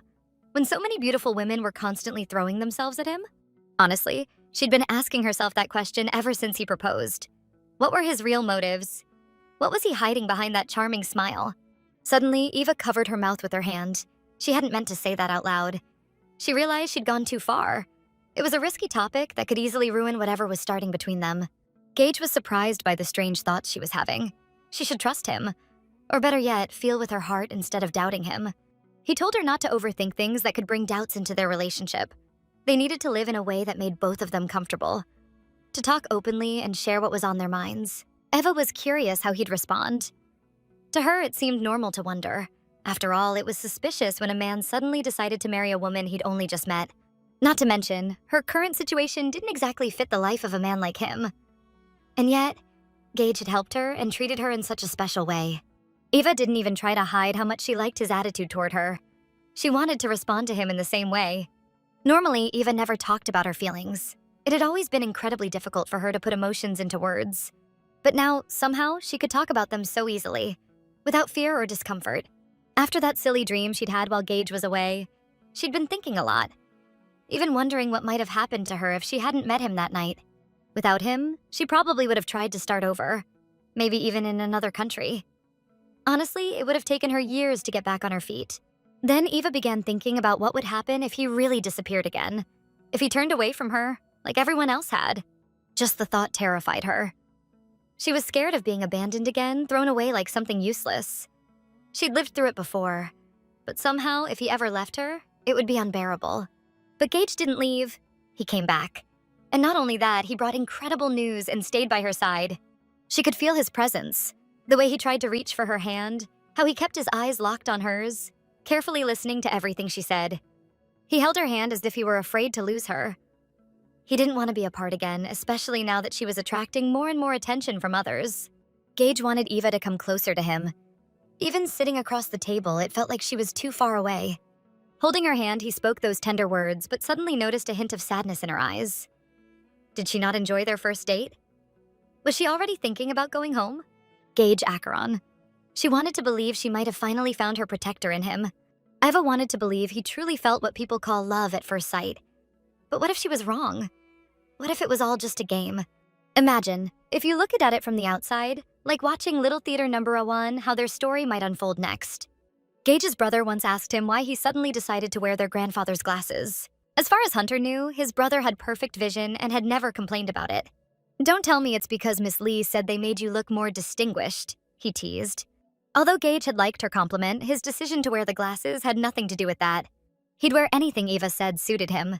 If she liked it, he'd keep surprising her. He wasn't afraid to change in her eyes. Meanwhile, in Little Theater Number 2, Eva's imagination went in a totally different direction. After seeing Gage's new look, she felt like she should change her own outfit. After all, he had told her to wear whatever made her feel comfortable. But if she wore her favorite pajamas, she'd have to think about him. This perfectly dressed, elegant man. She wanted to look like someone who matched his status. He was always neat, polished, and confident. If she showed up in home clothes, she might disgust him. Although he never forbade her from wearing casual clothes, it was her elegant home style that excited him most. The kind that made him want to touch her, to hold her close. Gage kept complimenting her softly, saying she looked amazing. It almost felt like he was falling in love with her clothes. But that couldn't be true. He'd seen her in all kinds of outfits, and no matter what she wore, his feelings for her never changed. But it was time to return to reality. And that reality was incredible. Eva wanted to savor every second she could spend with Gage. Gage believed she had every right to her own opinion. Of course, she could have doubts about him. She wasn't some naive girl, and he knew it well. Eva had thought everything through carefully before she finally made her decision. After hearing Gage's words, the fear in her heart disappeared. Eva felt confident and had no doubt she'd made the right choice. She was glad Gage took her words calmly. He understood how hard it was for Eva to trust the sincerity of his actions and feelings. Gage knew she'd be tense because of those idiots. Her relatives who'd betrayed her and kicked her out of her home. And as for her main question, why he proposed to her, it was simple. He wanted her and no one else. Eva listened closely, hardly believing she was the one he truly desired. The woman he wanted as his wife. Gage knew she'd need time. Time to start trusting him, to let her guard down. So Eva shouldn't worry or rush. He could wait forever if in the end his reward was her. Eva was deeply moved. She wondered if he really meant every word. Or had he forgotten he'd only given her 1 month to decide? He just wanted to make her his as soon as possible, before someone else tried to steal her away. And he wasn't the kind of man to stand by and let another take his woman. Eva couldn't imagine who would even want to steal her. Most people had always pushed her away. Gage was the first man who didn't walk away, even after everything she'd said to him. Gage Acheron couldn't wait forever. Not when the prize was all of Eva, her body, her mind, and her soul. He wanted her forgiveness, yes, but he wasn't willing to wait an eternity to marry her. That's why he'd set a deadline. Could he really be so sure, after such a short time together, that she was the one meant to be his wife? The morning sun filled the room. Eva hadn't wanted to close the curtains. For the first time in ages, she slept in late. She didn't wake up because she had to rush to work, but because she was simply well-rested. 3:15. The only downside, her head was pounding. She'd definitely had too much wine. The only downside, her head was pounding. She'd definitely had too much wine. The night before, Gage had let her enjoy herself. He didn't stop her or tell her how much she could drink. He didn't even ask for kisses. He just let her be herself. She could act freely without pressure or expectations. Eva talked and laughed nonsense, and he just listened, sometimes even smiling softly. Taking her morning shower, Eva couldn't believe she'd drunk that much wine on their first date, and acted nothing like she'd planned. But she had an excuse. She'd been nervous. Maybe Gage had noticed it too, which was why he'd let her drink to help her relax. Had she ruined everything? Would Gage change his attitude toward her because of it? She'd never acted like that before. For the first time, she wanted to hug him, to kiss him, so she decided to take the lead. He tried to stop her, insisting they should wait. Rushing could ruin everything. But if he truly wanted to marry her, if he desired her, then why did he always pull away when she tried to get closer? Gage believed it wasn't right to do that while she was drunk, when she couldn't fully grasp the meaning of her actions. Even when Eva assured him she was fine, he kept saying no. No kisses until she was sober. But Eva wanted to kiss him now. She was sure of what she felt, and she knew she wouldn't regret it. He wanted her to stop insisting. It wasn't the right time. They had to wait. He needed her to understand. He hadn't invited her over so she could get drunk and throw herself at him. It had to stop there. No explanations needed. Eva didn't get it. Was he really not going to kiss her? Even once? Gage couldn't resist her pleading eyes, so he agreed. Just one soft kiss. A gentle, romantic kiss. Nothing more, nothing less. It was perfect. She could feel how restrained his lips were. Tender, but not passionate. When she tried to deepen the kiss, Gage refused. He knew the kind of kiss she wanted could be dangerous right now. He needed her to understand. She could kiss him as much as she wanted, but only when she was sober. Even when she swore she was fine and knew exactly what she was doing, that she wanted to kiss him right now, he still said no. His refusal seemed absurd. How could anyone turn down a kiss like that without a real reason? It took everything in him not to lose control. Her persistence was driving him insane. He finally said it was late. Time to end the evening before they ruined their first date. Lifting Eva into his arms, he knew it was time to take her home, and hoped she agreed with him. Holding her tightly, Gage was ready to carry her for as long as his strength would last. Mr. Acheron was informed that Miss Lee had left the house. The assistant apologized, but he hadn't been able to stop her. Gage understood immediately. Of course his assistant couldn't stop that woman. She was determined and never listened to anyone. He let out a deep sigh, both frustrated and impressed by his stubborn girlfriend's behavior. Still, he couldn't help admiring that fiery attitude. In fact, he liked it. Headstrong, temperamental, yet entirely his. Even if keeping up with her required constant attention, it somehow thrilled him. Did Miss Lee really feel fine after all that drinking last night? It was surprising that she was already out so early. Her behavior puzzled Gage. Normally, she was composed and reserved, never letting herself get carried away. Even when she pushed him, Gage tried to hold back. She was clearly intoxicated and not fully aware of what she was doing. She was his little tigress, trying to pounce on her prey to satisfy her needs and desires. She kept begging Gage to kiss her, really kiss her. But he stood his ground, insisting he wouldn't do it until she was sober. Eva swore she wasn't drunk, but Gage saw the truth. Still, he told her to get some rest and wished her goodnight. Instinctively, Gage let Eva push him down, though he knew he shouldn't have allowed it. He feared that one day, this woman would literally drive him to the grave. Speaking softly to his darling, Gage explained that this wasn't what he wanted. He apologized, but told her she needed to behave differently right now. Eva was acting completely unlike herself, so Gage tried to calm her. He had let her drink because she'd seemed so nervous. He only wanted her to relax a little and enjoy their first date together. He hadn't expected alcohol to affect her so strongly. Now she was acting like a completely different person. When Eva started taking off her clothes, it took everything in Gage not to lose control. He stayed attentive but refused to cross the line. When she tried again, he quickly covered her up, telling her to stop, because if she didn't, he might not be able to hold himself back. Eva said she was just hot, and if he didn't like looking at her, he could always leave. She was the only woman who could make Gage lose his mind. Watching her, he felt an almost unbearable desire to make her his. He kissed her softly and wished her goodnight, knowing that if he stayed even a little longer, something would happen that he couldn't undo. Eva looked disappointed, but Gage knew he was doing the right thing. She needed rest. Her wild mood was clearly the result of too much wine. He gently removed her glasses and placed them on the nightstand, hoping she'd fall asleep quickly. Gage needed to cool down. Literally. It took every ounce of willpower to resist the temptation she'd stirred in him. He called his assistant again and told him to send a maid to Eva's room, just in case she felt unwell during the night. Then he went straight to the bathroom and stepped under the cold shower, still fully dressed. It was exactly what he needed. What was she doing to him? He had never felt anything like this before. His mind was hazy, and he couldn't even look at her without losing control. He knew he was losing his head over her. No other woman had ever affected him like this. He stripped off his clothes, finally letting the cold water run over his heated body, hoping it would calm his desire. It was hard to believe this was happening to him. In the past, he'd never cared how a woman felt after spending a night with him. Now he just stood there under the icy stream, not even noticing the chill as goosebumps covered his skin. Early the next morning, Gage got an unexpected but pleasant surprise. He hadn't been ready for it, but he welcomed it. Gage Acheron had been working since dawn, unusual for him, since he normally preferred to sleep in. Then Eva walked into his office, wearing an elegant dress and high heels. She looked stunning, graceful, and refined. Today, she carried herself as Evelyn Lee, the perfect businesswoman. When Gage saw his lovely Eva, he couldn't help but smile. He hadn't expected her this early. She asked why he'd turned off her alarm again, saying it made her run late. Gage wanted her to rest. He'd assumed she'd have a hangover from all the wine. He hoped it had done her some good. Eva noticed he had already done a ton of work. It looked like he'd been in his office all night. Gage admitted he might have overdone it, but the investigation into her case was going even better than he'd hoped. Mr. Young turned out to be more careless than expected. They had found evidence that could clear her name. Gage planned to prove that Eva had always been the scapegoat for Mr. Young's failures. Eva was touched by how seriously Gage had taken her case. No matter the cost, he was determined to protect her from her family. He assured her she had nothing to worry about. Her family would regret everything they'd done to her. Honestly, Eva was troubled by something else. She realized she wasn't worried about anything. Maybe she was trusting Gage too much.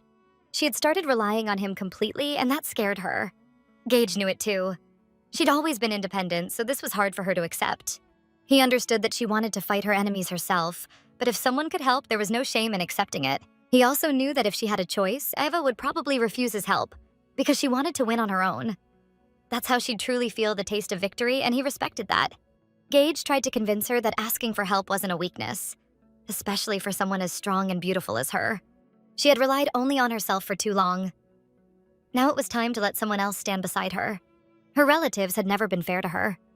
She'd been fighting alone against an entire crowd, and the fact that so many had ganged up on her only proved how strong she really was. It was time to stop being a lone wolf. She didn't need to fight alone anymore. Accepting help didn't make her weak. It made her human. He wondered if she understood that, or if she still blamed herself for letting Gage handle things for her.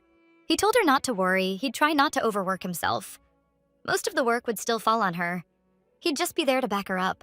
Together, they could accomplish what neither could do alone. A strong, determined woman and a confident man side by side could achieve anything. This new experience in their lives turned out to be truly valuable. They got to try everything, even the roles that carried them into another world. For Gage, this image was something entirely new, yet he was perfect in it. It felt as if this was his true nature. as though royal blood flowed through his veins. Eva was a true queen in her role, a ruler of the world who captivated everyone with her beauty. They looked like a royal couple, graceful, harmonious, and perfectly complementing each other. The elegance of their energy seemed to transcend human limits. Holding hands, they created a real fire of emotions, an inner strength that radiated victory. Together, they possessed a power so incredible it felt like they could conquer the entire world. Their characters perfectly reflected their inner selves. No effort was needed to make it look authentic. The genuine emotions, the breathtaking glances, and the harmony between them, all of it was part of the script, but also a piece of their real lives. When the camera finally stopped rolling and the director called out that the scene was perfect, Gage and Eva could finally relax. Gage had agreed to Hunter's request to star in his new perfume campaign. That's why they were here. Whether Hunter had blackmailed Gage or used other tactics, Eva didn't know. But honestly, she was just glad the shoot was finally over. Everything turned out great. And Hunter's instinct for talent didn't fail him. Gage and Miss Lee were perfect for these roles. Hunter considered Miss Lee incredibly gifted. They both did an amazing job, and now he wanted Eva to join his agency. He thought Miss Lee was flawless. That's why filming wrapped up earlier than planned. But now, Hunter was waiting for Eva's answer to his offer. Eva didn't enjoy the shoot at all. She couldn't wait for it to end because she still had her own work to do. Hunter didn't believe she truly wasn't interested in his proposal. She turned to Gage and told him they really needed to get back to the office as soon as possible. They had important matters waiting. Sitting on the royal throne, Gage fully agreed. He was ready to follow all her orders because she was his queen. The crew was surprised. They thought Gage still hadn't stepped out of character and was just enjoying the transformation. They had to hurry. Time to change clothes since the costume was heavy and uncomfortable. Hunter approached Gage, saying that his brother should convince Eva. After all, he wasn't the kind of man who hid his woman from the world. But Gage believed that wasn't his decision to make for Eva. If she said no, then it was a firm no. He knew he needed to hurry, otherwise Eva could easily lose her temper. She hated when work wasn't finished on time. Now it was Hunter's turn to film. But before that, he reminded his brother not to forget about their deal. Even though Gage had told him to stop digging into Eva's past and to leave her alone, Hunter still hoped to uncover something interesting, though he knew his brother would never let that happen. Eva had flown abroad in Gage's place to take care of a matter. He had an important meeting scheduled that he absolutely couldn't miss, so she volunteered to handle it herself. He'd clearly hesitated and wanted to refuse, but eventually agreed. And so, for the first time, Eva went on a business trip without Gage, her first solo mission. Eva handled everything so easily that she could barely contain her excitement. She hadn't felt such adrenaline in a long time and couldn't wait to share the good news with Gage. He was the first and only person she thought of when the deal was sealed. She wanted to return as soon as possible, to celebrate with him. Now all she wanted was sleep. The previous night, she'd barely managed a few hours. She couldn't stop wondering why Gage hadn't asked her for a kiss like he usually did. Even before she left, he hadn't flirted with her or asked for a goodbye kiss. Eva knew they'd both be busy these days.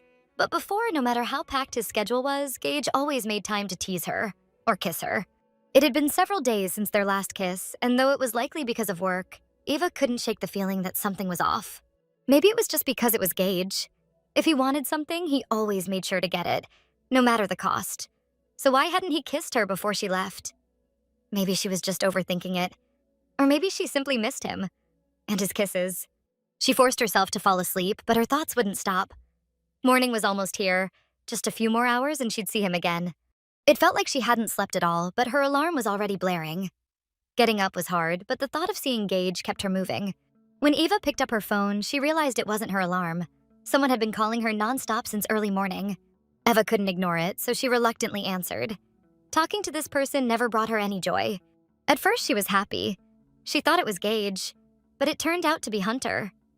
It was so early that she hoped the call was important. Otherwise, she'd hang up immediately. Hunter seemed to sense her irritation and got straight to the point. He had some news, though he wasn't sure it even counted as news. But he felt she didn't know about it yet. Eva's confusion only made her more annoyed. Hunter just wanted Eva to say yes. The news was shocking, and he was sure it could turn her world upside down. He told her to brace herself. He'd explain everything.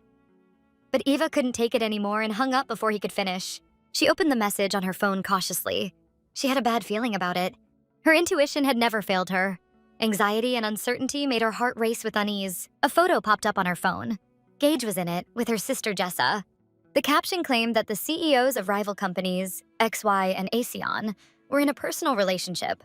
Eva didn't want to believe it, not until she saw it with her own eyes, or until Gage confessed he had betrayed her. She couldn't just stand by anymore. This had to be dealt with immediately. She called and said she'd changed her mind.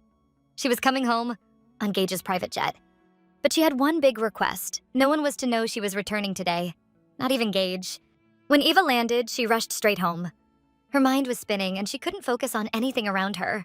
As she reached the front door, her hands started trembling. She paused for a moment, trying to calm herself down.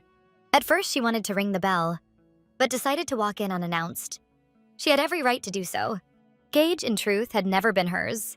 What bound them wasn't love, only business and a contract. She had no reason to be afraid. She had to demand an explanation. Maybe he wasn't officially hers, but they did have an agreement. He'd promised her, twice, that they belonged to each other, and that he'd never look at her sister Jessa that way. Eva felt completely justified. She had every right to demand answers from Gage. Besides, she was already inside. It was too late to turn back now. Knowing herself, Eva could imagine a lot, but unless she saw it, she could never be sure.